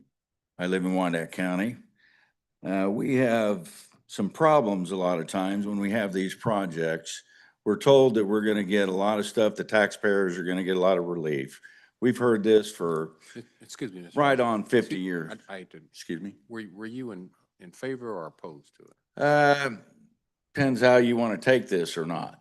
Well, that's a yes or a no. Well, it's a yes and a no. Well, As long as it doesn't cost the taxpayers, I'm good, but I'd like to see them relocated to the west on 7th Highway. Can I talk later? You can't. This is for those that are Okay. not unsure, but those that are. Because I didn't hear my stuff read. That's why I was coming up. Oh, that's okay. Did you want it read or did you want to speak? If she'd read it, that'd be fine. Okay, she'll read it when we get to the opposed. Thank you. Is there anybody who would like to speak in favor? Let me make that clear. In favor of this item, please come forward with your name and your city of origin. Anyone in favor?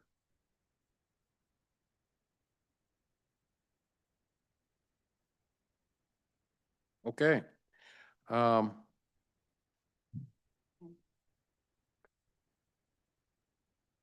Clerk, I believe we have some people online virtually. I'll let you take those responses from those individuals that are willing to speak in favor of the item that are virtual. Thank you, Mayor. Our first speaker is identified as NHSJB Walker Foundation. You'll need to unmute, state your name and residence for the record, please. You'll have 3 minutes. Hi, yes, my name is Lisa Walker Yeager, and I am calling, calling in, saying that I am in favor of the facility. It's still questionable. I think it should be brought more to the community where we're able to ask more questions.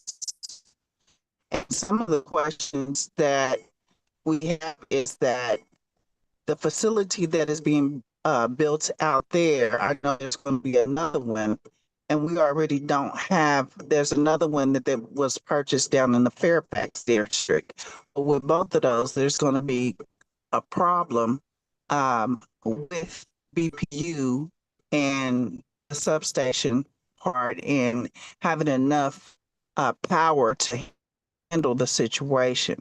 The main question is not really for them. It's really for is to ask really for the community benefits agreement. The Northeast End needs to have a community benefits agreement with you all pertaining to because it's going to go. It's going to be very financially beneficial for our community to have it. So my question is, if how can we get the community benefits agreement? Because it is going to be substantially beneficial for us, will we be able to remove some of those unnecessary fees this on the BPU bill? And because they do have the funding, Ma'am, you will ma'am, have the funding. I hate to interrupt. Are you for or are you against the project? The item? Hello? I'm sorry, I couldn't hear you. I said, I hate to interrupt, and we'll give you about 15 seconds back, but are you for or against this item? I am for things that are added to it, like a community benefits agreement for the Northeast End. Yeah, well, I understand that, and that's a discussion that we had later about community benefits, but I'm just, what's before us today is, are you for this rezoning, this item as it was? Yes, I am. Okay, okay. That's Yes, I am for the reason of the item because it will bring jobs. It will make a difference on taxpayers' money. I am for it, long as there's a community benefits agreement.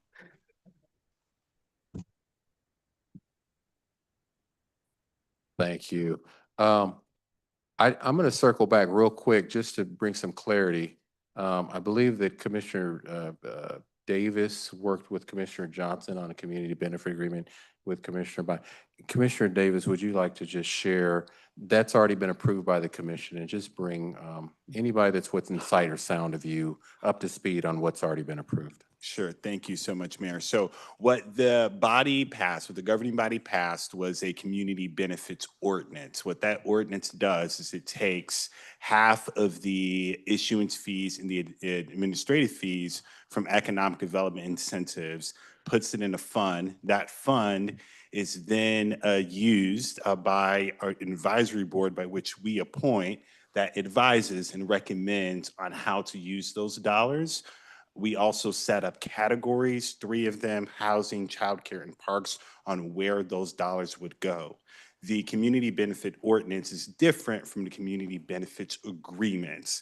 A community benefits agreement is a separate process, and that happens kind of on an individual basis by project, and is usually between the surrounding area and the project that there lies in. It's not necessarily community-wide or county-wide. And so this project, and I don't want to get too ahead of it, my understanding is there will be some conversations on making contributions to the community benefits ordinance, but that just gives some context for you, Mayor. Thank you. Thank you, Commissioner. Okay, Clerk. Our next speaker is Darren Amon. You'll need to unmute. State your name and residence for the record. You'll have 3 minutes. Good evening, Mayor. My name is Darren Ammon. I am with Bartlett and West from Lawrence, Kansas, and I'm also the 2025 Wyandotte Economic Development Council Board Chair. I apologize that I can't be there in person because of a conflict, but I'll keep my comments brief. I just wanted to reiterate some of the things that have already been said by Mr. Peterson, Mr. Kendall, Mr. Mosier, and various others about the impact that this project will have on not only Wyandotte County, but the entire region. It was mentioned a couple different times, and I think it's a very appropriate word. Projects like this, and I'm in this business, don't come along very often. They're generational. The impact isn't just seen immediately, it's going to last for generations to come. Jobs and all of the other items that come along with it. I would ask that you strongly support all of the items associated with this project and move it forward. Thank you. Mayor, we have no other hands raised at this time.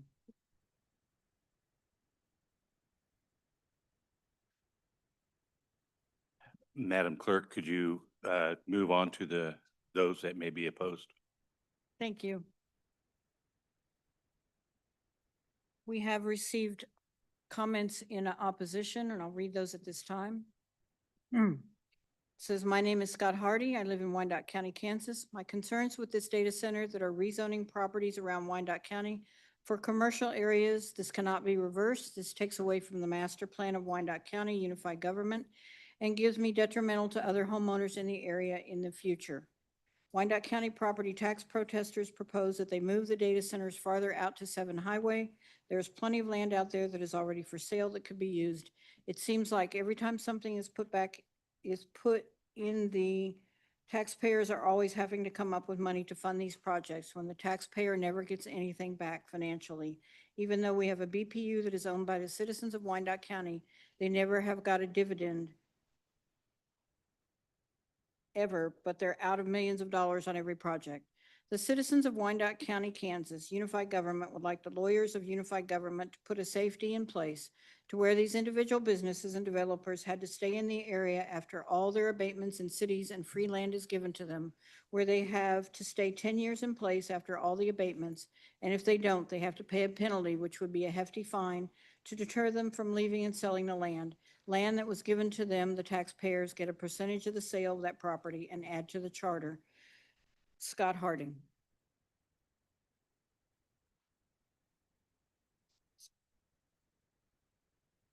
Comments from Desiree Bush. Commissioners, thank you for the opportunity to speak. My name is Desiree Bush, a Wyandotte County resident, here to express deep concerns about the proposed $12 billion Red Wolf data center at 13000 Parallel Parkway. At first glance, this may seem like a major investment, but when examined closely, the promised benefits are vague and the potential risks are significant. First, the jobs. According to Red Wolf's own zoning documents, data centers offer minimal on-site employment. This project will consume enormous land, energy, and infrastructure, yet provide very few jobs. Is that truly in our community's best interest? Second, the environmental risks. The plan offers only vague assurances with no formal environmental impact study required. Data centers often use gas combustion turbines for backup power, which emit pollutants like methane and nitrogen oxides, compounds that worsen asthma and heart disease. Wyandotte County already received an F for ozone levels in the 2025 American Lung Association report. Are we prepared to make that worse? Third, the strain on our power grid. A 600 megawatt data center uses more energy than some cities. Has the Board of Public Utilities conducted a thorough impact analysis? What plans exist to prevent blackouts during extreme weather? We've seen this go wrong elsewhere. In Boxtown, Memphis, residents are now fighting pollution after a similar project was fast-tracked. Let's learn from that, not repeat it. As for public input, Red Wolf held just one neighborhood meeting on May 14, 2025. That's not enough for a project of this scale. True engagement means regular, accessible conversations with the entire community. So I'm asking for full transparency from Red Wolf on energy use and emissions, a required environmental impact study before any approval, ongoing inclusive community outreach, an independent review by experts in health and utility impacts. The stakes are too high to rush. Wyandotte County deserves development that is transparent, equitable, and sustainable, not one that leaves residents with more questions than answers. Those are all the comments that were received. We do have individuals that have signed up to speak. Clerk, you can go ahead and run through them. Our first speaker is Neil Palmer. Richard Laven on deck.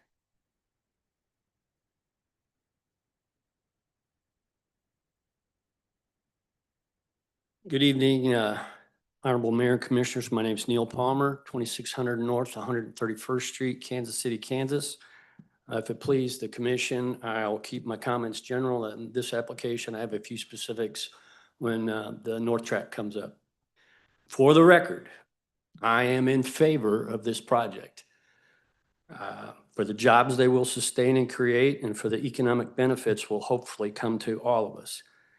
I worked for the largest union general contractor in this town for over 40 years. I served on the Piper School Board for over 20 years. I've been on the Workforce Partnership Board and the Teamsters Pension Board. I've personally worked on over a dozen data center projects from concept to completion, so I'm not shooting from the hip on this. However, I am not in favor of this development as presently located and presently configured.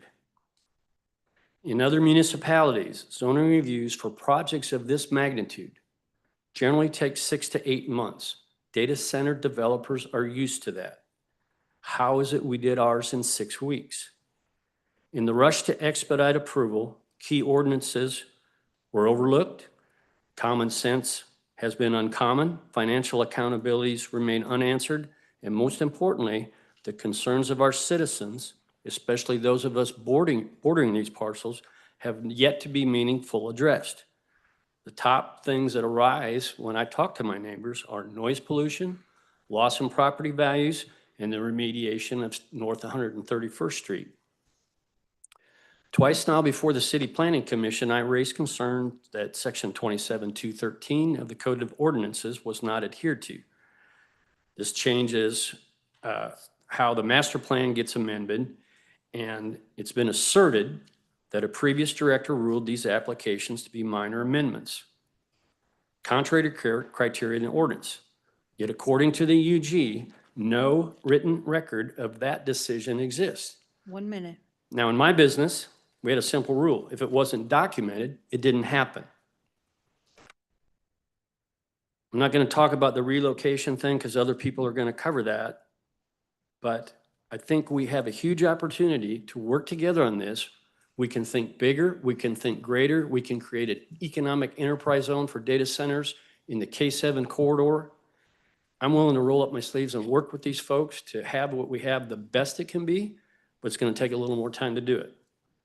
So I urge the commission at a minimum to pause these proceedings and ensure full compliance with the ordinances, the concerns of the citizens be rectified as soon as possible, and additional stipulations which I've submitted to you be discussed. I also want to give a shout out to the legal team and the Planning and Urban Development Department. They did a phenomenal job supporting us, whether for or against in this effort. Thank you. Our next speaker is Richard Lavin. Alex Sanchez on deck.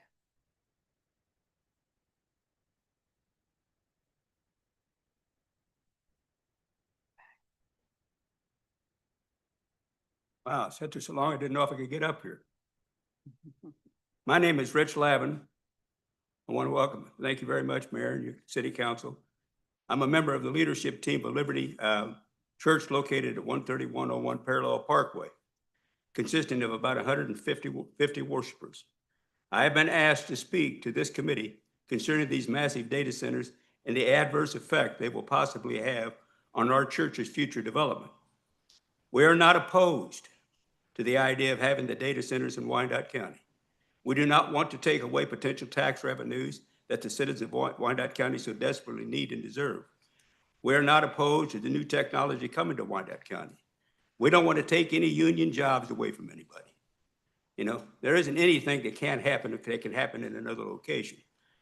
We as a church body are primarily opposed to the location that has been selected, and we feel that more research should be done in selecting a location. When our church selected this property years ago, it was zoned agricultural, which allowed for farming activities and single-family homes. It was and still is the perfect setting for a small, medium-sized church in a rural setting. It was away from the busy highways and commercial areas with the possibility of future residential development to help our church grow. In this particular plot of land, this 500 acres, in my opinion, as a citizen of Wyandotte County, is probably some of the most prime residential development property we have left in western Wyandotte County. According to the United Government's own original master plan analysis, the proposed use of a business park is not compatible with the adjacent uses in the area. The promises laid out by Red Wolf are pretty convincing, but if one just Googles data centers, you will see that not all communities are jumping for joy because they are in their community. It is claimed they generate a lot of noise 24 hours a day, 365 days a year. It is also claimed that the noise level is detrimental to wildlife and pets, along with some complaints of emotional effects on people. 1 from minute remaining. unending noise, nonstop hum of the equipment.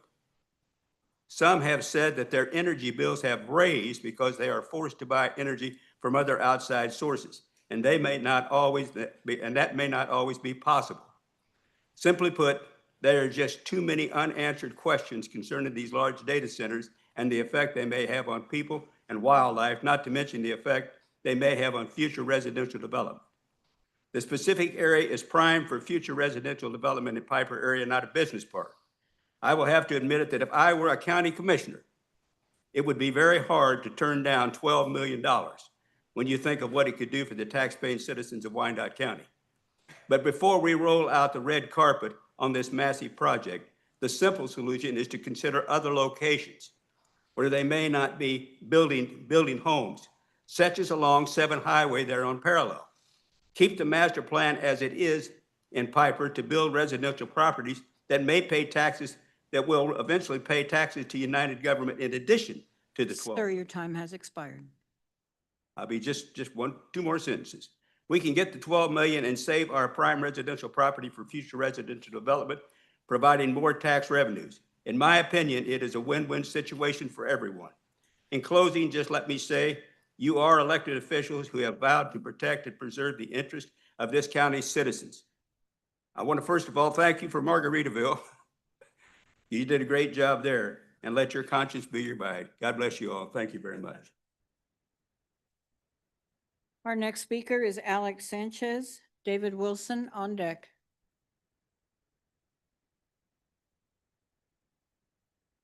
Good evening, Mayor, Commissioners.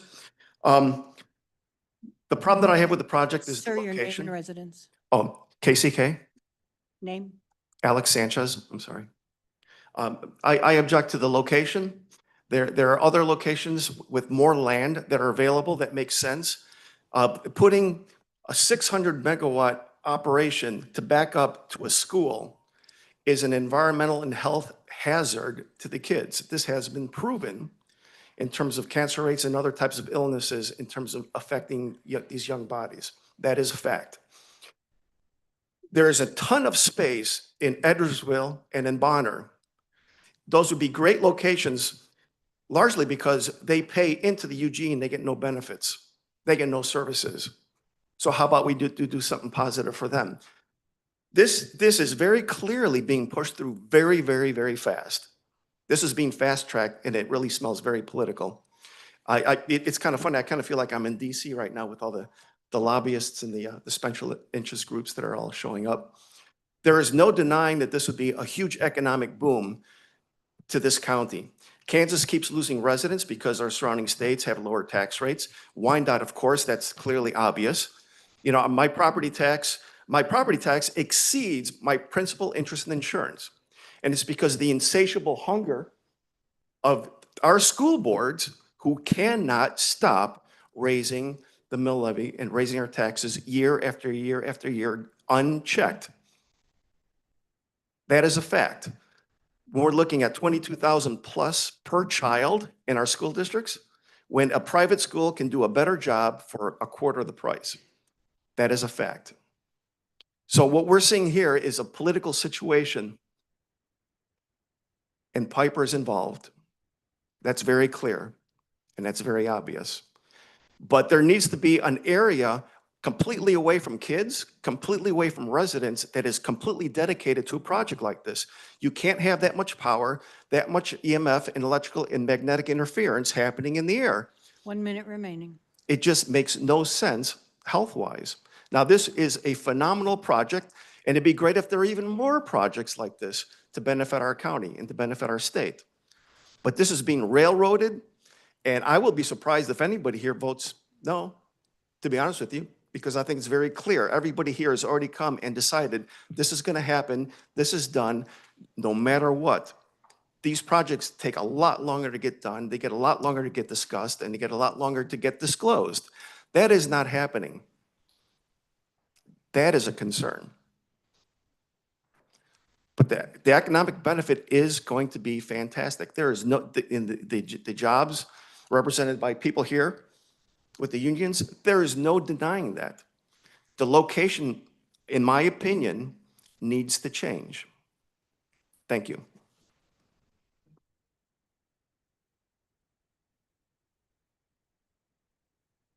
Our next speaker is David Wilson. Michael Mills on deck.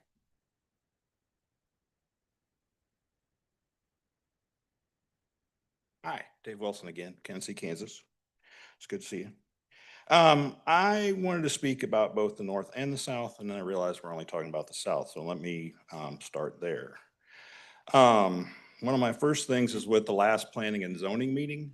There, I found out that the former head of planning and zoning considered this a minor master plan change. It's 550 acres and 2 million square feet. That sounds more than a minor change to me. I don't know. There's still a lot of questions to be asked about how this is going to be put together. There's no tenant, so we don't know. They mentioned ground mounted water towers in and out of the comments from planning and zoning. It's that their planning and zoning report, factors to be considered, says, number 10 says will have a beneficial impact on the community. However, the UG and BPU will have to maintain the roads, sewers, water, and power to this development in perpetuity. So we're going to pay for it at some point. They're not going to pay for it forever. They might pay to put it in, but we're going to pay to keep it up forever, according to planning and zoning. That's all I have to say for the South side. Thank you. Oh, sorry, one more thing. And they don't make mention of their sales tax exemption through the state. They don't pay any sales tax for 20 years on the building, on the land, the stuff they put in the land, the upkeep of everything inside. There's a whole list of things that they don't pay sales tax on for the next 20 years. Thanks. Our next speaker is Michael Mills. Jacqueline Escalante on deck.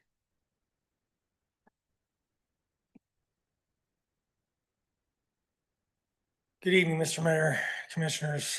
I didn't plan on speaking today. Name and residence, Oh, please. my apologies. It's Michael Mills. I live at 13300 Parallel Parkway. I would like to first say that in reference to where this property is going, it's going by the school and within 200 feet of a school, and none of the parents of the school were notified of any of these meetings, which is a real issue. Anything that's within 200 feet, as far as I know, is supposed to be notified. Nobody was. That's issue number one with this. I'm also going to speak to EMF and our non-ionizing radiation that is given off by high frequency power. EMF is what Mr. Sanchez was talking about, where it causes people to feel lightheaded, different types of medical issues. As a matter of fact, I would like to quote an article that was written by a geobiologist and EMF expert, Roy Riggs. Mr. Riggs states that EMFs that's given off by high frequency magnetic waves can cause nervous system symptoms, skin symptoms like prickling, burning sensations, rashes, body symptoms like pain, aches in your muscles, eye symptoms such as burning sensations, foggy thinking, depression, a variety of less common symptoms like ear, nose, and throat symptoms, infertility, and leukemia in children, which is where we're building this right next to a school, and their bodies are maturing every day, and we're going to put this by the school. I heard the people that are proposing this saying that they're going to give back for generations. You're right.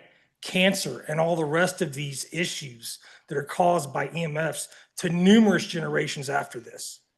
1 minute remaining. I beg you, for not only the sake of the residents out there, but for the children of Piper High School now and in the future, please do not approve this in this location. If they want to go to other places, you know, I've heard businesses say this is such a great thing. Yes, for financial reasons. And I agree with you. Cerner was a great thing when it came in for financial reasons. It's out of business. You have the hotel, the Hollywood Casino. They promised to put a hotel in there. They didn't do it, but yet they said they would. You have the Schlitterbahn that came in. They were supposed to build a huge water park. They didn't go through with that. Why? Because of other issues that came up. So all these things were supposed to be high tax dollar revenue, did not stay, and they're gone. This place will be the same. Please do not support this. Thank you.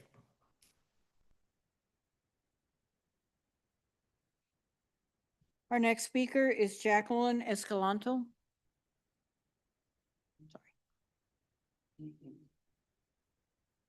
Good evening. My name is Jacqueline Escalante. I reside at 13310 Parallel Parkway. Forgive me that I did not come prepared for this meeting. I did not get any notification, even though my home sits 3 houses away from where this project is going. And that's due to the 200-foot buffer zone. I have children in Piper. And as a parent, I feel like I should have been notified by my school district what was going on in the high school's backyard. I've been living here at this property for 7 years, and I love where I live. Lately, I've been feeling like I am going to be forced out of my home. Now, when they pulled up the map, my home is the home where the creek runs through. Surrounding my property, I have trees. I have about 9 acres completely surrounded with trees. And I have a creek that runs completely around my property. Now, when the overflow from these reservoirs will go into the creek, what happens to my property? I started building what I have at a very young age. I was 18 when I purchased my first home. I am 42 years old, and it's taken me a long time to build what I have.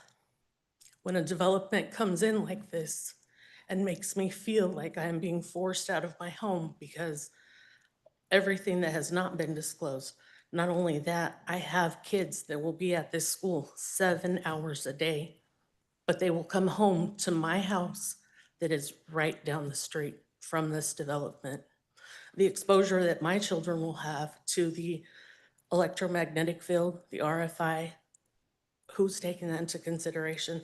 I had no opportunity to go 1 to a minute meeting remaining. because I was not notified. I had to find out through my neighbors what was going on. I also am a realtor, so I know how long properties have been pending. I know this has been in the works, but I also know that it might have been strategically placed in this area, because if you look at the area, how many residents actually had to get notified? How many are in that 200-foot buffer zone? I'm asking you to please vote against this. I'm not opposing that it's not built somewhere else.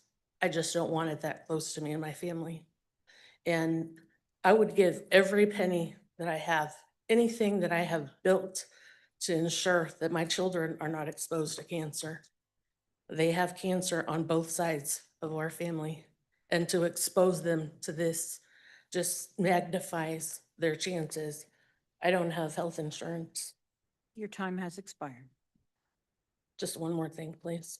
$12 million in taxes compared to what my medical bills would be if everyone in my home would get cancer would definitely exceed that. But I think that not one penny I wouldn't give to make sure that my children's health is at the best that it can be. And I thank you for taking that into consideration. Mayor, we have no other individuals that have signed up to speak.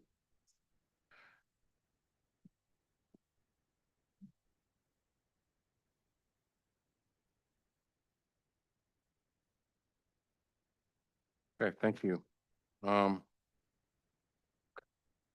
Clerk, you can move forward with anyone virtually that'd like to speak in opposition. Oh, we have one more person. Come forward, speak your name and your city of origin, please. My name is Dan Welch. I live just off State Avenue. It's interesting we're talking about zoning here. You got my favorite parks guy started zoning in 1921. It's all been built since 1921. He made an interesting comment back then. That's my favorite guy's George Kessler. He made an interesting comment that the industry should be down in the river and the people should live up on the hills.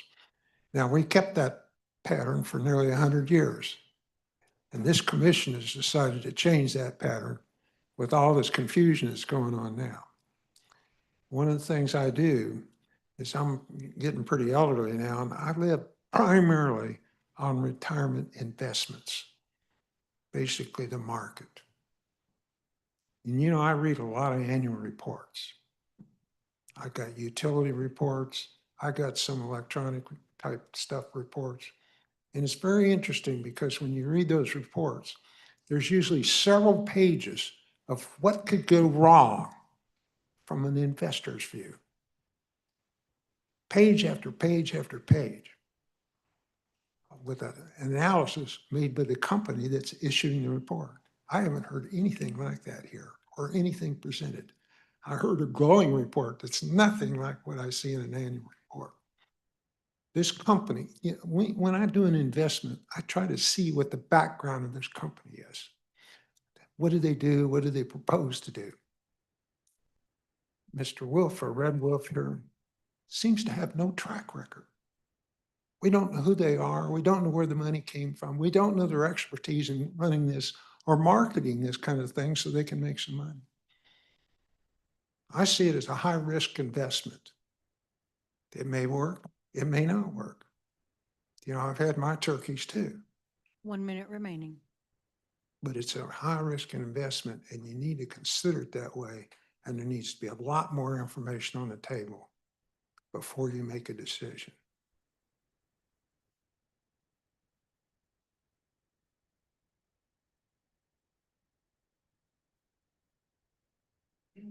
Mayor, we do have a hand raised online.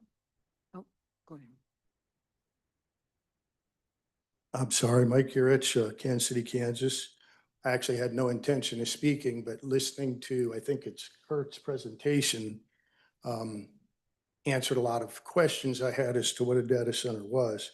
I know it's a changing world. I'm an old guy, so that didn't really, I was against it from the start, but I know that now that it's critical. You know, it's a changing world. I'm 100% support of data centers. They'll be essential for our everyday lives in the future, our children's and all that. For the record, I'm going to speak pertaining to both the North and South projects in parallel and state. Kurt covered the visual. He covered the sound. He also talked about the reliability with the generators and all that. That brought up a concern to me that I really don't know if it's been considered. It's a changing world. So the only way to effectively disable a data center would be to inflict serious physical damage to the structure. Safety, security, a facility of this caliber would be a primary target for terrorist acts or attacks by an enemy in a wartime situation. It's in close proximity to 3 schools, several multifamily housing units, residential subdivisions, entertainment and shopping district as well. If you're willing to put our families and children in close proximity to a target of this caliber, you should vote to approve it. If you think the safety of our residents and their lives are a priority, you need to locate this project in a more suitable environment. As I am now aware of what a data center's function is, I would not consider purchasing a home or visiting an entertainment shopping district within this close of a proximity. That's essentially all I have. Thank you. Just a different perspective.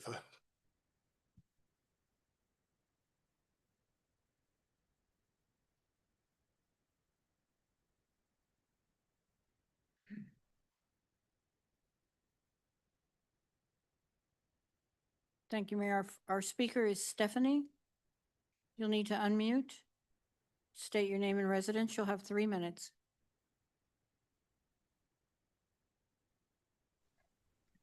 Hello, I'm Stephanie Barton and I reside in Wyandotte County. I listened to this discussion this evening and realized that this conversation about the millions of dollars that Wyandotte County could benefit from over these next few years sounds real good. 12.1 million per building, 13 million at the end of the project. It sounds really good. 6 years of jobs or careers sounds really good. But imagine there's a provision that moots all of these conversations about the property taxes that Wyandotte County could benefit from. I became aware of SB 10, specifically, I think subsection M, which could allow for this development to become tax exempt due to being an eligible business and purpose conducting research and development under Article 11, subsection 13 of the Kansas Constitution. And that really moots a lot of these conversations being had this evening, I feel. I would want to be assured as a member of this community that that promise or that conversation that's being had about the monetary dollars that our community could benefit from would actually come to fruition for our community when these decisions are being made. The other question is, when we talk about data centers, I mean, we're talking about a lot of this conversation has been about infrastructure, the building of it, the 6 years of jobs, all of that. But what data is being collected? And as we move into this digital world, think about any amount of money that could be given to give up your right to privacy or give up your right to not knowing all of the questions that need to be answered. Thank you for your time.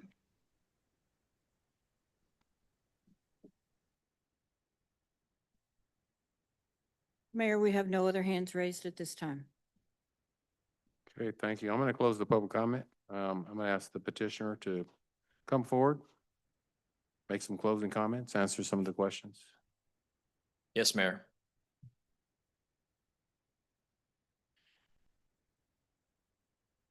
I think there's probably just a couple issues that rise to the top that deserve just a few comments. Then, like you said, Mayor, I'd be happy to stand for questions, any questions that the commission would have. I think the first that's the most serious, because it's just a threshold issue. There's no medical evidence in the United States of America or anywhere in the world that a data center like this causes health concerns. Now, that doesn't mean that you can't Google and find something online, but you got to check the source. I could elaborate, but I think you all know what I mean. There's a lot of things you can find online that when you really get underneath it and look for medical evidence, medical studies, you find that there's nothing there. I'll mention things like cell towers in the past and things where people were wearing things on their heads and things like that. There's no medical evidence whatsoever of any claim that data centers would harm people. Full stop. You can look to other sophisticated counties like Wyandotte County, like Loudoun County in Virginia, as they continue to move forward. No concerns of medical issues. That's the most important thing, Mayor, I wanted to say. But I think the other issue I heard come up was from a number of speakers was why this location? Why can't we move it to another location? And there was a reference a couple times to, if you heard along K7, the idea of moving it west of here. So I wanted to address that briefly, if that's okay. First, it starts with, well, why this location? It's a totally fair question. It's a massive investment. This team has been working on putting together the land and the plans for this for something like 18 months. This doesn't happen overnight. It's really hard. And the two key aspects to this location were, one, the ability to put together responsibly enough land to make a project like this happen, because you can't just put together just enough land. You need to put together enough land to go back to my presentation, talking about sight lines and huge distances and berms and landscaping. You have to have enough land to be able to not only do the project, but also surround the project to make it responsible from a sound, from an aesthetic standpoint. So this is incredible. This is maybe other than the Speedway, this is the biggest land assemblage that anybody's ever been able to put together. It takes a long time and it's hard, and there's not many places that can be done. But just as important too is also this happens to have, as many of you know, the electrical infrastructure in place for this project to happen when it comes to the transmission lines. So you put those two things together and it's a very important combination that allows this project to do everything we've talked about in terms of community benefit that you just can't do anywhere. You just can't pick up and move it. Which brings me, as I said, I wanted to talk a little bit about this idea of a site, you've heard it referenced as the K7 site or land along K7. So this is not something that is, this is not something that's new. This has been suggested by several of the residents for some time. It's actually just west of us, up against, if you just go due west, starting at State Avenue up along K7 towards Parallel. This was evaluated along with other sites. You can imagine with this kind of investment. One speaker talked about due diligence. You want to talk about due diligence. When you're going to do something like this, you have to do your due diligence. And this team did. And this site, along with a number of others, were eliminated. It just doesn't work. Well, you say, how can you just dismiss it? No, I'll give you a little bit of a taste about the K7 site. First of all, the site's not feasible, was found not to be feasible because it's less than half the size. This is 550 acres to responsibly put this project together. That site is a total of 203 acres as it's been presented by the different residents that have suggested it. You want to talk about not only not being able to fit the project, but even if you could, which it's too tight, you would have zero buffer, right? Which is really important for a project like this. It also lacks the necessary electrical infrastructure, that second ingredient I said that's so critical. And frankly, and many of you know this, we don't have a slide on the screen, but when you picture where I'm talking about, there's a very large neighborhood right there at 134th Street and State Avenue that would be right next to the project, like a massive neighborhood, let alone homes up and down 134th Street. Lastly, as we looked at that, just to point out, there's been some folks that have talked about the master plan. That site, other than a little bit of commercial right at the hard intersection with State and K7, other than that, it's all mixed residential. It's exactly the same underlying master plan that the 550 acres we're looking at is too. So there's no difference there. So with that, lots of time went in, Mayor, to select this site as the site that can make this project happen, whether it's the quote K7 site or other sites in Wyandotte County, didn't offer what this site did to be able to make this project a reality. But with that, Mayor, there were some other things that were said. Commissioners might have questions, and I'd like to address those. Meaning, let me restate that. If commissioners or yourself, Mayor, have questions, I'd love to answer those now or later, whenever you'd say so. They can ask away. If you want to address the questions you want to answer now, that might spur some additional questions from commissioners. So if there's specific questions you I want would to say, Mayor, answer. from my perspective, I'm looking at the commissioners. I think I've addressed what I think are sort of the top line issues and would just wait for commissioners, if you don't mind, if there's things they want to hear about, then I will happily address those. That's your prerogative. Thank you, Mayor. Okay. Commissioners, any comments, questions? Commissioner Lopez. All right, I've got some questions here. I mean, I've done my research as well. There's some things that kind of make sense, that there's some unanswered questions out there. Like, what's the big push? I've heard that question. Why is this being pushed fast? Well, we got this new Senate bill that's it takes effect July 1st, 2025, and that it's gonna omit the property tax. So that's out the window. So, then it kind of comes down to, it's kind of funny because it kind of comes down to the American Royal Project too. I was trying to figure that one out, and I put two and two together, did my research. Well, they're on the property line. Well, that's the landowner of the American Royal. Co-owner to Cerner sells to Oracle. Well, Oracle has got something to do with this Red Wolf, is what I was reading, but that's just so there's just still some questions there. And why is it there?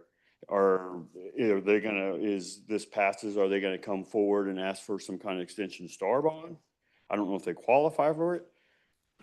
But my main thing is, what about the Senate bill that is implemented July 1st, 2025 this year, that's going to omit the property tax? That's my main, that's my question. I'm happy to address that, Commissioner. So it doesn't have to do with property tax. I think you're referring to the sales tax exemption on materials Property tax. Yeah, there's nothing specific. There's nothing like that that I'm aware of. You can look it up. It's there. Now, I mean, I'm all for the working man. I'm all work for these, for the career, like one union guy said, it's careers, not just jobs, but careers. If you notice that everybody in support don't live here. I mean, there's some, but not everybody. They're business owners. They got stake in the game here. I get it. I get it. But Osawatomie, Leewood. I bet there'd be opposition right next to your house. All kinds of opposition. But it's not. But at the same time, we almost need to just really, I think we need to look deeper into this, because I mean, it's a good all the way around, but I just don't know if it needs to go right where it's proposing. So that's where I'm at with that right now. The IBW guy out here. I was the electrical lineman for IBW. Yeah, I mean, I don't know if you can answer this or not. Okay, well, just when you're running high lines, instead of paying for all this high line coming in, we got 161 line out there. You run it to a regulator, well, that regulator pump it to where you need it, bring it up to the high power that we needed, a 500,000 or 345 line to the transformer, instead of paying all this money to bring in your transformer. I can assure you, we've worked many hours closely with BPU, and that everything that's necessary for this project will be paid for 100% by the developer, full stop.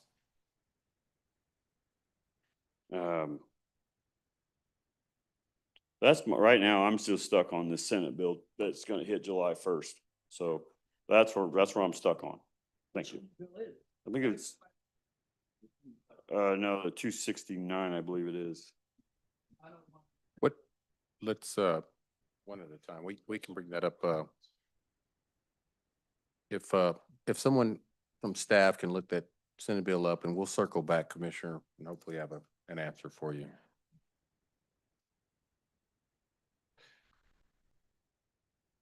Were you done, Commissioner Lopez? Okay. Yes, thank you. Commissioner Hill. Thank you, Mayor. Thank you Dr. for your presentation tonight. I just have two quick questions. Number one, how far is the site from the school? I heard the superintendent from Piper be in favor of the project.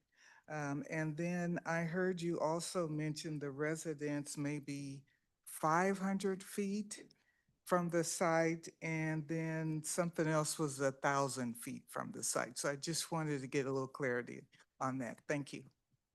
Possible. Okay. Understood. Two questions. The first question, which it's, I know Dr. Dane is here, so I feel kind of funny talking about Dr. Dane's school district, but it is true that the high school is, if we get an image, we can even have the map up there to start. So I don't know if somebody has a cursor, but the north half, if you go, right, exactly. If you go north that direction, and I don't know how old that aerial is, you would see the high school as you move north. And then I believe, I'm just gonna look for a nod, the sports stadium and sports fields would be the closest, south of the school, which would abut that northern property line there. So in fact, was it Mr. Kendall? Somebody I think it was Mr. Kendall talked about football games and different things. It's the sports facilities, the stadium, the lights that would be directly adjacent to the northern property line there, if that answers your question, Dr. Hill. About how many feet is that away? How many from the feet? site? That's gonna be Approximately. so let me clarify. To the actual school building, Yeah. that's what you're thinking of? Mhm.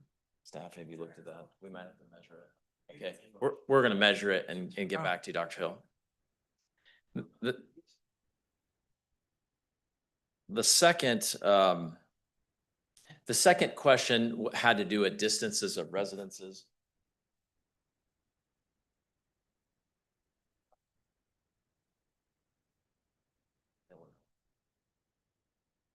We're just talking about the distance to the school, but we'll get you the answer, Dr. Hill. The second question I believe you're asking about was, as you look at the overall north and south projects, how far is it from the buildings or the substation to the residences? And if we advance, there was 3 perspectives that we put up, which I won't spend a lot of time going through, but just to make sure you have it straight in your mind, the answer to your question. The first was from the 131st Street, which is over far left of the screen, north-south, the red line. So the closest home to the first data center, exactly where the cursor is, to the east there, was 483 feet. And that was the perspective, if it's okay if we don't advance it, but if we advanced it, you would see that's where you have no vision of the building because of the way the grades I was talking about go like that, and you have the berm, and you have the landscaping. That is the correct one, exactly. That would be your view from that closest home as you look at the image at the top. So 483 feet there is the closest point. We always talk about the closest point. There's a lot that are a lot farther away.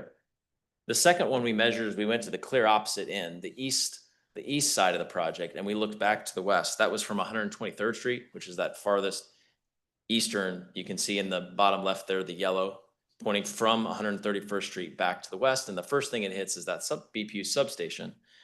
That is 1,500 feet away, that substation, to that nearest residence, and then even further if you were trying to say how far is it to the first data center building.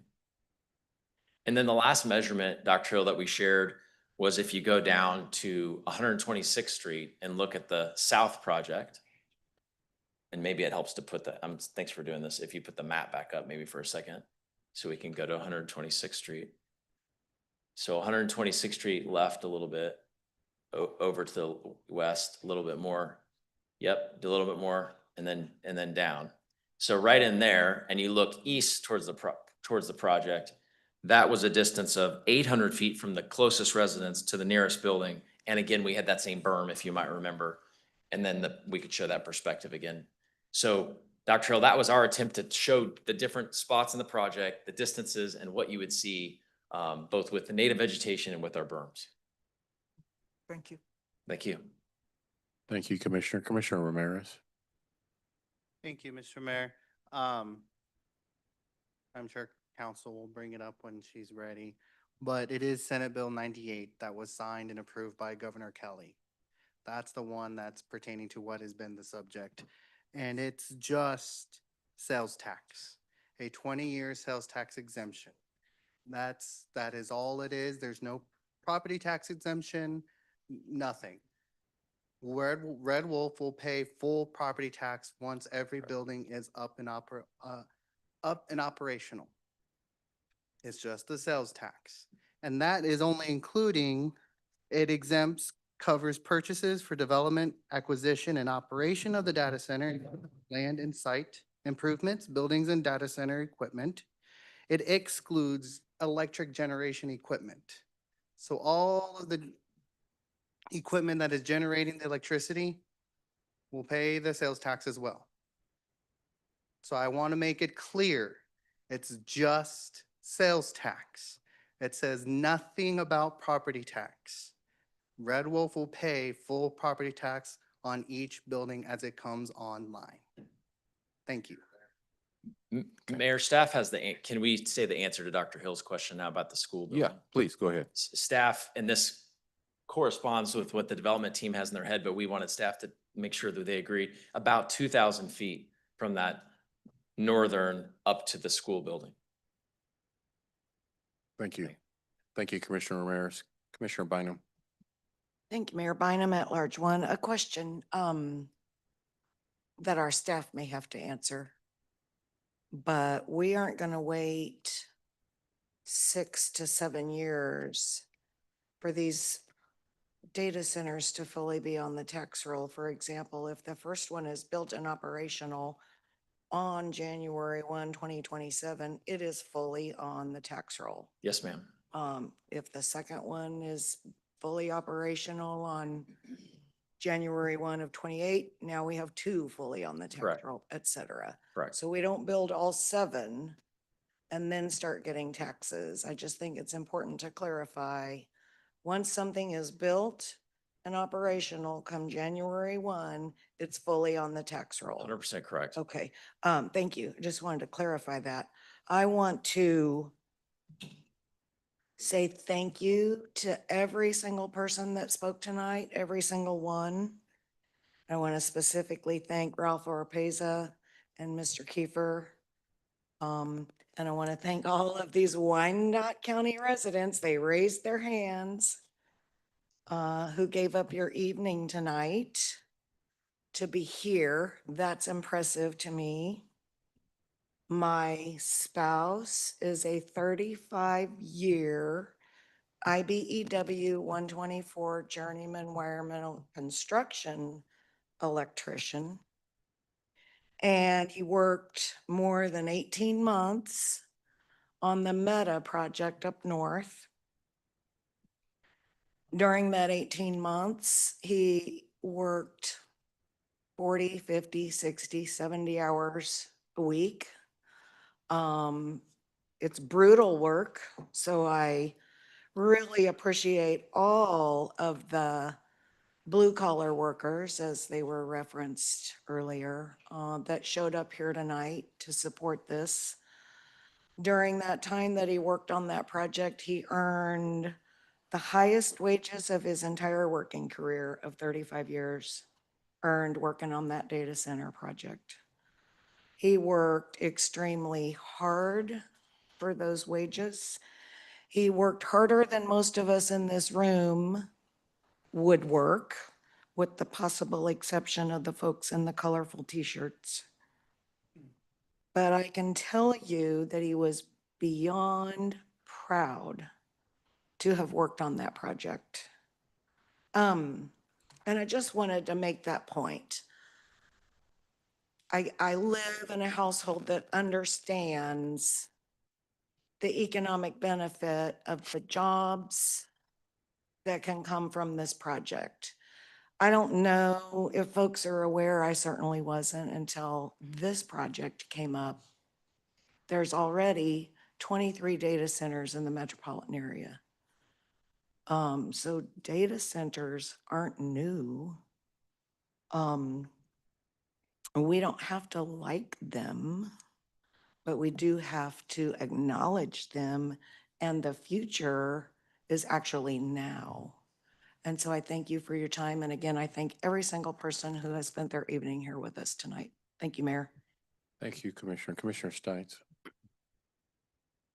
Stites District 7. So I just got a couple different questions that over the last couple weeks and then even tonight were brought forward. So I guess I'll just start with the very first one. So there was a concern that was brought to me about fire in the buildings and fire response, because I guess that it, once potentially a data center catches fire, that it could go quickly, or it requires, really fast response. So I'm assuming, I'm just guessing, but I want your answer. Is there adequate fire suppression? And I'm guessing that our fire response to that area is within the allowed time that our fire department, we don't have them here tonight, that is acceptable to reach that location. Commissioner Stites, you can imagine that fire in a facility, any facility, but a facility with this amount of servers and equipment and at this great cost, that there's tons of containment, I'll call it, if you know what I mean, Commissioner Stites, in terms of making sure fires don't spread, kind of like battery energy storage projects and others that you have to focus on that. So without going into the weeds, absolutely. All right. And then, so the cost of the substations, and this has been a big one, that, I want to make sure that we are getting accurate information, that there is no cost to the taxpayer of Wyandotte County. The building of the substations, that is all absorbed by BPU. Is that correct? I wish BPU was here, to be honest with you. You mean absorbed by the developer is what you meant? Yes. Yeah. I'm sorry. Anything- I said that wrong. I apologize. Yeah. I'm going to broaden it. Go ahead. Any infrastructure needed, substation, power lines ran, that is absorbed by the developer and nothing on the taxpayer. Exactly. And I'm broadening it to make a point, so not being narrow. Anything that's required to service this project, right? The BPU has some project somewhere else, whatever, that's for this project is 100% on the developer's time, not BPU. Do we know about what a substation costs? Council might have some information for you. Anyone? Council, Mayor, if you would like to recognize Andrew Ferris, he is here from the BPU yes. and would have Mr. knowledge. Ferris, if you come forward, maybe you can help with some of the questions. And he can also, Oh, thank you. I can confirm that the costs will be covered, but I can't give you prices and. Can you just state your name, what you do at BPU, and Sure. obviously live in Wyandotte Good County? evening, Mayor, Commissioners. My name is Andrew Ferris. I'm the Chief Financial Officer at the BPU. So the substation costs depend on all the parameters that go into that. So in terms of how much looping, how much redundancy, all of those things will add to cost. Again, the BPU will not cover a dime of those substations. They will actually be built by the developer and paid for by the developer. So the BPU will never be out a dime for those substation costs. Just a ballpark. I mean, what's So a substation it'll of likely this be- magnitude cost? It'll likely be between 10 and 18 million dollars, depending on the redundancy levels that get put in at that site. And if they ran over 10 or 20 million, I mean, we're not penciled in, we're not. It is not our It's cost. it's not gonna be, It will come not- back to us and ask us to now join in, It- we're short of power. It and we will need not be purchased through the BPU. Okay. So it will not be our cost. So if they spend $30 million to speed up their placement so some of it is, as we probably know, transformers are on backup. These large items are on backup, right? So these individuals will buy slots within the build cycle, and therefore they may pay more than a BPU would likely pay, but they do so they can build these projects sooner than a BPU could build those projects. Okay, and this, and I don't want to be rude and say, okay, step aside. But my next question is, so air conditioning and coolers, right? That's been a question that I've been asked. The water usage, how much water it goes into it? How are they cooled? Is there noise? We didn't talk about the noise off the air conditioning or the coolers. And is there a demand on the water that could potentially put our constituents out there at risk of being short of water? You want me to start? So from a water perspective, you've heard reference the big five. Those are the big five that come and operate these, the names like a Google and Oracle and others that have been mentioned. Meta's mentioned tonight. So they have slightly different ways they do things. And so there's no final decision yet on which the big five. So we have to leave ourselves a little bit of flexibility here, but in general, in other words, some use more water, some use less. But we know which of them use the most water, and we have consulted very closely with BPU to make sure that there'd be sufficient water capacity. So that due diligence again has been done. I'll stop. That was one of your questions. If you have follow-up. Okay. The second was AC, if we want to. Yeah, noise, the noise that runs off the air conditioning units or the chillers or the coolers that require to cool this. Well, we'll hold up just a second. Let these folks exit. They're all probably tired and they got to be up at work early. As do I. Well, they're still on the payroll. They gotta get yeah, yeah.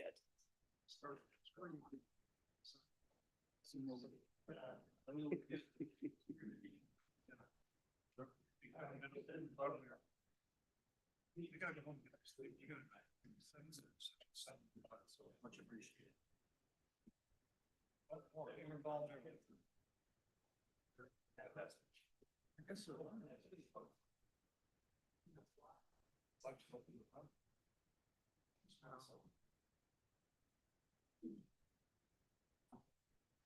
All right. Okay. Thanks. Air conditioning is our topic. Okay. So when we did the decibel study, and I won't mention it again unless you want me to, but No. we went through the numbers. That was taking into account the decibels of the air conditioners. The loud part of it is the testing of the generators, which we covered, but some people have Googled, I've noticed in some comments we've heard verbally and in writing, and they've looked at older generation projects across the country, and they're reacting to that sometimes those are just louder units. And then other times it's the way the buildings are situated right next to residential. And so we won't have that here, but I understand why you would ask that question for sure. Okay. The generators. So I understand that they're going to be kicked on once a month, right? To just ensure that they're up and running and that they're ready and, in case of a need. If they are needed for a long period of time, extended period of time, something happened and they gotta run. What is the noise level when they're running continuously for 2 weeks? Right? Because It's they're the not gonna. same as what we went through, actually. So Okay. we weren't talking about how long. We were just saying, look, this is what the decibel does is you do the inverse square law with sound and you have landscaping and you have between the buildings and all the things we took into account. That answers your question. It doesn't matter if it's on for 2 hours or if there's an emergency and it's on for 2 days. Okay, and I think this may be my last question. No, I think I got two. So there, someone has reached out and said that there was a Red Wolf development that was in Georgia, right? And it was, and Georgia, I don't know the city, right? That said, no more data centers in this city. Can anybody, maybe that's them calling us. It's pretty quick. I was just confirming Sure, what I thought. sure. That's Yeah, a pen- I just want to, I'm just trying to make sure that I'm answering questions that people are asking me. As you should. So that we can hear it. Red Wolf is involved with several different projects, but that is a pending project that doesn't have approval and it's in the process right now of design and approvals. So there's not one data center building that is currently built by Red Wolf in that location? Currently in process, but nothing is operating where somebody could respond to an operating building, no. Okay, the BPU substation, the substation. One of the Will two, it yeah. be a BPU owned substation that we have that is our asset? And then what happens if there is maintenance and repairs 15 years from now, 20 years from now, 1 year from now? So we have no formal agreement in place at this point as you work through your planning and zoning process. But yes, the idea will be that it will be built and paid for by the developer and then transferred for the BPU. During that time, as our rates with all of us ratepayers, we collect money for those rates through the, I'll say, demand and distribution levels. We collect those funds and we use those funds to pay for infrastructure costs such as that. So yes, like all of us, we utilize substations. We all pay for those substations maintenance ongoing. They would just pay for the upfront cost and then pay for those ongoing costs just like the rest of us do. So they wouldn't be exempt from paying for the maintenance cost down the road, right? No, if there's additional costs, which there always is, right? There's always maintenance. Those costs will be built into those rates that they pay. Okay, and if there's water lines, it's gotta be ran. I know we're all talking about power lines that get over there, right? And I'm sure there's gotta be pipe that runs to get the water over there. Is that also absorbed by the developer? Is the water lines, any metering? Is there any, I'm just trying to cover everything. Is it all on the developer? Yes, so there is a large pipeline right there along the property. But yes, their costs would be incurred to move the line from that section to the buildings. Okay, thank you. The last thing that I gotta say, and I think this might be for legal, is in our recently voted on agreement where we would take an amount, and I think it was 50% that would, of any new development property tax, right? So I'm just doing quick math here, and I think it's gonna be, if we're talking, it's nearly gonna be $1 million, right? If it comes online and it's 2, pretty good at dividing them by 2. Is that $1 million that we can then apply to either debt reduction or tax relief? Yes, in the first year. Yes. In the first year? Tell me, spell it out. What does that mean? What's I the mean, from first day year one. mean? Huh? It's just a 1 year.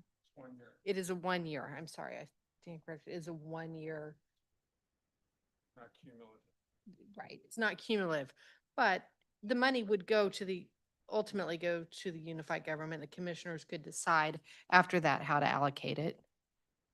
So, Well, there's a whole lot of discussion up here and there. So I'm gonna wait until we get a consensus of what it means because I want to know. Yes. I apologize. I don't have it right. I don't have it in front of me. It's my understanding that it is a one-time, that it is a one-time, that it is a one-time transfer, but that, A one-time transfer just on year one?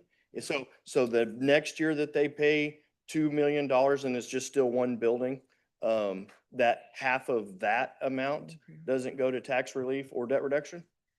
Can I, Because that goes to the general. can I jump in real quick?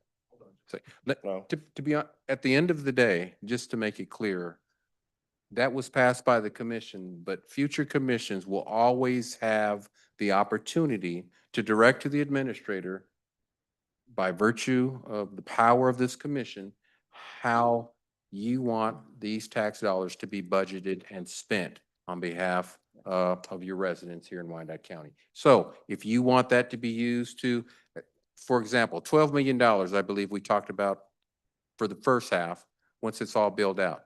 This is an opportunity, I believe residential alone, when you talk about the BPU pilot, this commission can say forever, that $12 million is out of those 6 facilities, out of that one, I think we're talking about the southern part, I believe, can be used for as long as we want for pilot relief.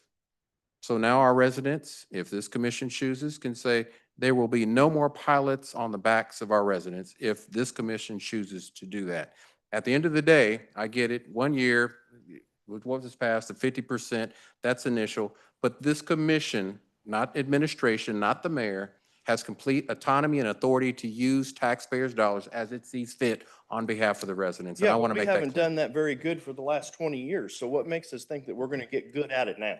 Well, at the end of the day, at the end of the day, We got plenty- elections plenty of matter, money. elections matter, and votings matter. So if that's what our residents want, vote the right people up here in these seats to make sure it reflects the values of this commission. I've been saying it from day one. You gotta vote. If you don't vote, you're gonna keep getting the same thing you've gotten. You can't expect a different result by doing the same things over and over again. And you know what that means. So I'm just saying, this commission and mayor moving forward, because I'm not gonna be here, will have the opportunity to direct, like they've always done, how the taxpayers' dollars are going to be spent, and they will direct that to staff to move that accordingly. And I want to make that clear, so. Okay, well, it's still mine. I just wanted to clarify for Commissioner. Okay, well, yeah, if it's still on this thing, Yeah, I'm good. it's pertaining to the 50%. Okay. Because I remember when I fought for the 50%, but that was only for projects where their tax abatement were expiring. That was for that. We had another ordinance that, yes, we did have another ordinance that came before us on new development, but I don't remember if we passed that one or not. We did. Okay, but the 50% was for projects expiring on their tax abatement. That's why she was saying that 1 year and the incentives. That's where that 50% came from. So there's two different ordinances. Angie, can you help me? I cannot. Unfortunately, I'm going to need to look those up. I don't want to answer off the top of my head. I will be glad to send that. We'll have the CFO answer that. She should know. Oh, great. There's Thank 2 ordinances. One ordinance, you're right, is the 50% for expiring economic development deals. The second is 10% for new growth. It was not 50%, it was 10%. Those are the 2 factors that the administrator will review and make a recommendation to the commission, and then the commission decides. So there's 2 different ones, and it's done a year at a time. That's right, because you can't bind future decisions. Does that help clarify that, the 2? Well, so my question is, if we're not binding future commissions, then how are we doing 10%? That's binding a future commission. What the ordinance says is that we will calculate it, we will report it to you based on what that new growth is. We'll tell you the whole amount and then 10% of it. And then that is to be a recommendation from the administrator, which he could exceed that, or he could say we can't afford it, but he calculates it, reports it to you. The intent is that it would be used to reduce debt or to pay off, or to reduce property taxes. And then you guys make the decision ultimately. But it's just, we just set a benchmark of what we're gonna calculate it at. But the truth is that, as the mayor has said, you all are gonna make the decision ultimately for both of those. It's just that we will give you that information so that you're making an informed decision. How much new growth did we have in total for this year? And then what is 10% of that? We could hypothetically get direction from you all that you want 20%. I mean, it's possible, but at least you'll have the information to make that decision. All right, well, at this point, and I know that that's not what we're here to, but I would like for us to look at, because I think increasing that 10% to something that's really going to make a difference to our taxpayers and our ability to reduce debt, pay off debt, and or reduce the mill levy, right? And I don't think at 10% and giving others the ability to do that, if it doesn't have teeth in it and it doesn't make sure that we're going to have to do it, it won't get done. We've already proven that. Understood, Commissioner. I think then legal would need to weigh in on whether or not you can make a multi-year decision. When we did the ordinances, it was legal's position that because we are a cash basis budget under Kansas state law, all you can do is 1 year at a time. It's just like you all can't adopt future budgets now. All right, well, we're getting ready, we're going into budget, right? Uh-huh. So the 10% could Yes, be sir. adjusted this year, Yeah, right? absolutely, absolutely. And it'll be part of the information we provide, and it'll be part of the administrator's recommendation. And I disagree that we don't have money. Fair enough. I think we got plenty of money. We're just spending it wrong. Thank you. I want to reiterate again before I move on. At the end of the day, I brought before the 10%, what ended up the 50%, as well as another key ordinance that legal will make as part of your job description here shortly, that really codifies what we already know. At the end of the day, with the majority vote of this commission, you all make those decisions. 10% or 100%, whatever you want. At the end of the day, you vote, you give the direction to the administrator and staff to do what you want them to do. That hasn't changed. And so I just want to make that clear that at the end of the day, the administrator is bound, ordinance-wise, charter-wise, and contractually, to carry out the will of this commission. And so that's where you all come together and make sure you're on the same accord. And I hear you, Commissioner Stites, that hasn't happened in the past. I can't worry anymore about what past leadership has or hasn't done. Looking forward, there's a huge opportunity to make sure that we get it right for the people of Wyandotte County. And that's what I want to make sure that happens. Commissioner Kane. Thank you, Mayor. First of all, I want you to remember it's a $12 billion project. And to my fellow commissioners, only 2 of you remember this. When the Amazon project came up, I had 100 people say they were opposed to it, and 20 said they wanted it, and the 100 didn't even live by it. So word of mouth, the computer and everything else, that we've got technology today, anytime something's going on somewhere this big, you're going to know about it. You know, you got to think about, this is going to be the #1 user for BPU. That is unbelievable. And we should be able to lower the pilot, or you guys will, should be able to lower the pilot with that. You know, and something else, I had less than 15 contacts, both negative and positive, about this project. And I keep track because I want to do what's best for the community. And here's the deal. This is going to move Kansas City, Kansas forward. This is the biggest damn thing that's happened in the state of Kansas ever. It makes Panasonic look like a midget. And there's no way I want to turn away a project like this that's going to benefit so many. We have to think about our kids. JUCO, go there for 6 months and you get the certification and you can run the equipment inside there and make over $100,000 a year. Did all of us make $100,000 a year right out of high school or college? I don't think so. Please keep quiet. Make sure that we don't have any outbursts. I'm gonna have you removed from the chambers, okay? We don't want that. Respect the commissioner, all right? Thank you. When we talk about the noise, and it's a whisper to the road. And there's been a lot of misinformation put on Facebook about it does this or it does that. And it confuses people. And there's a group that likes to confuse people. Then they come down here and they yell at us, saying you guys are wrong about doing this. And we're supposed to protect the community, protect our kids, and move Wyandotte County forward. Piper couldn't pass a school bond issue at all. And think about the money that that's going to get to the superintendent, to the school board, to our kids out there. That's unbelievable. Not only the amount of money that the unified government is going to get from this project. And remember, when you build one building, by the time you get done with 6 buildings, you're going back to one. This is going to give our kids that are in school an opportunity, like they said earlier, to have good living, great wages, and a retirement. Because a lot of places nowadays have no retirement. This has retirement. These are things that kids don't think about now, but we didn't think about when we were younger. And I'm a benefit of that. I'm a retired UAW and I get a retirement. We want our kids to have jobs like this so they don't go into debt when they go to college and then come out and get a job making pennies on the dollar with no retirement. You have to think about something. A lot of these banks over here, once you hire in now, there is no retirement.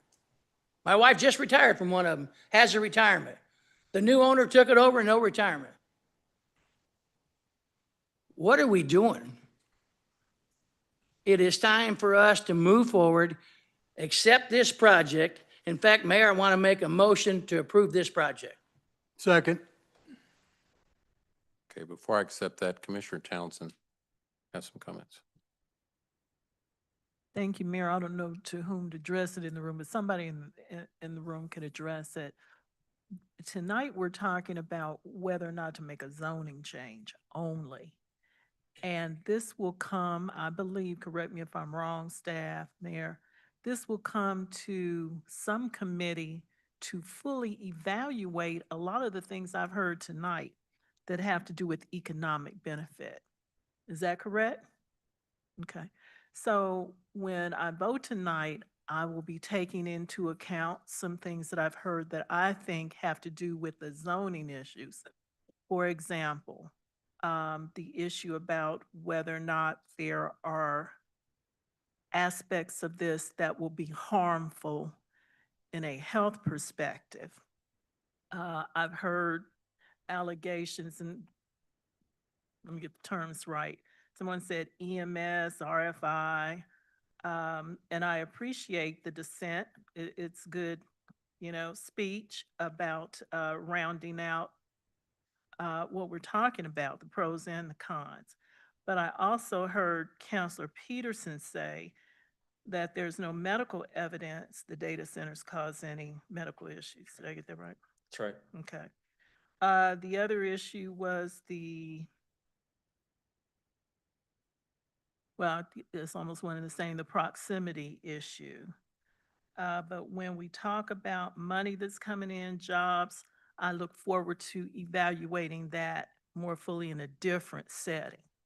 So just wanted people to have an insight of what I'm talking about, because tonight and how I'm thinking is based on a narrower range of issues than what we're talking about, because we're talking about only tonight whether to change the zone or not. Thank you. Thank you, Commissioner Burrows. Thank you, Mayor. And Commissioner, well stated. That's exactly what we're doing here. The other stuff is critically important. I would just like to state that it has been very challenging for this commission to try to find a balance in reference to this issue. It's very important to Wyandotte County that we as commissioners find a way to address the revenue shortfall that this community deals with and struggles with. We hear it from our taxpayers that we need to lower our property tax. This is an opportunity to do that. One of the things I really was up here looking at my phone, when we talked about the 500 and some feet we were basically talking almost a football field and a half. And maybe that draws a better picture than 500 feet or 1,500 feet, which is a little over 4 football fields long. That is quite a distance. The noise that was mentioned, I think if you go 4 football fields, even out at Arrowhead, you can see from one end to the other, it gets pretty quiet once you start talking before the game starts. I would just state that 550 acres is a large amount of ground that will have additional infrastructure put into the ground for us. That's a tax relief benefit to the taxpayers that we don't have to come up with, you don't have to come up with. The development is going to be utilizing that. They're going to be utilizing local labor, local vendors, local workers to ensure that that dollar that goes into that project is turned over 3 or 4 to 10 times in our community, that dollar will come back to us 10, 12-fold. We talked about the focused leadership, educational opportunities, curriculum. I would just state that it was made that the connectivity that we will experience, putting us on the face of the map, it's not only international connectivity, this could very well be interplanetary connectivity if you look long range. And to think that that could have occurred right here out of Wyandotte County is pretty phenomenal, considering we had one of the very first African-American astronauts come out of Wyandotte County. So we have tremendous opportunity here. I know we also have some challenges and some concerns. I would just state that to the labor community, thank you for your interest in Wyandotte County. Thank you for wanting to partner with us to address some of our concerns and to fill that job market. To our educational community, thanks for stepping up to the plate and ensuring that our children and our future workers have an opportunity through whatever curriculum you choose to put forward. To the developer, thank you for thinking about Wyandotte County. Thank you for giving us consideration. And to the BPU, we appreciate the partnership that we have with the BPU, but more importantly, the trust that our citizens put in not only the BPU, but in this unified government is tantamount to that relationship being transparent as we move forward. So I would hope collectively that no matter what the decision is here tonight, that you understand the ramifications. If this project does not move forward, what can happen? And if it does move forward, what the expectations are. So with that, Mayor, I appreciate the opportunity to speak. Thank you, everyone who took the time to stay here this evening, and I'll look forward to seeing how this turns out, Mayor. Again, it's just for the zoning. Thank you, Commissioner. Commissioner Davis. Thank you, Mayor. And I know we still have other items that is related to this project, and so I won't go too long, hopefully. I want to talk very quickly about energy usage. I know there was some news out of the Southwest Power Pool about clean energy and the percentage. Ms. Ferris, if you could speak to that of just out of the energy usage in the current portfolio that BPU has, how much of that is clean energy? Yes, so BPU has a very diverse portfolio of assets. Over the last 2 years and historically. Can you put the mic up a little bit, just want to make sure folks hear you? Sorry about that. Yeah. Yeah, BPU has a very diverse portfolio of both thermal and renewable assets. Over the last 2 years, we've been at 50% renewable generation to retail load. So we have one of the more diverse portfolios of any utility of our size anywhere in the country. Gotcha. So, and we anticipate if this project or other projects like this go forward, at least in the near term, the bulk of those projects, generation projects that come online will be likely renewable in nature. And so we do expect that percentage to increase in the near term. Gotcha. So I wanted to kind of put that out there because there was folks that were saying, and I agree, and I'm proud to live in a community where the reliance on clean energy is prioritized. And it is somewhat depoliticized because it's just good business, right? And safer. For the Southwest Power Pool, do you know, and I know they just kind of broke this record on how much of reliance they're able to operate on clean energy. Do you know within the Southwest Power Pool how much of that is clean energy? I don't know specifically off the top of my head. Essentially, in the state of Kansas, about 40% of all the generation is wind assets. Wind is the #1 fuel source in all of SPP from a production standpoint. So it is the largest generators type from a production standpoint, but I don't know specifically what each component is. So yes, here recently, SPP broke their record of the most renewable output for a given hour, and it was over 25,000 megawatt hours during that hour. So that's the peak of what it's done. And so there's about 30,000 megawatts of wind in the footprint, but 25,000 is the actual output level during that hour. So. Gotcha. And we are in a very political, tumultuous time where we are changing administrations, where the opinion on clean energy and who's currently running the EPA has really made that transition somewhat difficult. Thank you so much. I want to talk to Mr. Peterson real quick, if you don't mind. Mr. Peterson, there were some claims made about loss of property value if you are close to a data center. In you all's studies and kind of preparation, which I know has taken some time to get to this point, did you find any evidence of loss of property value solely due to a data center being built? No, loss of property value is found when there's some sort of, they'd say negative externality or something like that. So you say, is it because you have constant traffic, or do you have something that's noisy? And that's why in the presentation, we wanted to make sure the commission knew there are not these negative sound,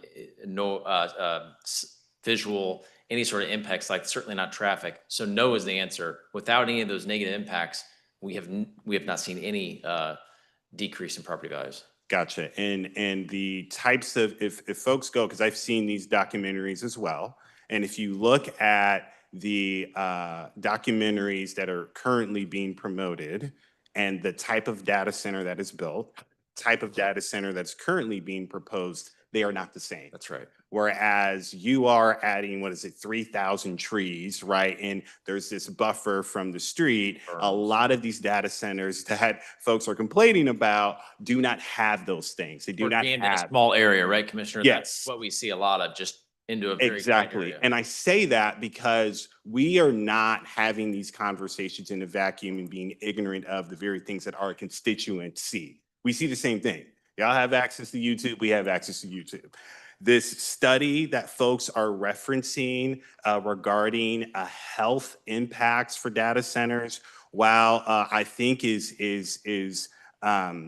very interesting from UC Riverside and I believe from Caltech, it has not been peer reviewed. And so what that means is other researchers removed from the study haven't been able to go in and say, let me go ahead and verify the very theory that you're proposing. And so again, that's not to say that there is no particular impact that could be proven. What I am saying is that we need to be very, very careful about talking about things as a matter of fact. And I think that got lost completely, given the many health assertions regarding these data centers. I think we are going to learn a lot as we have from other communities that have taken on this work. I think there's tremendous benefit from Wyandotte County. And I think that we have to be very, very careful about, again, casting aspersions when we do not have all of the facts. I checked on SB 10. I'm looking at them both right now. SB 10 from the Kansas State Legislature, just a quick title of it, providing property tax exemptions for certain personal property, including watercraft, marine equipment, off-road vehicles, motorized bikes, and certain trailers. I don't know what that has anything to do with data centers. There was one more that was mentioned, providing property taxes. Again, yes, for water equipment, marine equipment, off-road vehicles, motorized bikes. Again, the property tax exemption is there, but it has nothing to do with data centers. So again, when we are not completely digesting the information that's out there and then sharing it, it is causing fear mongering, and it is not allowing us to have a well-documented, well-educated conversation, which makes it very, very difficult for us to govern. I would hope that as we continue this conversation, because this is just the beginning, not the end, we would close that knowledge gap so that we can have honest conversations based upon fact, not assertions and fear mongering. Thank you. Thank you, Commissioner. Commissioner Lopez. Yes, sir. I was just wanted to follow. Yeah, my confusion on the, but what I was looking at was the, sorry, it was the, sales tax exemption on that for 20 years for the, through the state on that whole thing. And then why, so my question for BPU too is what was the idea of, hey, let's go to BPU, let's go to that area and put a data center, and what turned that, what was so important about BPU and not Evergy or not MoPub, or they're not MoPub anymore, but somewhere, you know what I mean? What was the main? That may be a better question for them, but from my vantage point is we do have some transmission capability that is in excess of our load today. And so therefore it is easy for us to, I'll say, bring online at least several hundred megawatts of data center. We are also sitting in a small, long position on generating capacity. So we have a little bit of excess capacity from a generation front, but really these data centers are going everywhere. And so they've already built all these projects on the KCMO side. They're looking at every state in the union to locate. And so Kansas City as a metropolitan area was just, I'll say, from a study that I seen previously 6 months ago, listed Kansas City as one of the hottest spots to locate data centers, not because of BPU or anything specific, but just proximity to, I'll say, natural disasters, airports, population, and that's why BPU is here. Okay. And then, so is BPU regulated by the Kansas Corporation Commission? We are not. We're not. So there's, okay. That's, wonder if that's another reason why. I don't know. But all right, well, thank you. Commissioner Stites. Stites District 7, the last thing that I really got to say, I go back to whenever we voted, it's probably now been 2 years ago, when we talked about rezoning with the Cerner buildings, right? When we didn't have a project, right? There was talk about a project. I don't like the idea of voting on a zoning change that doesn't get, if this project falls through for some reason, that zoning change doesn't go back, it stays, right? So I don't know if there are any safe measures that can be put in place that says if this project doesn't occur, that, or a time frame that the 7 buildings don't get, or 6 buildings or whatever it was, don't get built out, that it reverts back to its original zoning. But I remember voting no back then on the Cerner buildings because, and we see what it turned out to be. Never had a project, never came to fruition. The details are in the development agreement, right? I don't know if there are any type of measures put in place for that, or if we can, I mean, I don't see them right now. But once we make this vote, it's too late. The zoning's over. It's happened. Okay, that's all. Thanks. Thank you. I can answer some of that. Commission, and I'll go back. Again, this commission has full authority to change zones and send it right back at any time. So you can say it's changed, it's not changed forever. If this commission doesn't change it, future commissions can come in and say, you know what? We don't like that zone, we're gonna change it. Just like we're changing it now, the process, we're not voting away the process, or giving that authority away to this commission. So I just want to make that clear, that commissions, elected bodies, elected by the people, always have full autonomy to act in the best interests of their constituents, be it how taxes are applied, how the budget is applied, zoning, policies, ordinance, charter, all of that. That is the purview of a majority vote of this commission. And I just want to make that clear. So you have that opportunity. Commissioner Stites? Besides District 7, I mean, I don't want to get into a debate or argument or I'm not, it's way too late for that. But I disagree because it would take the owner to come back to make that change, not us. We can't just say we'd like to change that zoning back. And just because this commission decides we want to do it, it takes an applicant to come to change that zoning back, not us. That's all. Thank you. Okay. There was a motion and a second. Any further discussion? Clerk, roll call, please. Mayor, I need to confirm that this is for, I'm sorry, Clerk, I have a question. Commissioner Townsend? Thank you, Mayor. And I think Madam Clerk may be going where I was about to go. I just want to confirm, are we voting only on the southern project or both? Yes. Thank you. so Mayor, let me make sure this is for change of zone, COZ This is the 2025-006. Okay. Clerk, roll call. Roll call, Davis, Aye. Bynum, Aye. Burrows, Aye. Townsend, Aye. Burns, Aye. Ramirez, Aye. Hill, Aye. Kane, Lopez, No. Stites. No. Vote is 8 to 2. The motion carries. All right. Thank you. We're going to take about a 5-minute recess. It is getting late, and I know people need want the to take a break, so We're not voting. we'll take about a 5 or 10-minute recess. Thank you.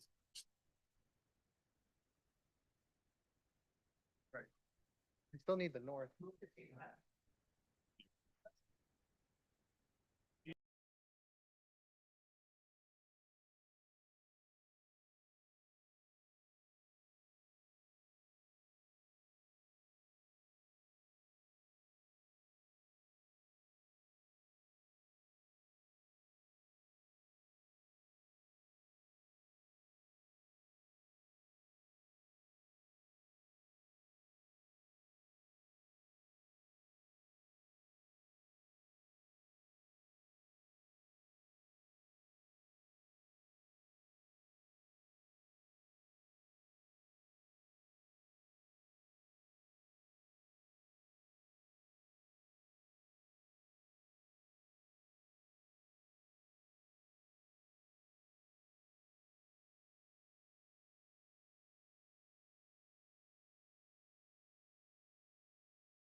We're going to go to the master plan amendment applications in reference to this project. Clerk, you want to read that for us?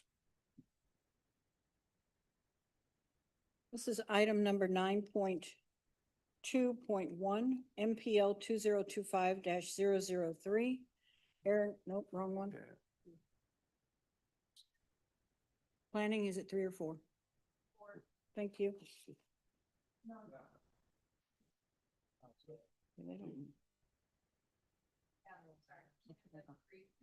Thank you. Yeah, I got it.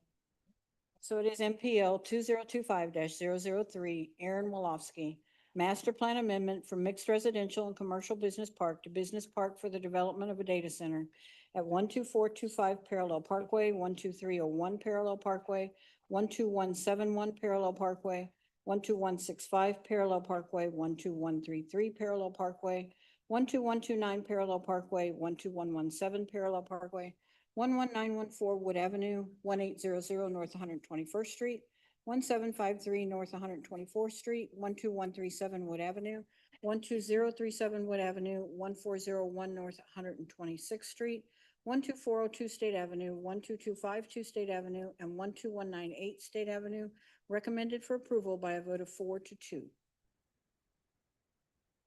Thank you, Clerk. Staff, do you have some opening remarks on this, on what came out of the Planning Commission? Yes, sir.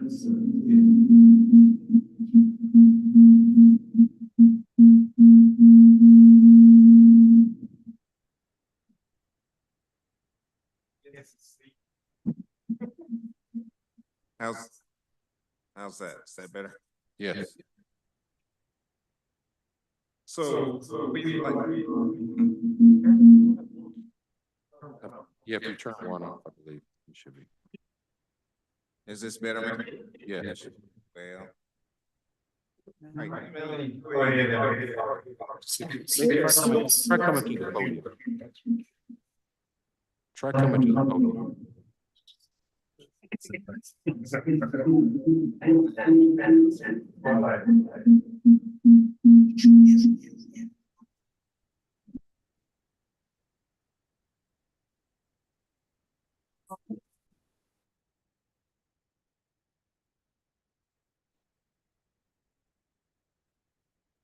Testing.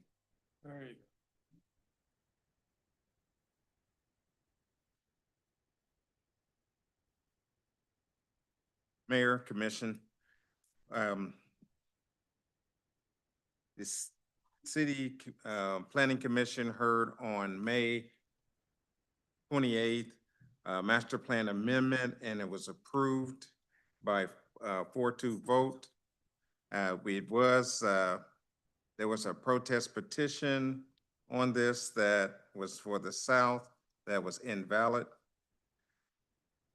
The Planning Commission recommends approval of MPL 2025-003, subject to all the comments and suggestions outlined in staff report and conditions of the City Planning Commission. Thank you. Petitioner? Sorry. Before you come up, counsel? And I would clarify that the protest petitions were for the change of zones. Can you speak Can't up? hear you. Yeah. The protest petitions were for the change of zone, not for the master plan. Right. Right. All I Thank would, Kurt Peterson, here on behalf of the applicant, I would just ask Mayor that the commentary shared by the applicant side during the last public hearing would be incorporated here, but I have no further comments, Mayor. Thank you. Thank you. I'm going to open the public hearing. Clerk, have you received any notifications from anyone who would wish to express comments in favor of the item? None in support. Is there anyone present that would like to speak in favor of the item? Is there anyone joining us virtually, Clerk, that'd like to speak in favor? No hands are raised. Clerk, have you received any notification from anyone that would like to express their opposition to the item? No comments in opposition to the master plan amendment. Is there anyone present like to speak in opposition of the item? Come forward. Please, one at a time, state your name and your city of origin. Neil Palmer, Kansas City, Kansas, again restating in favor of the project, opposition to the location. In particular, I know the applicant has stated the immense amount of acreage they want to use in order to provide buffering, to provide site distances, provide on and on and on. My question is, why is the full south half of this south development being untouched at this time?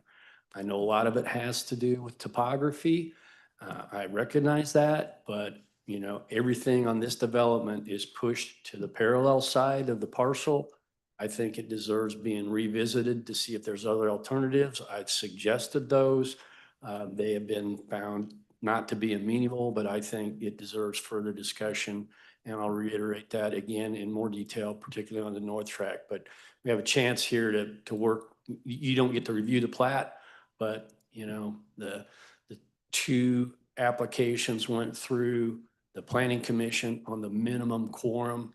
You know, 6 out of 11 commissioners in attendance, 5 aye votes on one, 4 another. I don't think it got its due diligence by the plan commission. I think your obligation here is to send that back and have it worked on. Thank you for your time.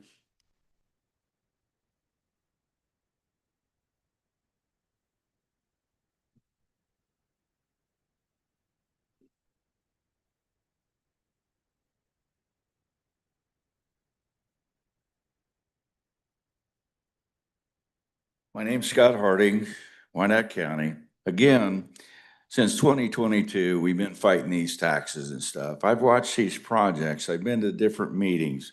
I've watched every one of you commissioners vote on different things. And every time you guys vote on something, it seems like the next day after you vote on it, everything's changed. And everybody said, well, I didn't know we voted for that. Well, you know, there's a lot of information that you guys are actually should be looking at, and you're not. And I talked to a few people out here that's in power, and they said, well, we don't even have the numbers, and we don't have all this development stuff out here. How can you guys make a decision, a wise decision, without having all the information? Just like your audit. Your audit should be done before you do your budget. And you guys don't even do that. Not one of you has seen the audit yet, I don't believe. And you should. You should have that before you do any budgets. And I feel that you guys are letting the citizens down. And you guys need to step up to the plate and start doing a little bit better. I know the machine is working, but it's not for the people. It seems like we're always getting the shaft, and whenever it comes down to it, we're paying the price.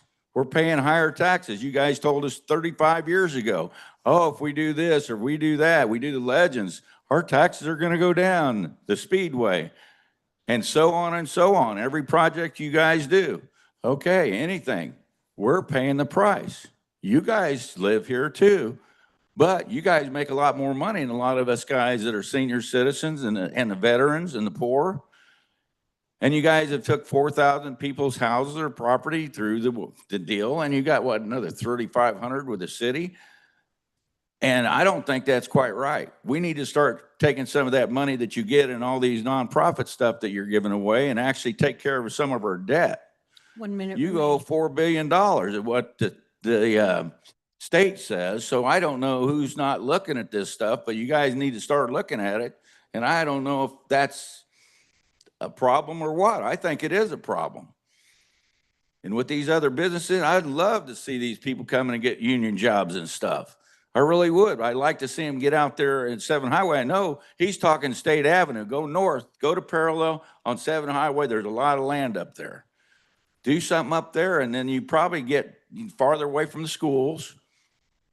And I think that would solve the problem. At least one of them, you know, so I wish the best for the city, I always have. That's why we've been fighting this for the people. We're trying to keep the people. In my neighborhood, we've lost over 7 people so far this year. And you guys said, well, another person will move in, but eventually people are not going to be able to afford to come in. Your time has expired. Thank you. Thank you very much, commissioners and mayor. Appreciate it.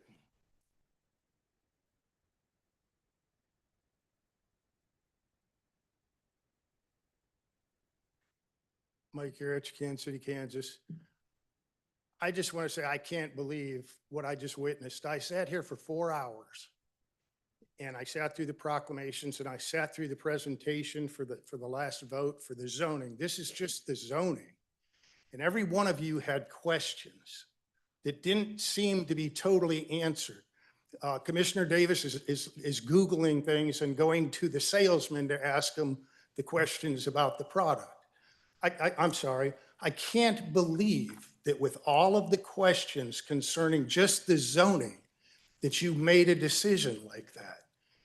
I would suggest, or I would like to see my elected officials consider our opinions. Maybe somebody make a motion to table this stuff for 6 weeks or so to gather more information, more facts, I think is the word we're hearing.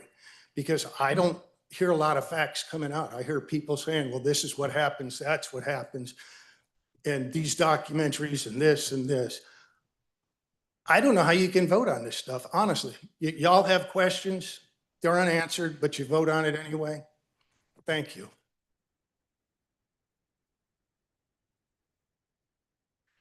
Is there anyone else like to speak in opposition? Okay.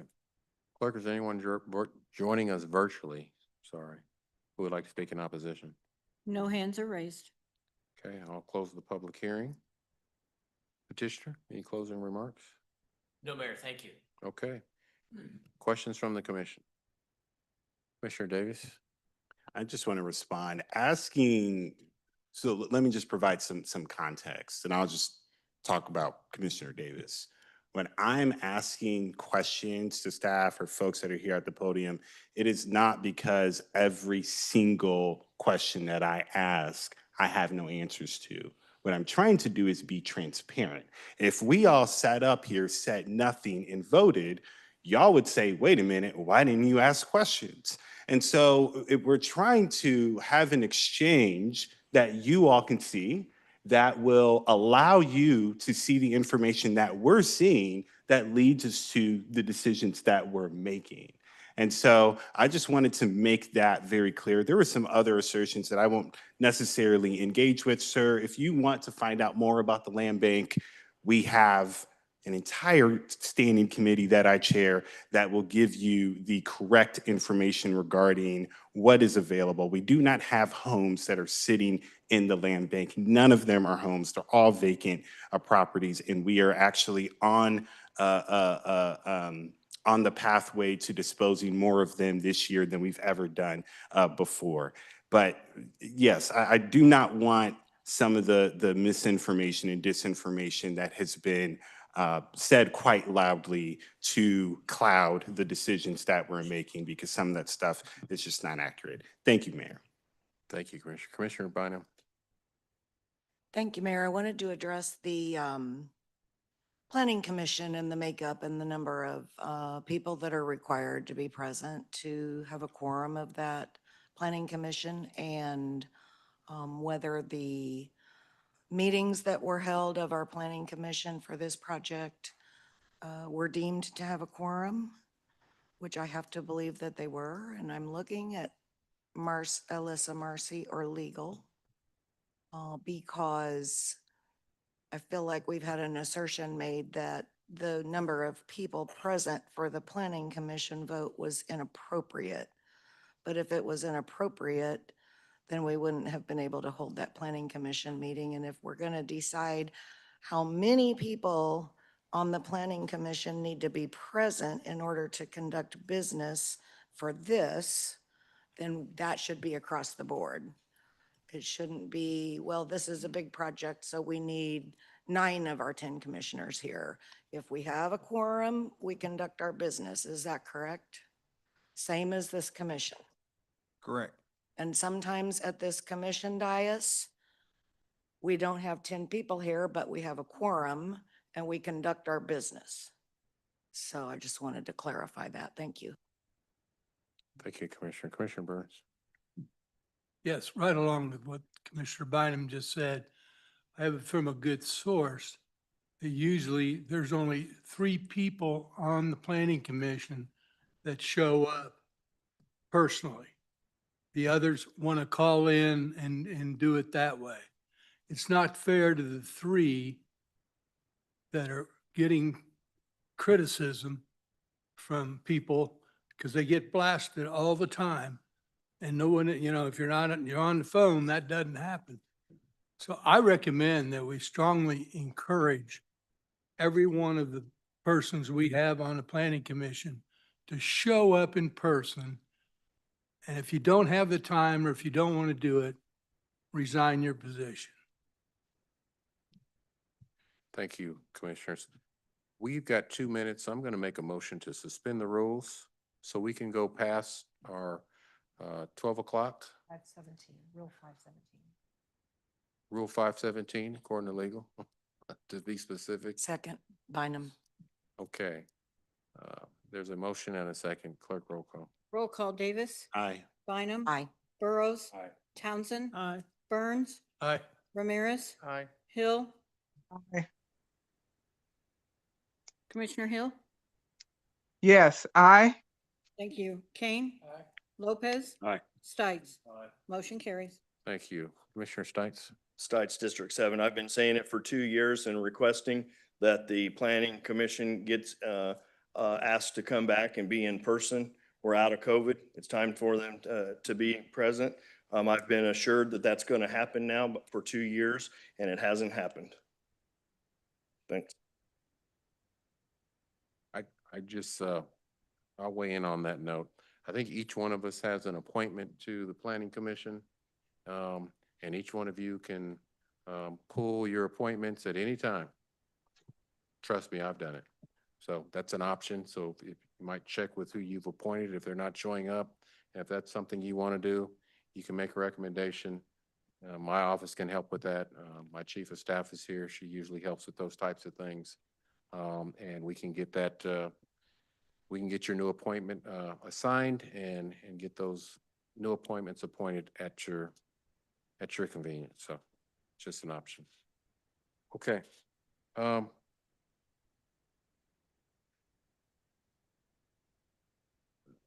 believe we're at the point of voting on this item. We need a motion. Need a motion. Okay, motion to approve. David. Okay, there's a motion and a second. Clerk, roll call. And Mayor, to clarify, this is for MPL 2025-003. Yes. Roll call, Davis. Aye. Bynum. Aye. Burrows. Aye. Townsend. Aye. Burns. Aye. Ramirez. Aye. Hill. Aye. Kane. Lopez. No. Stites. No.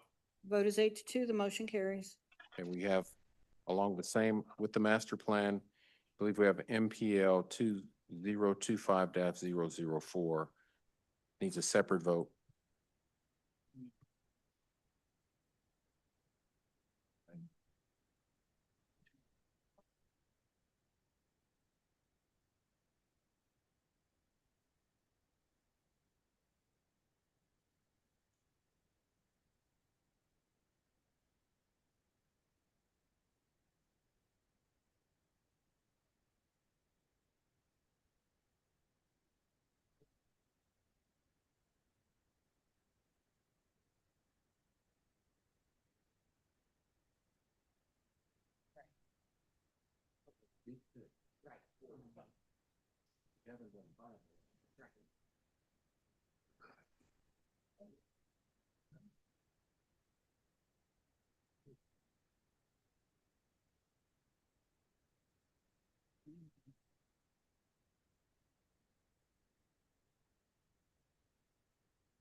Mayor, the next item we have is item number 9.1.1, COZ 2025-005, Aaron Wolofsky, change of zone from AG Agricultural District to BP Planned Business Park District for the development of a data center located at 13000 Parallel Parkway, 12504 Parallel Parkway, and 12340 Parallel Parkway, recommended for approval by a vote of 4-2.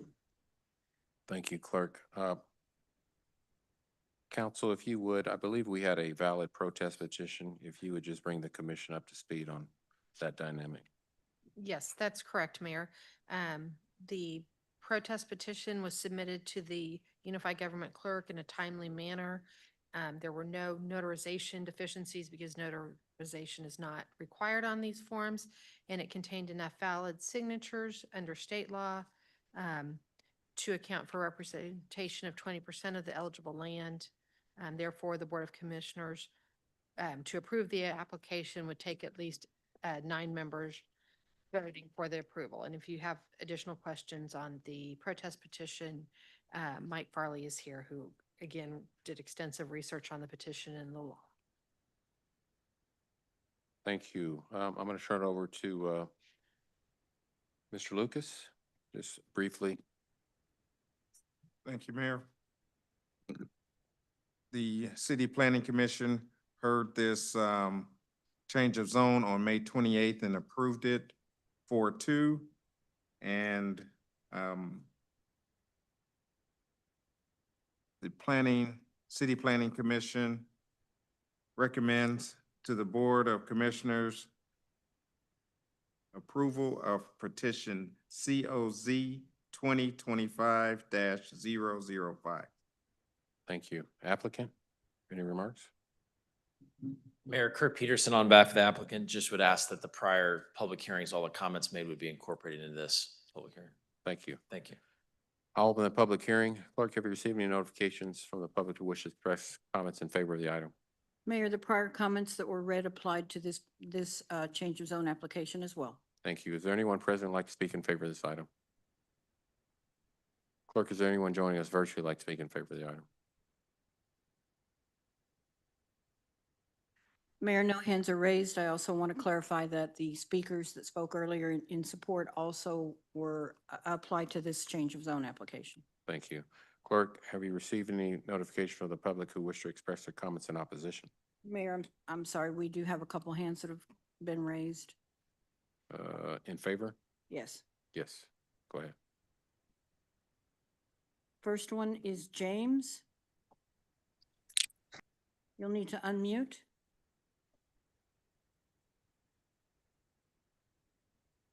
You need to unmute, please. Could you hear me now? Yes. State your name, Um, President, you'll have 3 minutes. okay, my name is James Guy, stay at 2410 Delavan, Kansas City, Kansas. I'm really not opposed to this project, but the thing is, these meetings run so late and the average person is asleep. So a lot of stuff, people, you know, they hanging around to try to find out what's going on in the neighborhood, what's going on in the community. And they run so late because you put all of these massive things right in the front, and then the smaller things fall to the end and stuff fall to the wayside. So it's things that's going through that people are unaware of. And I want to go back to something y'all was just talking about with the data plant. I'm trying to figure out how could things like that get done in 6 weeks by the unified government, but you got people that's trying to develop single family houses that got to go through 3-4 month process to get any kind of thing, get anything done. So I just feel like a lot of this stuff is not fair. Like the small guy is getting the short end of the stick all the time. Our taxes are ridiculously high. We don't get no benefits. I talked to a guy that used to work for the unified government. I'm just gonna say his name. He's retired now. His name is Brett. He said that we were paying for the Great Wolf Lodge water, that they were getting, you know, utility abatements and stuff like that. And we don't get a break. Home field, they get utility abatements, water abatements. And somebody that got a single family house, a 2-bedroom, paying $300-400. So I'm just saying, just some of these things we got to look at. And I've been listening to this all night. The mayor, he's on his way out, but I kind of feel for him because you just feel like his hands have been tied. And we got to have some type of unity for the people in the community. So it just seemed like everybody's up there just, oh, we're going to push things through, and everybody getting the short end of the stick. And y'all was talking about something earlier that I heard about 635 with the off-street parking. Like on Quindurl, you can't open up a building if you don't have off-street parking. But on Central, you got off-street parking. So, I mean, we got to make it fair for everybody. You got to make it a level playing field. We got to make it, and we got to make it safe for people in the community. We got to give everybody access to have an opportunity to try to develop things in the community, because the small guy got to jump through hoops to get something like a single family house done. But then these big developers can get things done in 6 weeks, which is crazy to me. And that's all I got to say. I'm not opposed to this. I think it'll be a good thing. I've been listening to this, but that's all I got to say. Thank you. Have a nice day. We have Matthew's iPhone. You'll need to unmute, state your name and residence. You'll have 3 minutes.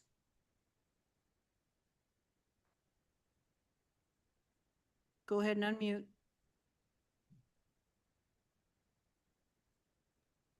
Can you hear me now? Yes, sir. Go ahead. Hi there. Matt Watkins, 4023 North 111th Street, Kansas City, Kansas, 66109. Apologize, I couldn't be with you earlier. Good evening, Mayor, Commissioners. Thank you for the opportunity. I sent an email earlier, but I just want to express my support for the change of zone applications on these, both of these applications tonight. I couldn't attend in person, but I do support both of these applications. I understand this is the first step for the review and approvals necessary for the project. And I would like to have you all think about this as opening the door to an opportunity. You'll have other opportunities to discuss this and have other opportunities for debate on it. But as an active member in the Piper School community and a resource for the broader KCK Wyco real estate community, this is an opportunity we must take to put our community in a better position. If you Sure. don't, yes, can you hear me? Yes, your comments were received and they were read into the record. Okay, well, thank you very much. And I stand in support of this. I've talked to several of you. I appreciate your time, and I know we're late in the evening, but I would like to see this push forward, and we can have more debate on it in the future. Our next speaker is identified as iPhone Kim. You'll need to unmute. Well, I think we just lost her. Okay, there she is. You'll need to unmute. I am unmuted. Go ahead. You'll have 3 minutes. State your name and residence. Thank you. Good evening. My name is Kim Brown, and I'm definitely, I know it's a late night, but this is a big deal for our community. This is a big deal for our city, and this is a big deal for the people that have been speaking on both sides of this. And as a property owner of multiple properties in Piper, a former school board member, as well as a local business owner and a real estate professional in this community, there is no disputing that the data center will bring significant long-term tax benefits that our community has been longing for. And so many of those that were in opposition continued to speak of the tax burden.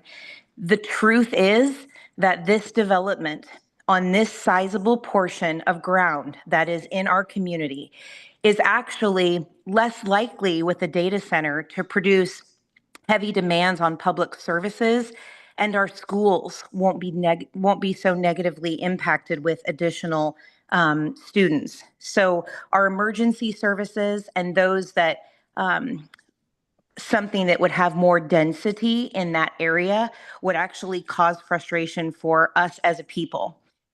The data center is going to contribute millions in property and business taxes each year. And that honestly means, with nothing else that we can compare, that there's more funding that will be able to be used for essential services like our education, our public safety, and it actually won't increase the tax burdens for our residents. The only thing I want to leave you with, because I fully support that each of you say yes tonight to help launch Wyco into what could be game-changing and such a positive economic growth for generational, just legacy for both past, present, and future Wyco residents. I don't want us to lose sight of those that are going to be significantly impacted. And I've mentioned this before. It's essential that the developers work closely with you, sitting in those chairs, and explore meaningful ways to support those who will bear the greatest disruption based on this project.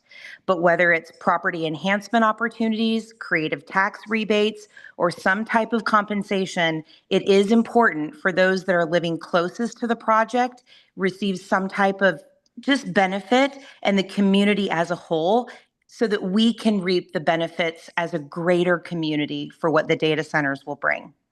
So I encourage you, please vote yes for this second piece of what's going to be a very exciting time for our city.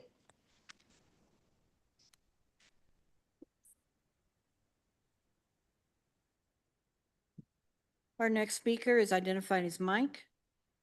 Please unmute, state your name and residence. You'll have 3 minutes.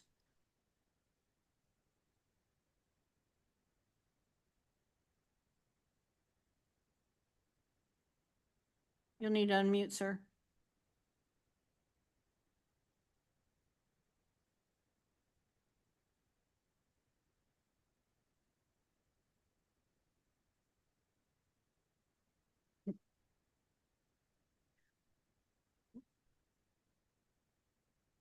Mike, go ahead and unmute.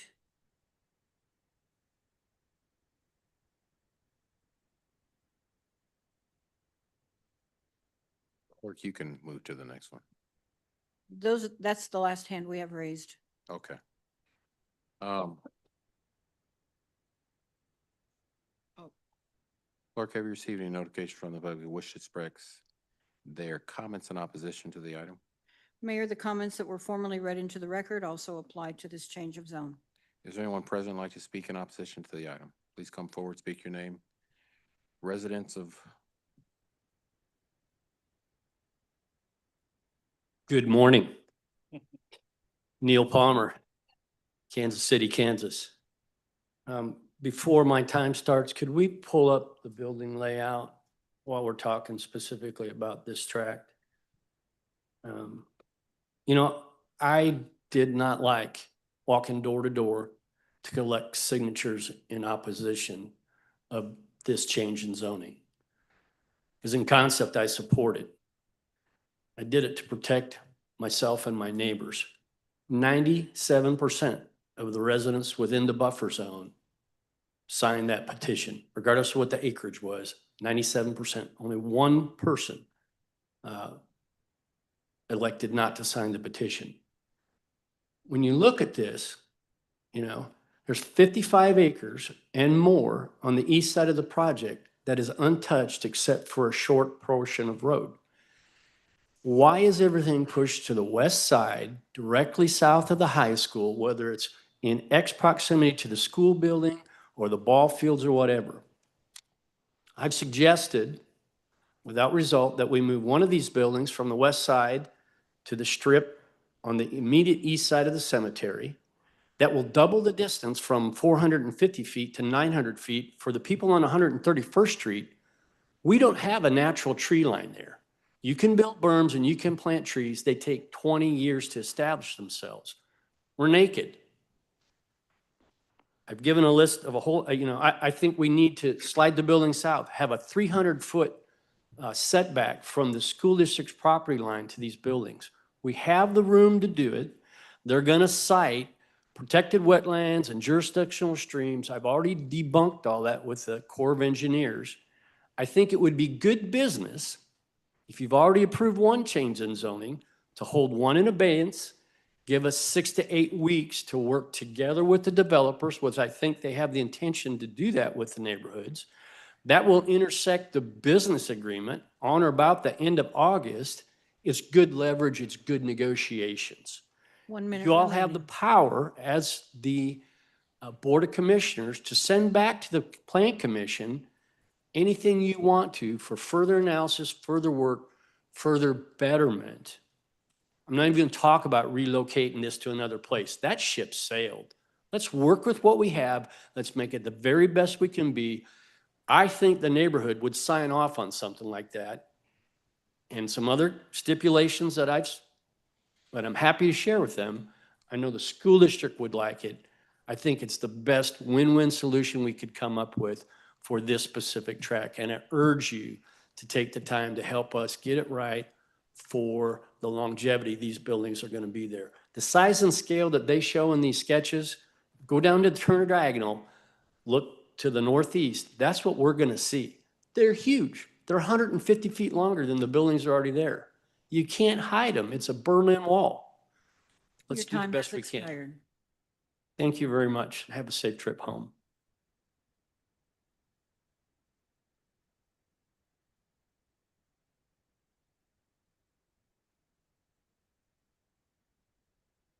Hi, Dave Wilson again, Kansas City, Kansas. Also, resident of 131st Street, 483 feet to the nearest building. Really, I'm gonna try to keep it short. I'm gonna try to keep for the real reason why I'm here is 131st Street. The street itself is in deplorable condition. Now, in the planning and zoning, concerns, factors to be considered. It says the developer is responsible for the installation of all infrastructure, including but not limited to streets, sidewalks, sanitary and storm sewers, detention basins, etc. Now they're going to build that 8-foot berm, which I'm happy about. They raised it for me. I appreciated that. I think it's great. It's an 8-foot berm. They're going to, the planning and zoning wants them to put an 8-foot sidewalk next to that 8-foot berm. Right now, all the water that comes down in the rain from right around me comes right through my front yard, either on the north side or the south side, depending on which way it decides to go. So they are not, it also says, where to go? So they're responsible to control the storm runoff. If they don't fix the road, there's no control of the storm runoff. There's no ditches, there's no curbs. All that water is just going to continue to run right down that 8-foot berm, right across their 8-foot sidewalk, right across the potholes in the road and come across down my driveway or the north side of my house. I've brought it up at every meeting so far.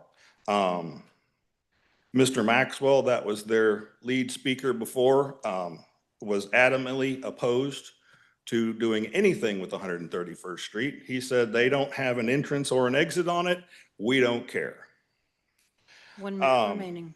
So I would just like for you to take that into consideration and help us out there along 131st Street that is continuously falling apart.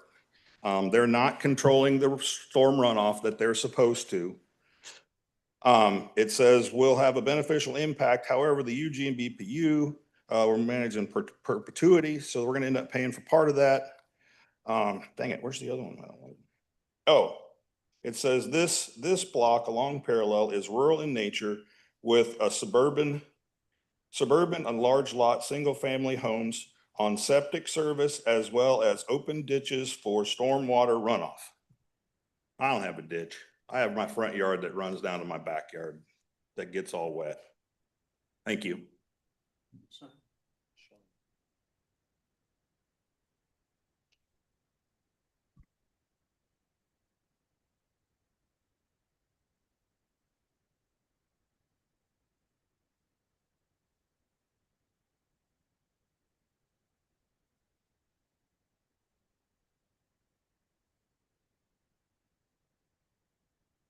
Anyone else?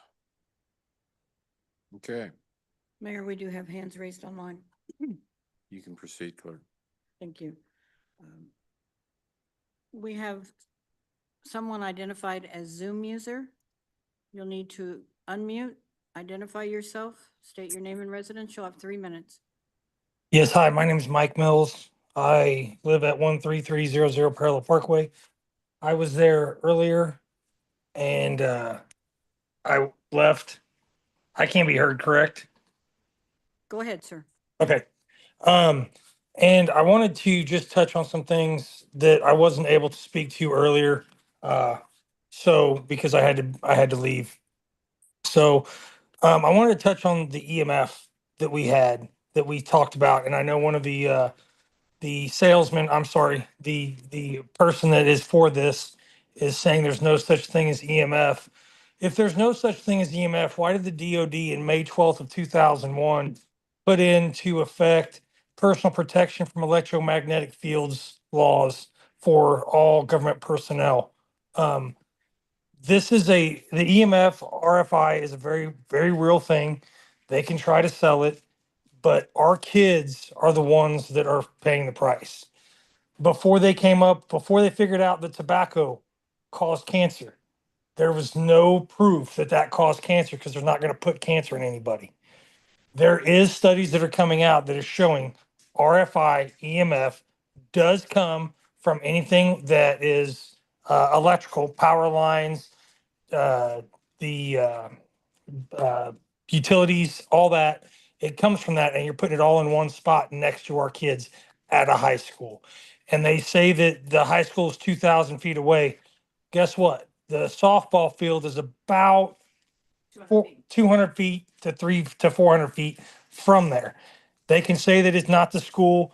It is. Kids go out there, they play at the softball fields, they run the track, they do all that. This is a very real thing. Please, I know you said earlier that you guys voted this in 8-2. I beg you to reconsider on this one. Please don't do this to our kids. Thank you. Mayor, we have no other hands raised online. Thank you, clerk.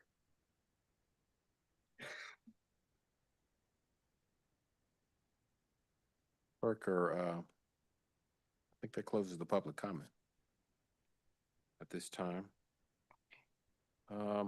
Petitioner, closing comments? Only one.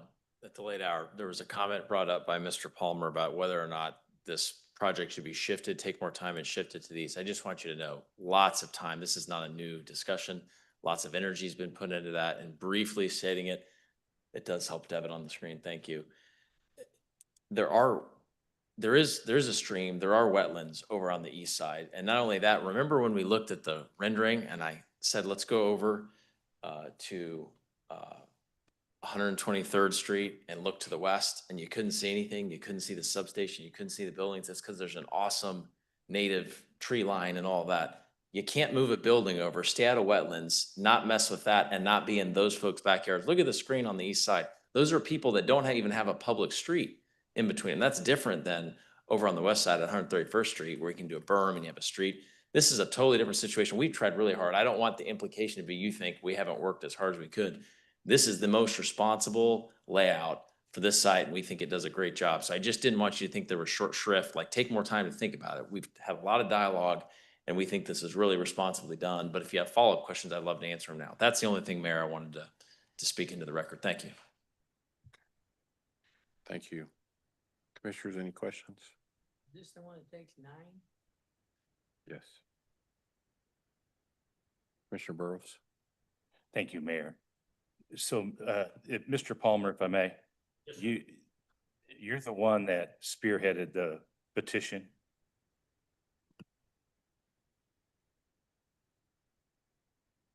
I was asked by my neighbors to do the legwork. Being I'm retired, I had a little more time.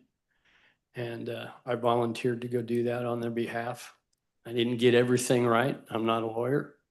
But in working in concert with UG Legal, UG Planning and Zoning, I think we got over the threshold. We all signed the petition so that we had a chance to continue working on this. I talked to a lot of people on this, and I beg to disagree with the plaintiff's attorney. The layout I'm talking about does not violate the existing tree hedge line. If you would bring up the Google Earth thing, look at what I've already sent you. We don't encroach into the 55 acres that for some reason is being wholly untouched. I think if we were given the opportunity, and I've gone and met with Posanelli in person, we had another meeting set up to work through this that got canceled. I think we can work this out.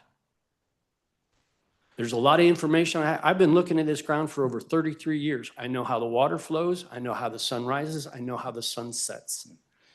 And I'm sorry to get away. I'm not answering your question. Yes, sir, I was. Thank you. Thank you. And legal, this was a valid petition. Yes, this was a valid petition. Not all of the signatures survive the technical review, but it did rise to the 20%, so it is a valid petition. And should the votes, should we not approve this project, they still, the conferees can still come back at a later date before this body once again? Or do they have to wait a year? Yes, they would have to wait a year. Thank you. Yes, please. I think Mike may correct me here. Mike Farley with UG Legal. Yes, for a change of zone, you would have to wait a year unless, I'm trying to pull up the language right now. I believe it says something along the lines of unless there is a substantial change. I can look into that, but there is a way to avoid that 1 year, and we can look into it now if there's more questions about that. Thank you, Commissioner. Commissioner Townsend.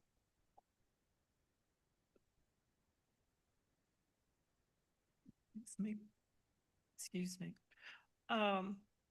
What would be lost if we ask that Mr. Palmer and those he's representing or in support meet before we take a vote?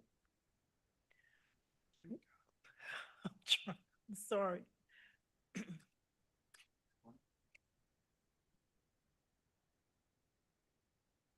Maybe that helped. Okay.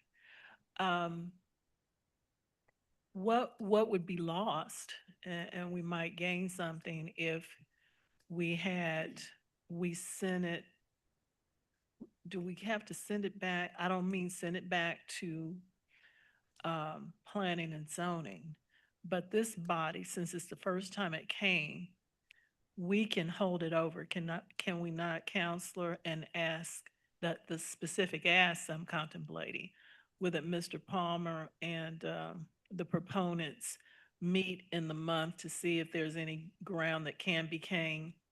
I heard what counsel said, I heard what he said, but what's to be lost by trying that one more time? I understand that the commission has held items over in the past. It's usually been with the consent of the petitioner, as I don't believe that that's an option listed. The options are to approve, deny, or send back. So it's not specifically listed as an option to hold over, but if the petitioner were to consent to that, we have done that in the past. I'd like to hear from the petitioner then as to their inclination. Commissioner, thank you for the opportunity to address this. What's really hard, and it's a little bit of repetition of what I just said, but you're asking a fair question. There's been dialogue on this. There's engineers, we have them here. There's engineers, there's architects. All this has been analyzed. And again, what I didn't hear Mr. Palmer talk about was when you move a building over to the east side, closer than the BPU substation, that's as close as we wanted to get. You get right in the backyard of all those homes along 123rd Street. And that's just different. That we can't deal with that. And you have a lot of variables. You have all those beautiful trees, right, that we're keeping. You have the wetlands and you have those homes, which again has not been brought up in Mr. Palmer's comments, to be fair. And we can't do it all. We've spent a lot of time on this. So I never, personality-wise, I'd like to come up and say, Commissioner, I'm really asking you to not take more time, but I'm doing it here because there's only so many variables and we've identified them. We've met, we've discussed, we've tried to move things around. We've made changes from meeting with the neighbors, like the berms and making them taller, and I could go on and on. We're kind of there. We really have done the best we can do. I don't think anything different, and I don't say that lightly, anything different's going to come out of a delay, other than anytime we delay anything in the world, if we've really talked through everything, who knows what happens? And I'm not that. So I'm going to ask that everyone consider whether we can vote or not tonight, even though that's risk to us too. But we think we're done talking, and but we've tried really hard and made some changes. Okay. I just don't see it happening and moving over to the east over there. Well, thank you. I just thought I would throw that out Yes, because ma'am. if I understood what Chief Counsel says, if the vote does not go in your favor tonight, then you can't come back for, 1 year unless there is a material change in the new petition. okay? Thank you. I just wanted to make that clear.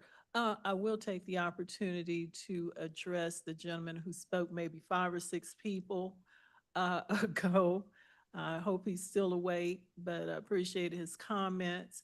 But if he understood and heard the discussion tonight about the moratorium on parking east of I-635, that should help the situation on Quindaro. And I think we had a pretty robust conversation about that to try to further explain. So I think the concern he raised is going to be positively addressed by the resolution that we passed tonight. So thank you. Thank you, Commissioner Bynum. Thank you, Mayor Bynum at large one. To Mr. Peterson, just to go back to that suggestion one last time. Not necessarily moving that building to the east side of your property, but is parallel the south border of the property on the north side that you have optioned parallel? Can you give me one sentence back? Sorry, I had a little. No, it's okay. With regard to the placement on the west side that's depicted is parallel the south boundary of that property for this part of the project. And if it is there any opportunity to drop that building to the south, moving it away from school property?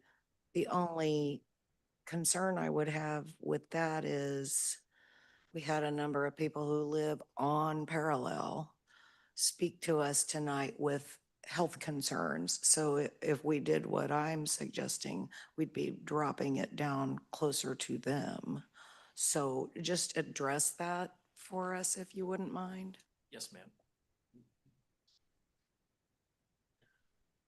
I'm sorry. And the additional question that I really kind of started with was, I don't know how many feet it is from the south end of the building to Parallel. Is that 1,000 feet? I don't know how many feet that is. Yep. Can you guys work on this? Yes. Like this. So I'm looking for the right image because it'll help our discussion. That's going to be probably good enough if that's the best we can do. I'm looking for this slide. If it's easy enough. If not, I'll move. Yes, ma'am. Thank you. Oops. That was it back there. Yep, that works. So Commissioner Bynum, there's 2 questions. The measurement question we'll have answered in just a moment. But the question of taking in the northwest corner there, the 2 buildings and moving them south, that's the question. And the answer is, do you see the dark green finger that's running across from sort of, yes, northwest to southeast?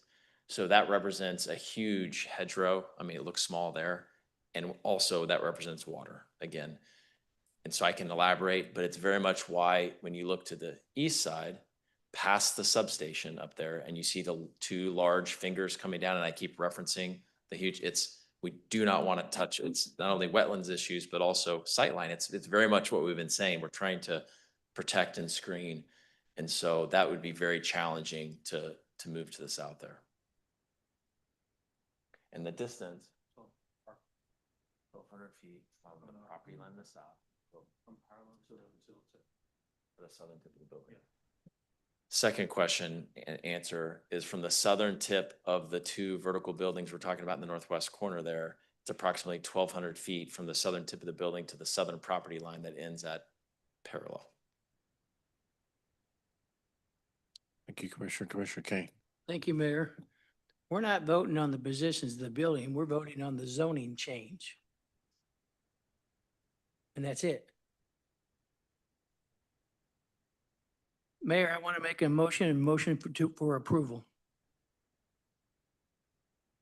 All right, thank you. Before I accept those motions, I had some questions.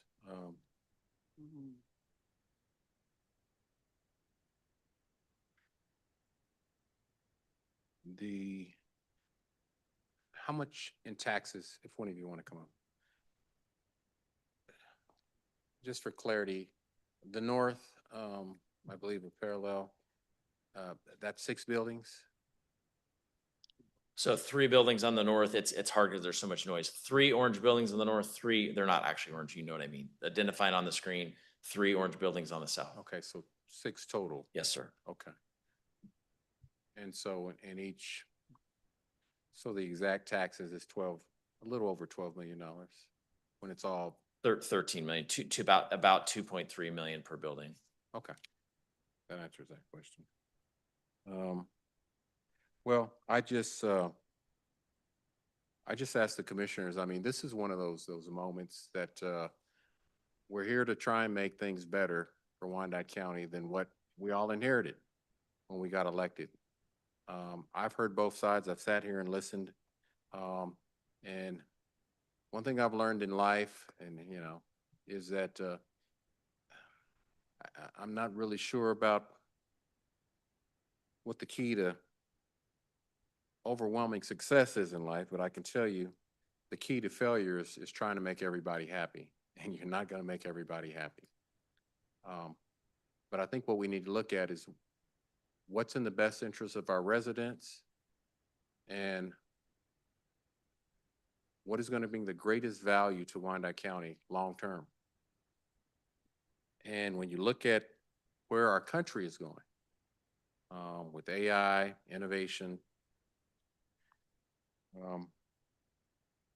data centers, what our federal government is doing as far as having conversations about investment in those innovation, as well as our state, what's already been done on the opposite side of the state line, investments that are being made in DeSoto, and I've watched and I follow that. I've talked to their mayor. Not only has Panasonic come in and help with their infrastructure, build new city facilities, but they were also able to drop their mill levy, which lowered their property taxes. I think where we stand right now, and I think I share in the sentiment, Clerk, can you just run through those letters of support? You don't have to read them. Just who were they again, quickly? We have a letter of support from Capital Electric, from Pro Electric LC, from the Kansas City Area Development Council, from Hermes Landscaping, Arista Networks, Kansas City Chamber, U.S. Engineering Construction, KC Tech Council, KCK Chamber. Along with everyone you heard here tonight. And some of those proponents are key players of economic development, industry, not just in Wyandotte County, but throughout the Kansas City metropolitan area. And they see value in having this development in Kansas City, Kansas, and in Wyandotte County. I think this is one of those defining moments where we take a hard look, and you've heard me say, well, not just who we are, but who we should be. I've mentioned it before, is we've got to expand our tax base. You've heard people talk since I've been mayor and before I became mayor about the property tax burden on our residents, the BPU pilot burden on our residents. You've heard tonight, even with the World Cup, $28 million. Not that this will cover all of that. You've heard that, you've heard other budget conversations throughout the years of the need for us to expand our tax base and the needs of this unified government to be able to sustain the essential services that our residents have come not just to expect, but that they're demanding. And to be able to do all these things, you have to have sustainable revenue streams. From what I've gotten, and somebody please correct me if I'm wrong, I've seen a lot of developers come up. They want huge incentives, some as high as 100%. They don't want to pay their fair share. They don't want to be a part of this community. They don't want to give back. And some of them manage to slip through the cracks and set up shop here in our community. Here you have a developer that is saying, we don't want to take, we want to pay not only our fair share, we want to pay 100%. We're not asking for any incentives. We want to pay full property taxes. We want to pay sales taxes. We want to pay all of our BPU utility bills. We're not asking for anything other than to be a good neighbor. And we're going to be a good neighbor by pouring in and giving what this community desperately needs. And that's economic development and all the taxes that comes along with that. And I don't know what kind of spin-off development could come from this. That remains to be seen. I didn't hear that talked about tonight. But I know in time, when you talk about data centers, where our world is going with innovation and AI and technology, I'm sure that opportunity at some point will present itself. So we're making decisions, not just for today, but we're making decisions for our county and for future mayors, future staff members, and future commissions that can give them the financial means to be able to address just a little bit of the issues that I know that we all have here in Wyandotte County. And so I just ask that this commission support this project as I do, as so many others have, and that we at least give this opportunity a chance to be successful. And I say that because I've heard from one of the members that came up and spoke in opposition and said, well, we want to work with the developer, we need more time. Again, I think Commissioner Kane hit it on it. This is just, we're passing zoning. So I believe, and correct me if I'm wrong, administrator or petitioner, there's going to be more of that opportunity to work on a development agreement that hopefully will be beneficial, not just to the residents, but all of Wyandotte County. Is that correct? Because I don't think we've gotten into the development agreement phase of this at all, and that is coming. Am I? That is correct. They're That's working on it, but it is coming to the commission. So that's coming, and that's a work in progress. And I imagine once that's worked out with our residents and our neighborhoods and all these concerned individuals, that I'm sure the petitioner, I know that they want to be a good partner, a good neighbor. They're going to continue to have these conversations, but we got to get past the first step to be able to make sure that this is something that's going to be good for everybody. Everybody may not be happy with everything, but hopefully at the end of the day, everyone will be happy with the finished product. So clerk, I have a motion. Is there a second? There was. Okay, clerk, roll call. And this is for change of zone 2025-005, Aaron Wolofsky. Roll call, Davis. Aye. Bynum. Aye. Burrows. Aye. Townsend. Aye. Burns. Aye. Ramirez. Aye. Hill.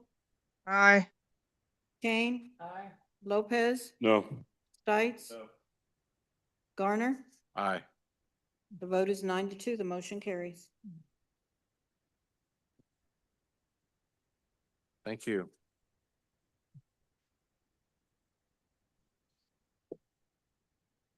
That takes us to one more item that needs a vote. Clerk, can you read that? This is item 9.2.2, MPL 2025-004, Aaron Wolofsky. Master Plan Amendment from Mixed Residential and Public Semi-Public to Business Park for the development of a data center at 1300 Parallel Parkway, 12504 Parallel Parkway, and 12340 Parallel Parkway. Recommended for approval by a vote of 4-2. Thank you. Staff, some opening remarks. Yes, Mayor. City Planning Commission heard the master plan amendment on May 28th and approved it 4-2. The City Planning Commission recommends that the Board of Commissioners approve petition MPL 2025-004, subject to all comments and suggestions outlined in this staff report and conditions of the Planning Commission. Thank you. Applicant? Mayor, no, Kirk Peterson, no comments other than to incorporate past remarks into this public hearing, please. Thank you. Open the public hearing. Clerk, have you received any notifications from anyone who would like to speak in favor of the item? No comments regarding the Master Plan Amendment. Is there anyone present who would like to speak in favor of the item? Clerk, is there anyone joining us virtually who would like to speak in favor of the item? No hands are raised. Clerk, have you received any notification from anyone who would like to express their opposition to the item?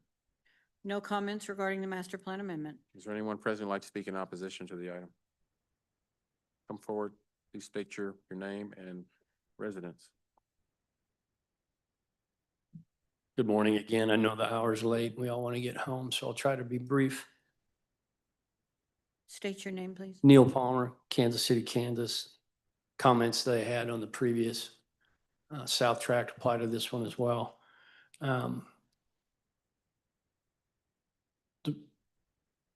It's hard to formulate my words real quick here, but I trust that all the stakeholders here can truly work together. I have a lot of disagreement with statements that were made by the petitioner on layout. I know you're about voting on layout. The preliminary plat does not come before this body. Should have been handled before. And for the record, I didn't want to accuse that you didn't have a legal quorum before. My disappointment was the biggest development in the state of Kansas. We have 11 commissioners. We call a special meeting for them to be present and accounted for to deal with that. And we don't get a full body. You know, something's amiss here. You know, the Swiss cheese approach of handling a master plan that was just put in effect 18 months ago. I understand when opportunity knocks, you got to open the door and let them in, right? This is a huge benefit to us. I don't want to disregard that at all. But for those of us, and the needs of the many will always outweigh the needs of the few. We get that.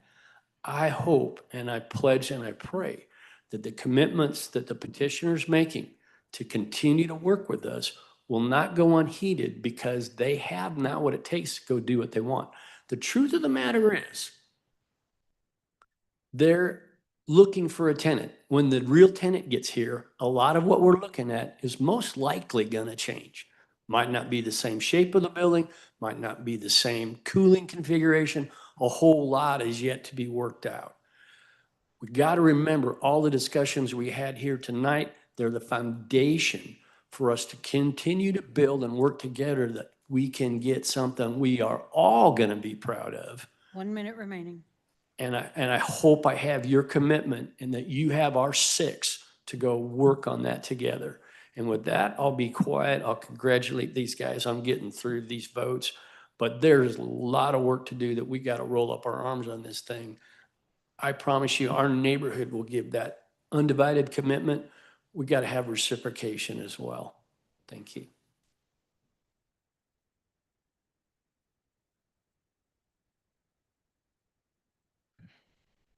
Clerk, is there anyone joining us virtually like to speak in opposition? No hands are raised. Okay, thank you. I'll close the public comment. Petitioner, any closing remarks? No, thank you, Mayor. Okay, move for approval. Okay. Motion, there is a second. Clerk, roll call. This is for MPL 2025-004. Roll call, Davis. Aye. Bynum. Aye. Burrows. Aye. Townsend. Aye. Burns. Aye. Ramirez. Aye. Hill. Aye. Kane. Aye. Lopez. No. Stites. Motion carries. Thank you. I have one more question for the petitioner, if you can come forward. I heard someone say, and I think it's got lost, someone had mentioned before that this would be the largest investment in Kansas history. What is that dollar amount? Potentially. Approximately $12 billion. $12 billion. That's the estimate. That's right. With 6 the buildings over the whole time. That's right. With a B, and not million, Yes. billion. That's bigger than Panasonic. And I just want everybody to let that sink in. Right here in Kansas City, Kansas, in Wyandotte County, with annual revenues that may or may not increase depending on the value, of at least $13 million a year. I don't know how that's not a good thing, but thank you all for bringing that development forward. Thank you all for your willingness not to ask for any huge incentives, willing to pay full property taxes, willing to pay full BPU, and willing to say we want to make our home right here in Kansas City, Kansas. So thank you so much. Thank you. Thank you, Mayor. Thank you, Commissioner. Mayor, can I make a motion to adjourn? Second. Question. We're almost done. So I'm gonna have to, More. I'm gonna have to, 10 o'clock. I'm gonna have to reject that. So we're almost done. Yeah. We have Consent agenda. Hold on. Give me a second.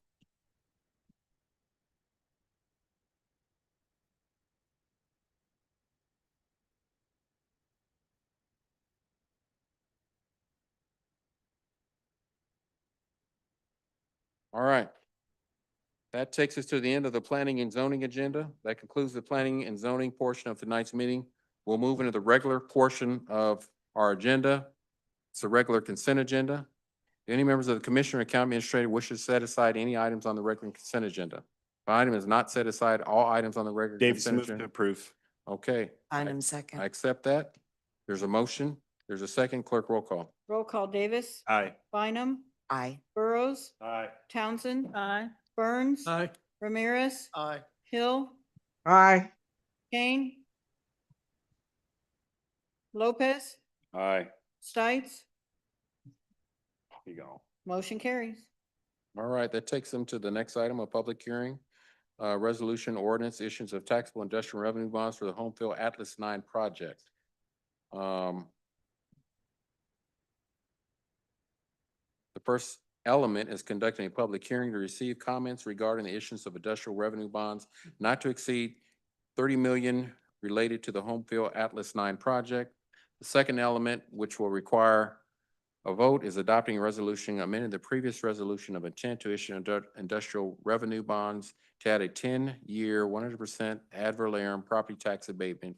The third element, which will also require a vote, is adopting an ordinance authorizing the UG to issue taxable IRBs in a principal amount not to exceed 30 million for the purpose of acquiring, constructing, and equipping an immersive art museum known as Atlas 9, located in Kansas City, Kansas. I'll turn it over to our county administrator for some remarks. Thank you, Mr. Mayor. I'm going to turn this over to our Economic Development Director, Ms. Chisholm. Chelsea. Thank you, Mayor, members of the commission. Up in advance of this public hearing, I just wanted to correct some of the information that was contained in the staff report. This is not 100% property tax abatement. This company will be paying taxes. Due to the unique nature of this asset being first market, it's just a very unusual use, which makes it very hard to value. So staff worked with the appraiser's office. We essentially base value using the AMC Theater property value. So just to kind of give you an idea, in 2024, the AMC at Legends paid $365,000 in property taxes. That facility is approximately 112,000 square feet. This building, Atlas 9, has a $1.2 million in property tax payments over the term of 10 years abatement period. This facility is 28,000 square feet, so it's approximately a quarter of the AMC Theater.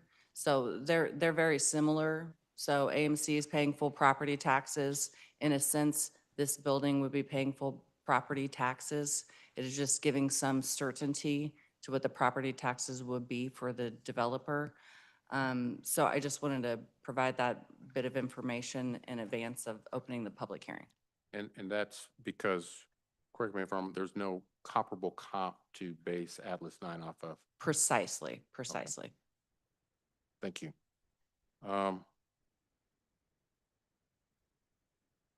At this time, I'll open the meeting for public comment. Would anyone like to make comments?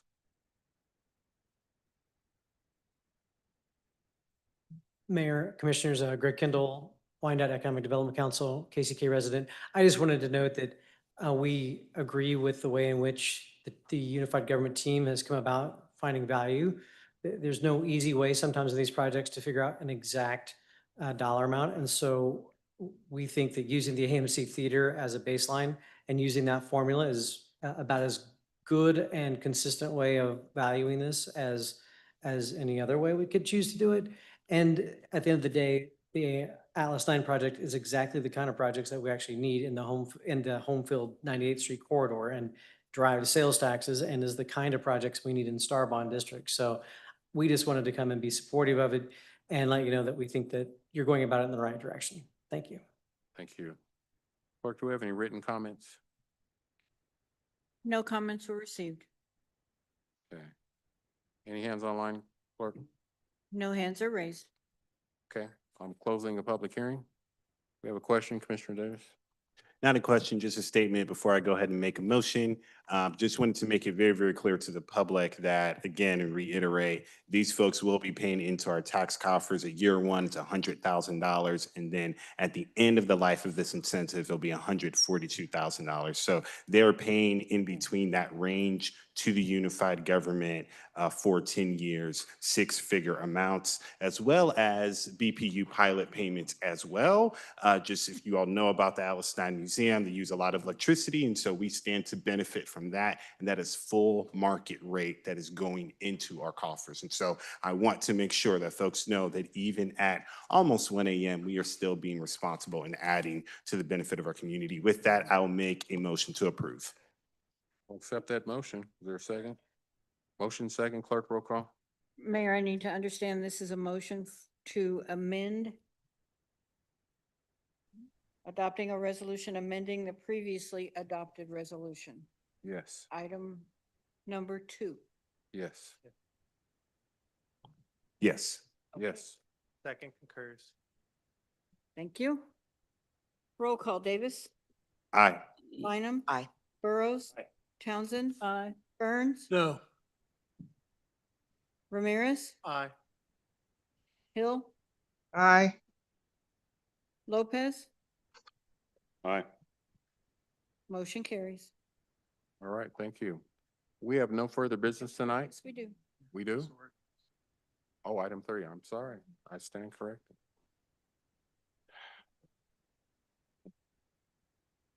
Need a motion. Where are we at?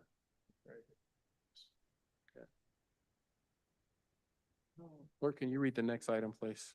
This is item number 3 under the public hearing agenda, adopting an ordinance authorizing the UG to issue taxable IRBs in a principal amount not to exceed $30 million for the purposes of acquiring, constructing, and equipping an immersive art museum known as Atlas 9 located in Kansas City, Kansas. Okay, do we have any written comments in favor of the item? Or No. any comments, clerk? No comments were received. Would anyone like to speak on this item in the chambers? Or does anyone in virtue like to speak on the item? No hands are raised. Commissioner Burrows? Thank you, Mayor. Chelsea, if I may, the IRBs are for construction and labor only, not inclusive of furnishings and fixtures and all of that. The sales tax exemption typically applies to construction materials, but also fixtures and furnishings. That is typical of how those are typically applied. No, one of the small ones, then I'll put another one. So we're talking furnishings. Two small one for this. That one and the other one, the other black. I'll get you now. Okay. But that back. Got it. Sorry.